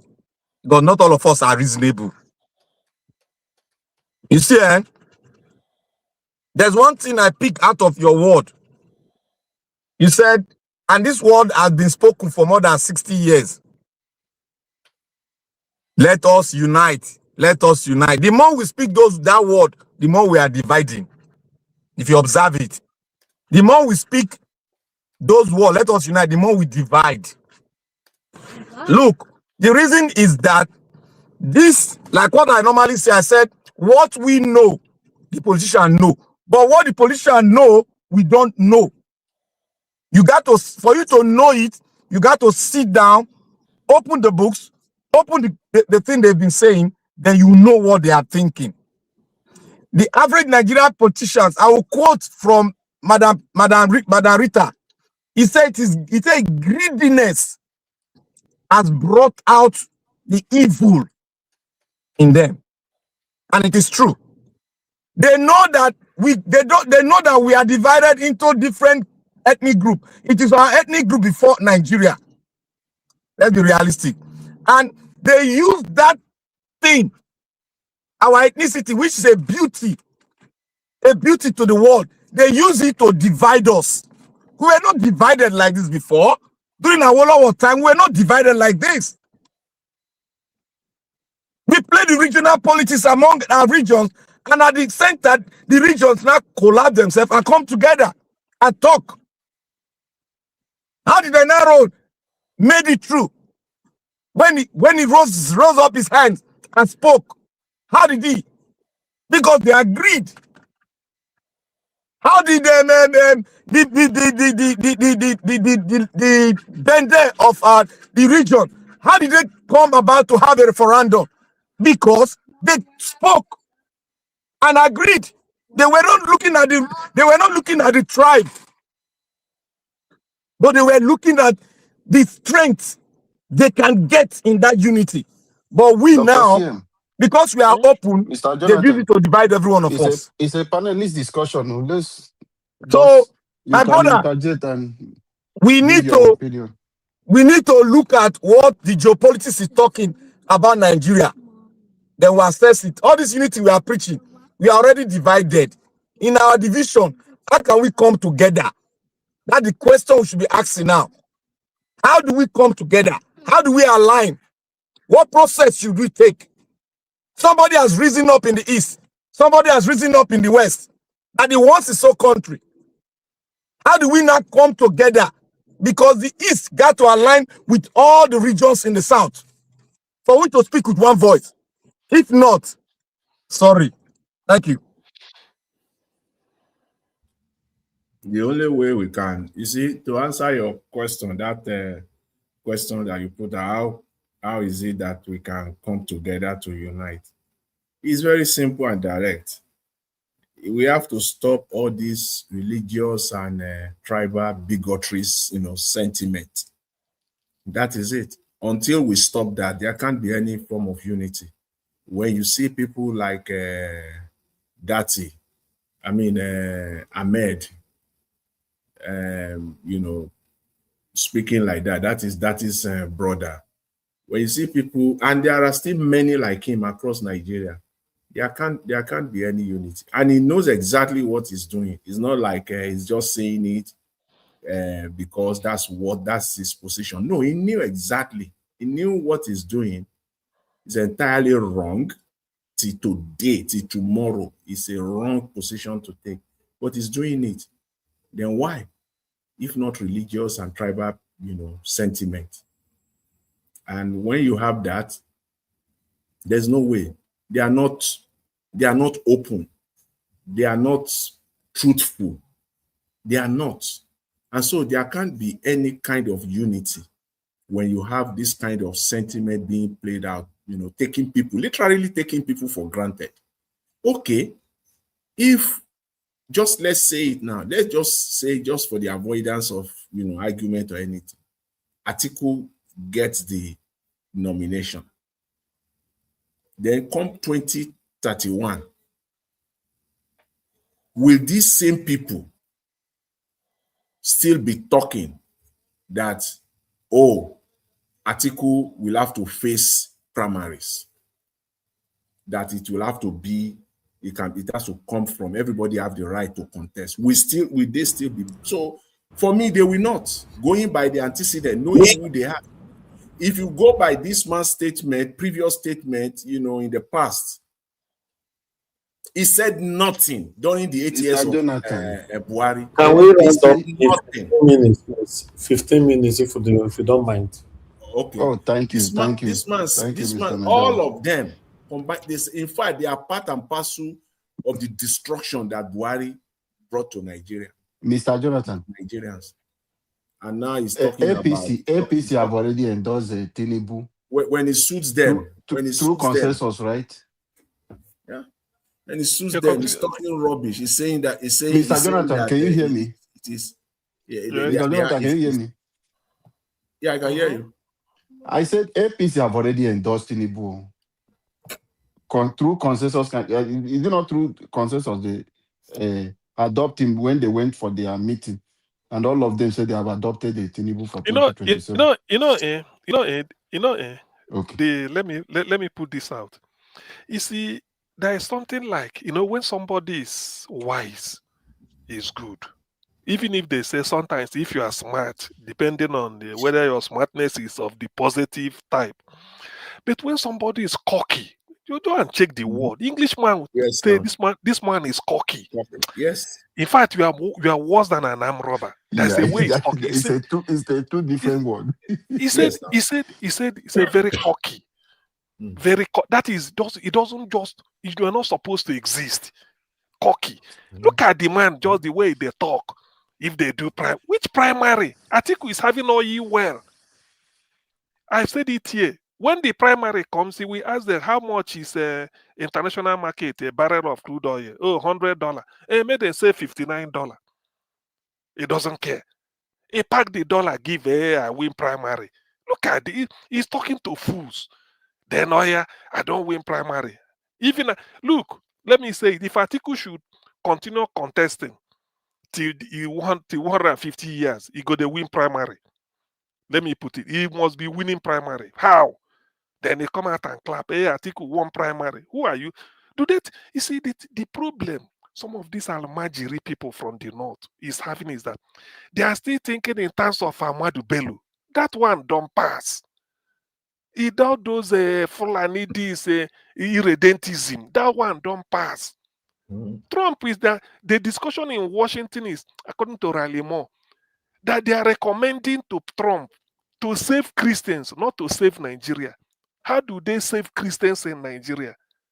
And they are talking of partition Nigeria, put Christians one side so that they can so that they can take some fresh air. Now, for those that are talking of unity, what they should have been gunning is they would have even been saying, look, the primary or become and take tickets so that that is what they should have been begging. Yes, now. And yes, if really they know, that is by now people will they say. They won't beg now. No, they listen, that is the cocky. That's what I say. They are very cocky. Come and be talking as if, look at the body. If they do primary Atiku, I look at this things. I said, person, look, this is a certified criminal by Obasanjo. Obasanjo put it in black and white. Said what? Even Obasanjo, you know the way the man talks. Obasanjo said, with all I know about Atiku, if I support him, God will punish me. You know the way the man talks.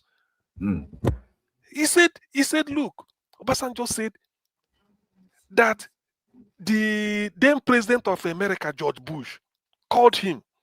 He said, you are trying, Mr. President, you are fighting corruption. We see all the reform you are doing with your Konjiwala, all these things.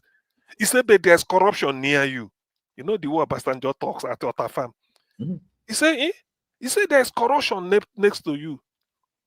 So before you know, they know they can't probe my number 2 without coming through me. Said George Bush, America, forwarded 6 names that these people and what they did. That was this Halliburton scandal. Halliburton scandal. Yeah. When Atiku want to do business, maybe in Egypt, you go marry Egyptian lady so that he go say, I'm your in-law. If you want to do business in Brazil, you go for one Brazilian girl to marry. You know all those things. So Obasanjo said they brought the thing now. Say he was shocked. Say Atiku's name was there. He gave it to them. He said, "Now I don't know whether he can go to America." That's what you see this. And he said, Obasanjo said in one of his interview that I called Atiku, handed him privatization so that I look into what they are taking, desk cancellation with Ngozi Okonjo-Iweala. They are working all over the world. That's what they formed NEPAD, new something for new economic partnership for Africa development. NEPAD. Obasanjo formed it so that he used it to be begging them. Obasanjo said when he came in, he said, I can't make a move. Look at what is loaded against Nigeria. Help me forgive this debt so that I can move. They now give condition, which Okonjo-Iweala forfeited, dropped, and then invented her own, and eventually they got the result. So Atiku was put in charge of private. He said the state cannot be controlling all this NITEL. NITEL is one of them. NITEL is one of them. This one, they see the newsprinter to Okuiboku. Then there's another one, Okuiboku. I don't know how many billion it cost. Atiku sold it for either $13 million and 9 pocket. So there are a lot of things. Obasanjo said it didn't take time before Atiku showed his true color. So he was shocked. This was exactly the one he was doing, and he documented it. He said his preference for juju men, all those things, wishing him. Look, I read the book. I read it. Now this is the man, and the Obasanjo said it is alive. Tomorrow, then this is hope for those that feel that want Nigeria to progress. How can you in 2026 be voting, or 2027? You'll be voting for somebody from 2007. Are you going forward or backwards? Not that he even has good qualities. And that is a no quality. And no good quality. Documented. This is not a case of when they go say EFCC didn't. But Obasanjo, this is what Obasanjo wrote against you. Why not dispute it before you go to EFCC? If it's me, I take you to court. Atiku has not instituted a court case against Obasanjo. Atiku has never called a press conference to debunk it. Atiku has never written a book as a counter to it. None. He just pretended as if we don't know.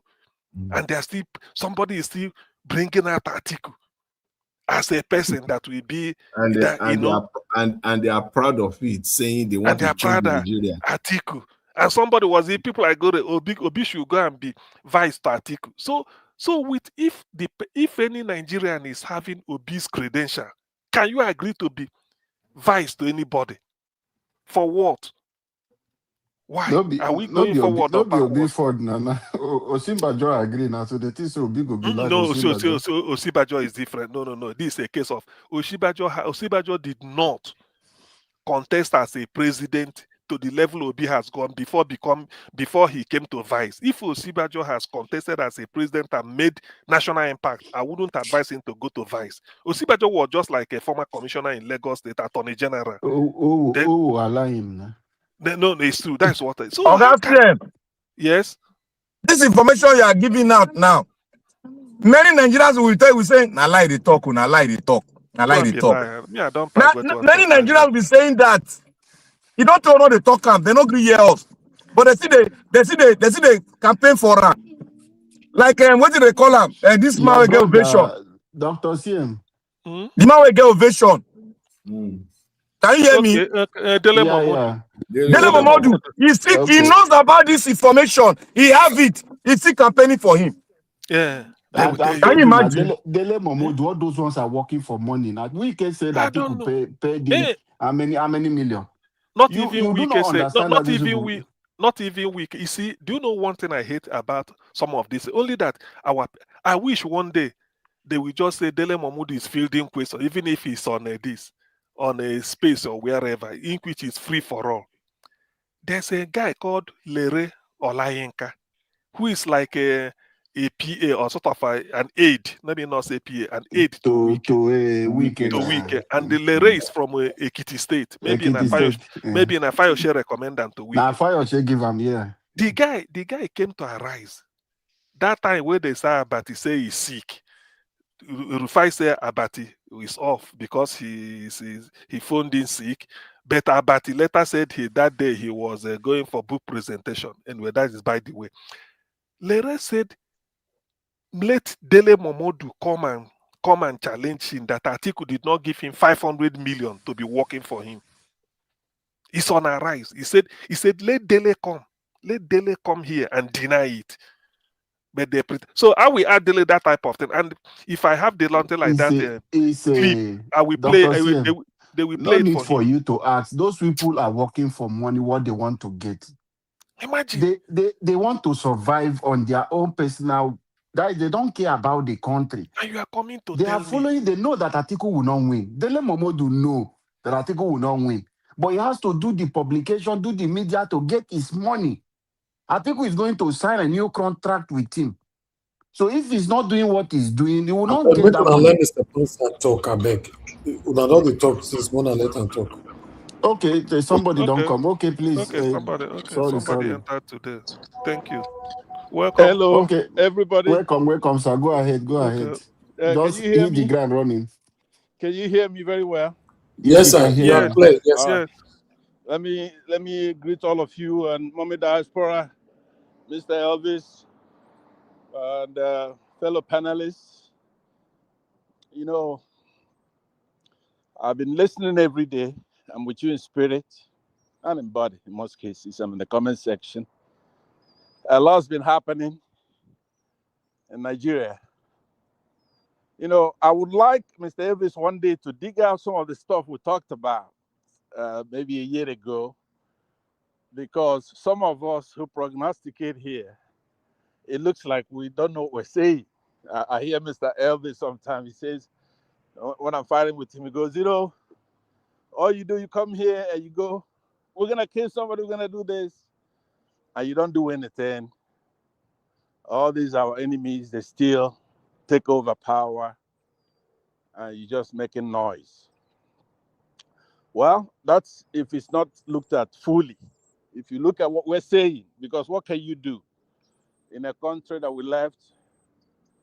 Some of us are in exile practically, and those who are home stay there. And these are our enemies: conquer the court, conquer the House, the Senate, and of course the executive branch. So we don't have any recourse. You can't go to court. If you go to court, they throw you out. So what can somebody do? One thing that's consistent is that I'm saying I don't like it. I'm not going to put up with it. I've never wavered. When I'm presented with a choice between good and evil, I choose good all the time. I was busy and active during the Edo election. I made my choice. I went for Olumide Akpata because he's of the Labour Party. But that's where Gadalo is okay too. I wasn't knocking him so much as Monday Wewelo. So in that state election, gubernatorial election, I made my choice, who I want. And Mr. Elvis sat on the fence, and I was knocking him for doing that. But overall, he makes it up because he's consistently holding this platform together, and it's a patriot. But the reason why I'm on here now today is to say this. We have a movement going in the country that's coming from outside the United States, which I said a long time ago, that's our salvation. We cannot do it by any other means. The reason is not because we're not strong enough. Let's say for me, as a Biafran from the Southeast, we can do a lot of things in that country with our numbers. It's over 100 million of us. But Britain is our problem. Britain is a power that is stronger than any other tribe in Nigeria, and they're connected to the United States, the Western powers. So since the 60s, when we could have done something to extricate ourselves from these problems and develop our country, Britain has been the power behind all our enemies. So now, to make it short, we have the United States come and make some statements that are unheard of. Even some of us who were counting on the United States to come in and do something, We never thought a president of the United States would say, our beloved Christians, that we're not going to be prosecuted anymore. We're not going to let you prosecute them now. I want somebody to pull up the meaning of prosecution, because a lot of people keep thinking it's the same thing as genocide. Yes, genocide is a part of prosecution. Now, the day it broke that the United States was going to put Nigeria in the list of a CPC, countries of particular concern, I was on air with Mr. Elvis, and I was able to explain to the panelists that it has been done already.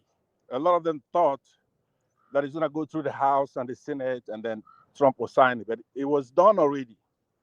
And we said ramifications is dire for Nigeria. It's going to be, Mr. Elvis wanted to know the extent to which that will have an effect. So we guessed, however, we left it open-ended that it's going to be the beginning. There are a lot of things are coming, and a lot of things are coming. That is the news.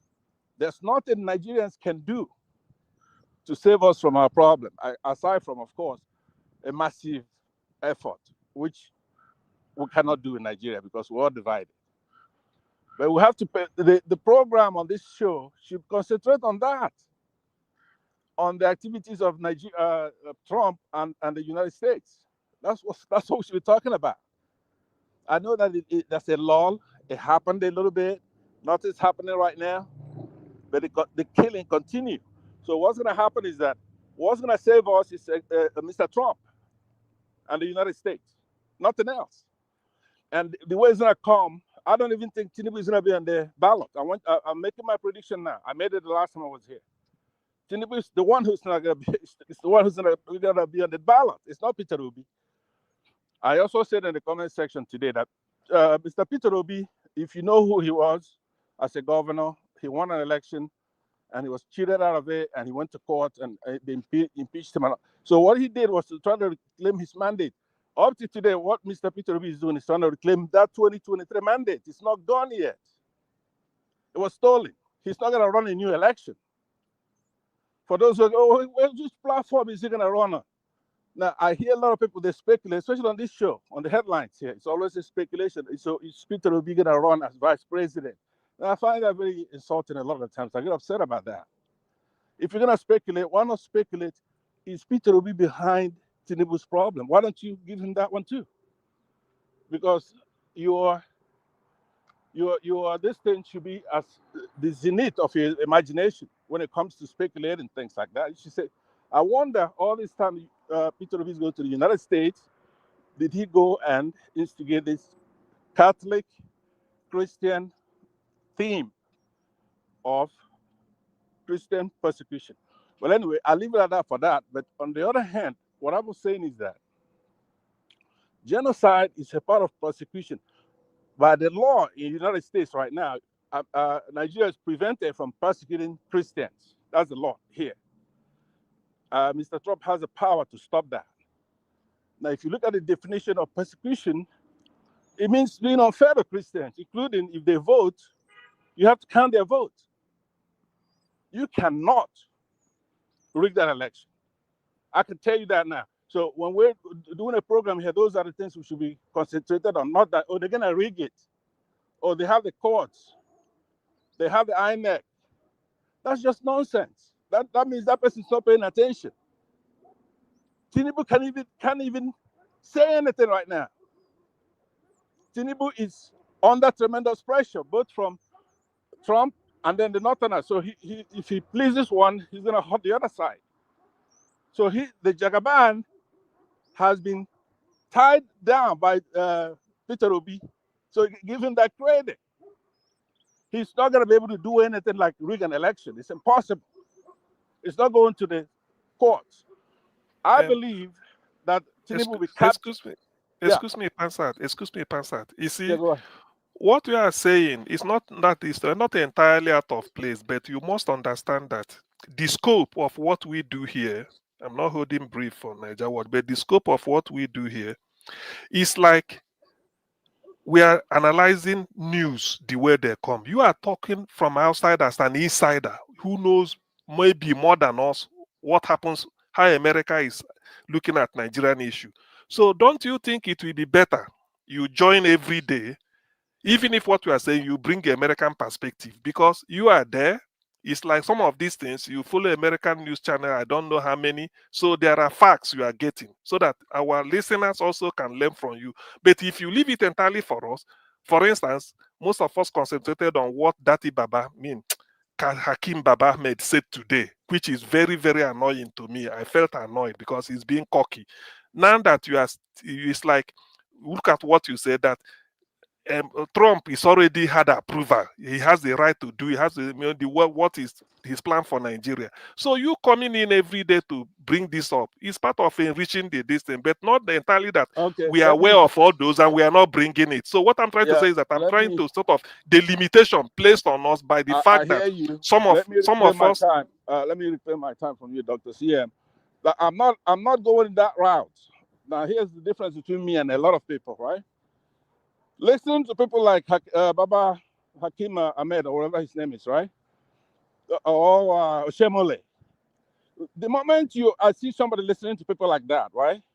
I already classify. I know their brain, their little brain, right? We're in trouble. We got people getting killed every day, scores of people a day sometimes. So people you already know are evil people. Then you try to do he said, she said with them, with those people. Right? It's like somebody saying Peter Obi and Atiku. How do you compare people like that?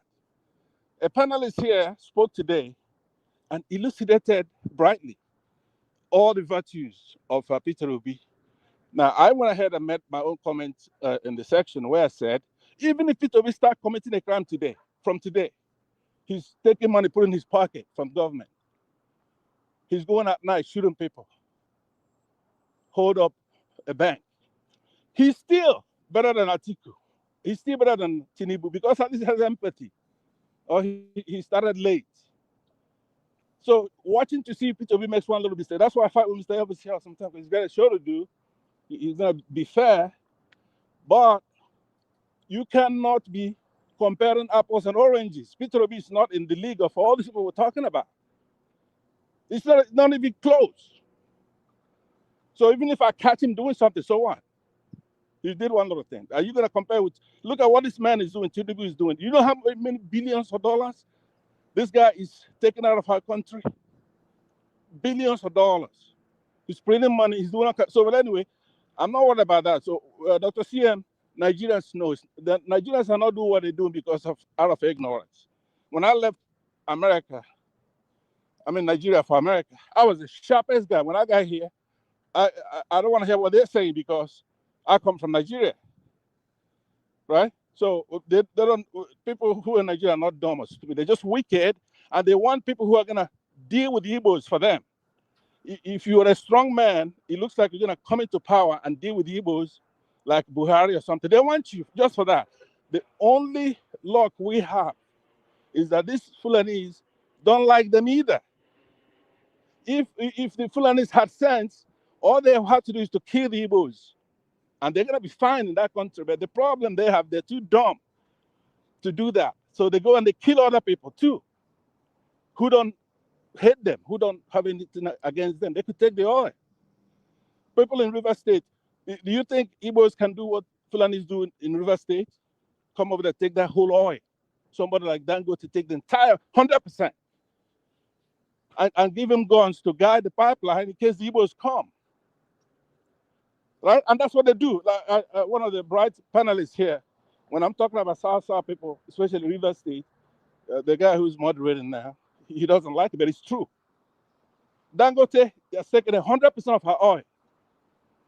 So Nigerians know they're not bringing any news. I don't want to, when somebody like Baba Ahmed talking, without shame, your people are killing a lot of people. Your neighbors there in Plateau. And you have the temerity to get on the phone with that. Get on there. If I ever get them on the platform, first of all, what I normally do to them is to make them, number one, condemn. And then I ask them to apologize. They don't have to apologize, but they have to condemn. He can't come there opening his dirty mouth when his people are killing people and they be put on a list, and they don't stop. Muslims, right? So all I'm saying to you is that we can be on the Dr. CM. You're also guilty of this. You come on, but you know everything. I don't even know what you don't know. You talk about everything, but you play down what's happening. The real news. Nigeria is put on a list. They cannot do anything. If they do anything that provoke America, America will come in with soldiers on the ground, and they're not stopping. So that's what I'm saying to you is that if you're counting on them bringing, because that's a lot of Nigerians, I'm telling you, even on this platform, a lot of people are just slightly for Peter Obi, just slightly. If he does anything, they're gonna jettison him, and they say, okay, we'll deal with Tinubu anyway. We're not gonna die. They're just slightly for Peter Obi. Whereas it's not Peter Obi's thing. This is a Nigerian thing. We need to rescue our country. Mr. Pansat. Yes, sir. Yeah, most of the things who agree with you, some of them are there on the open place. Some of them, yeah, though we don't have the fact in front of us on any newspaper, but you know where you get your information from. But we pray to God for them to actualize. But talking about something which I just disagree with you, is about pushing this narrative of Peter Obi is the brain behind, New York, this thing I've come to say is a newspaper, is a screwdriver person in a Onitsha market, that it was his intelligence that they used to come. So please, okay, pushing this let narrative of Peter me. Obi. I'll be concluding very No, soon. let me land now. Saying that Peter Obi is the brain Let me behind. reclaim my That time. is a treasonable offense in Nigeria. Yeah. Go ahead Calling and another, so please. go ahead and arrest him then. It's a treasonable offense. Go Okay. ahead and arrest him. I'm saying it. All I'm saying to you is this. If you are going to speculate that Peter Obi is going to be Atiku's vice president, to me, that's treasonable offense. Because you don't have It's any... different. It's different from the fact you are putting out here. You are talking as No, if... let me, sir, let me land, all right? You can poke holes in what I'm saying when I'm done. I'll be done soon. All I'm saying to you, I don't speak based on sensitivity. I try to obey the rules of a platform and YouTube. That's it. I have freedom of speech. If you listen to the construct of my sentence, I'm saying, if you're going to do a show on a speculation on something that you have no grounds, you have not showed, you have not presented any, what do you call it, foundation, then your guess should be all the way to the zenith of your imagination. You don't want to give Peter Obi that credit because you don't want it to be like a Jagaban. You don't want it to be cunning. But it's not a dummy. Don't forget that. He's been coming here to the United States. The Congressman Moore is a Catholic. And those are the people who, even if Trump changes his mind, they're not going to let him change his mind. It's the Catholics in the House who are cleverly focusing on Benno Plateau. So it's like Oyibo, they'll call it euphemism. So they're speaking euphemistically. They're talking about Christians. You notice they're not going to say Biafrans. They're not going to say Igbos. We're being killed too. What they are doing, they are putting it on Benno Plateau. Now, who would do something like that? I'm saying to you that Peter Obi is not as stupid as you think he is. I don't think he's running for president. You don't know the party he's going to run on. He has scrambled you. I was just saying, for example, when I listen to you, you elucidate and you're flowering in talking about Peter Obi, right? You're obedient, and you make your case here daily. I'm saying you don't have to do that because it should be known to every African, not Nigerians, every African that Peter Obi is a stellar candidate that can solve the problem we have in Nigeria. It's only the evil ones that you have to keep telling all that nonsense every day. What we should be talking about is the strategy that we're going to use to impose not only the law, justice, We're going to impose it on them. They're not as smart as they think they are. It's just that people with the gun were behind them before, or now up to now. They, somebody as small as Oshomole that I could grab. I'm 6'4", 280 pounds, pure village muscle, right? I could grab Oshomole. Plus, I'm also strapped. I put him in the back. I could bag Oshomole. But he goes there, and they get the power of the soldiers. Mr. Pansat. Yeah. Okay, Mr. thank Pansat, you. thank you. Mr. Alabo, Mokwala. Mr. Alabo, Yes, sir. please. Yes, sir. I listen attentively to Mr. Pansat. I'm trying to connect his submission so that I could get something out of it. I really struggle in achieving You that. always speak in parable. You need to Because he said settle down something, to Mr. listen. Pansat, maybe you want to clarify. You said something. You said you don't think that Mr. Peter Obi has intention to Mr. run. Jonathan. Yeah. Sorry, sir. This one, Elvis. I don't know. Let's just say, I know you asked your question. It's 12 o'clock already in Nigeria. Okay. Let's just All right. hear from Elvis so that we can go. Because if we leave if you leave Mr. Pans out with this question now, it will take us another 10 minutes to solve this problem now. Mr. Elvis, are you there? Can I have 1 second? Hold on, please. Let's just find out from Mr. Elvis. Sorry, sir. Just Only hold the on. 1 second for the talk since you no, allow them talk finish now. This man brings something very important to us. No, Mr. Jonathan have a question. Quick, 1 minute. Mr. Elvis. Okay. Mr. Elvis. No, Yes, Black Panther, hold on. Mr. Elvis, Mr. Jonathan was talking. I needed your consent if he can ask his question before Black Panther will continue. But if you have that question, go long, go. Don't worry. Okay. Let's. All right. Okay, 10 minutes to round up. 10 minutes. Manage it, please. Okay. 10 minutes. Black Panther, hold on. Mr. Jonathan, go ahead with your question, sir.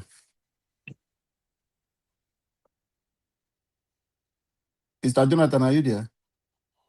Yeah, I'm here. Okay, go ahead. I just want to get a simple clarification from Mr. Pansat when he said that he doesn't think that Mr. Peter Obi has the intention of really running for the presidency. I've not seen any indication to that effect. Maybe you want to clarify what you meant by that. Okay, Mr. Pansat, are you there? Please, 1 minute response, quick one.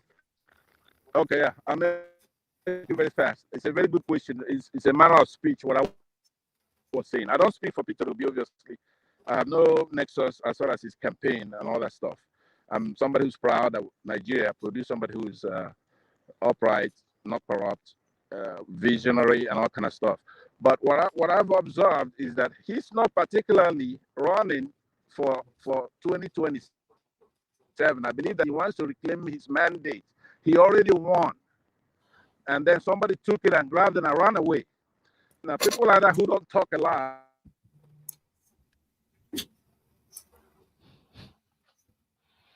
who have acts and they already talk, he's now heart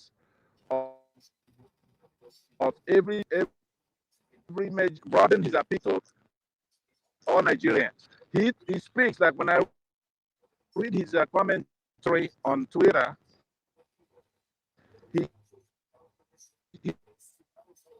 Mr. Pansat, Nigerians are struggling with your network. Can you? Somebody who won an election and was unfairly treated and hasn't found a place to justice. Hey, look, go back. You're done. So, okay, I'm ending there. My network is bad. Your network is bad. It's as if water has entered your phone. Thank you for allowing me to speak for a minute here. I appreciate it. Okay, thank you, Mr. Pansat. Mr. Jonathan. Within the Dr. Sim, we'll come to you. Dr. Sim, sorry, we'll come to you. 5 minutes left. Okay. I know we'll come to you. Moku just follow. Mr. Jonathan, did you get what his response? I really didn't get it because maybe because of the network. The network. But it's okay. He's still insisting. Yeah, he's still telling you that Peter Obi is coming to reclaim his 2023. I don't know. I don't know. Yeah. No problem. Mr. Black Panther, go ahead before Dr. CM speak, please. I thank. I just want to thank Oga, a brother that just finished and left because of the network. Oga Pamsat. You see, He spoke one particular thing. He said Nigeria is not looking at the geopolitics, that what is happening. That is what they don't want us to concentrate on. We need to understudy the geopolitics. What is happening in America? Nigeria issue is on the round table. We are just we are too dependent on this politics, election. There's nothing bigger than the election that is coming up. There you go again, Black Panther. You see what I told Pansat? You people are in the US. It is good every evening you bring the American perspective to issue that is topical. That's what I'm saying. You may have an advantage. Dr. CM, they say you know better than them. You are the doctor. I beg, forget that one. That one, information you have at time. You are managing it. You are auditing it. Dr. CM, we are not happy with you because Mr. Pansat have told us, brought us something, and you did not. No, it's a figure of speech. No. It's a figure of speech. Who knows everything? Okay, and God knows everything. I mean, sorry. It's a figure you are auditing information. You are not releasing it to Nigeria Watch platform. Which am I in America? That's why I say let you come. You know what we do here. In fairness, Nigeria Watch will show headlines either from Arise or newspaper, this or this. Then normally we start debating it. If it fits into maybe what Trump said or what Trump didn't do, we can expand and we start talking about it. Most of the times, what is really against Obi candidacy is what comes up here, and everybody talks on it. Oshomole people may use it to talk to him, like said, what happened in Edo State. He's one of the architects that left Edo the way it is, and they'll show, people coming in, then other things. So, but what I'm saying is that those of you in the US, because I know, if it's in the UK, even the news, local news in America, in Pobo, this or whatever. I mean, when two Nigerians meet in the US, like where the Black Panther now, you people will remember what Trump is doing. And because Trump mentioned America, you will be forced to tune in to anytime Trump is. So you bring it here. Those of us is maybe what we had, or Nigeria media reports it, or if we are lucky, some Nigeria Watch grabs it. We are not in the US. Apart from you and the even Jonathan is in Canada. So that's what I'm saying. Bring the perspective. Not that we want to, there's something, sort of, that is topical about what Trump, the next action of America and Nigeria. We can't play it down. We cannot. Is it not 25th December? We are following the aftermath. In fact, somebody was even suggesting that all this Tinubu rigmarole, maybe he doesn't want to talk. Otherwise, America will take him up. But I don't know. So you people in the US, if there are tidbits, let me just bring it on.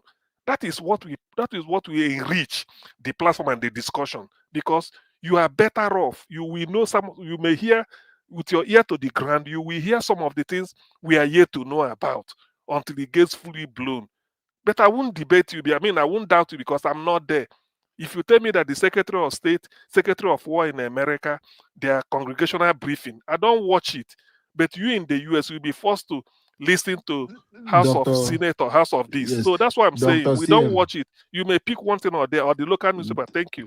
Dr. CM, let's face the reality, the one we have at hand. Like they will say in this, a bed at hand is worth more than if like millions in the bush or any place they have.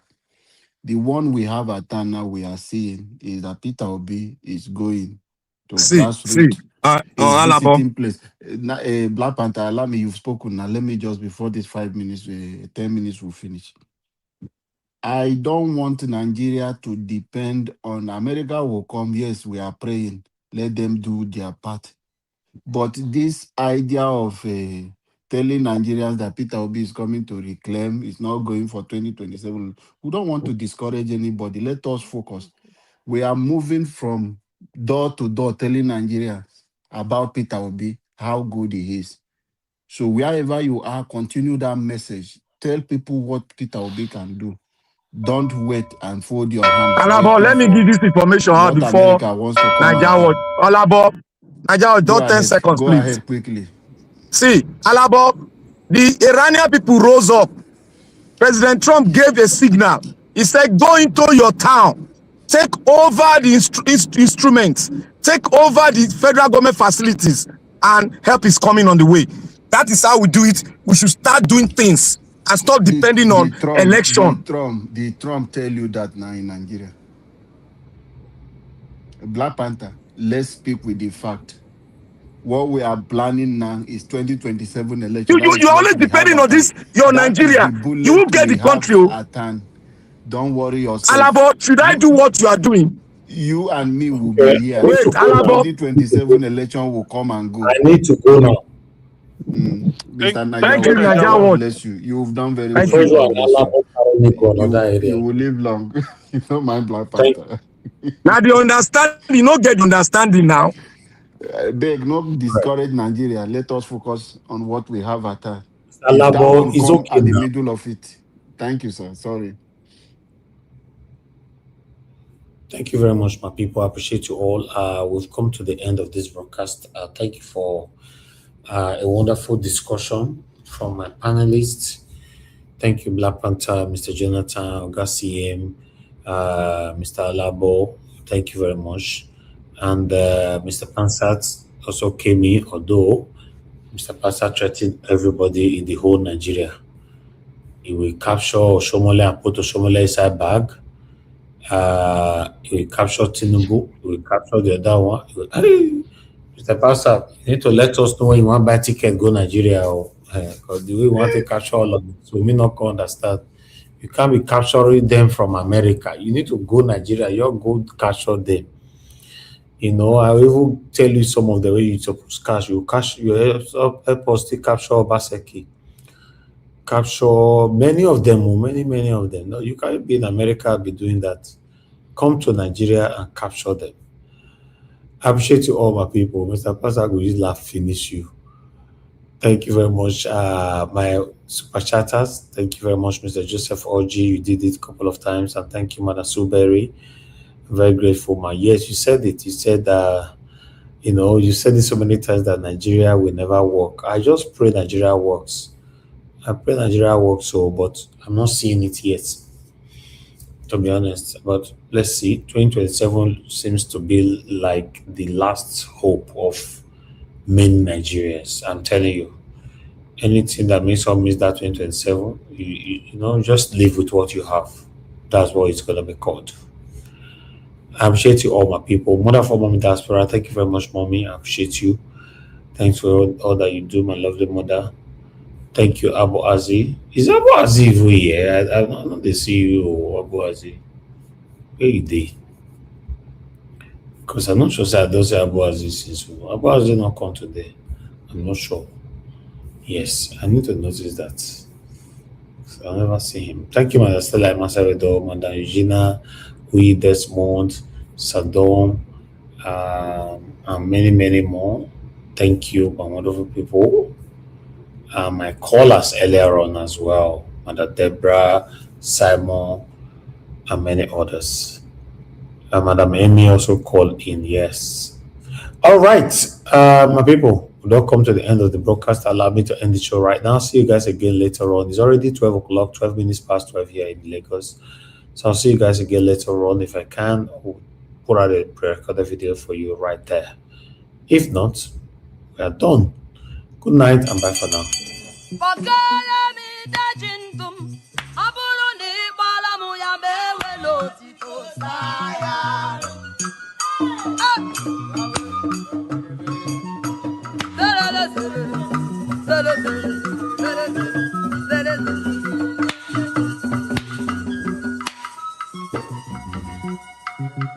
Are you calling me the jindum? Are you calling me the jindum? Follow me the jindum. Come well,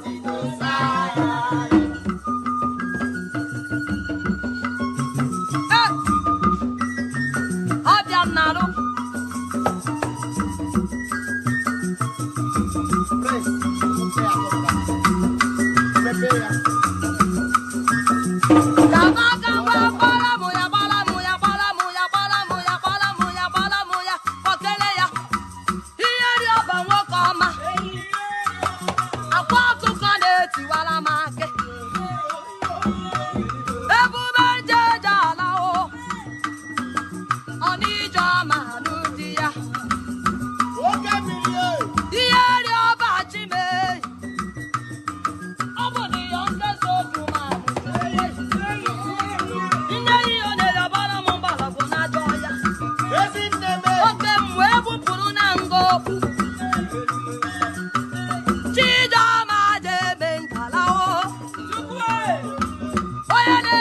Ejima.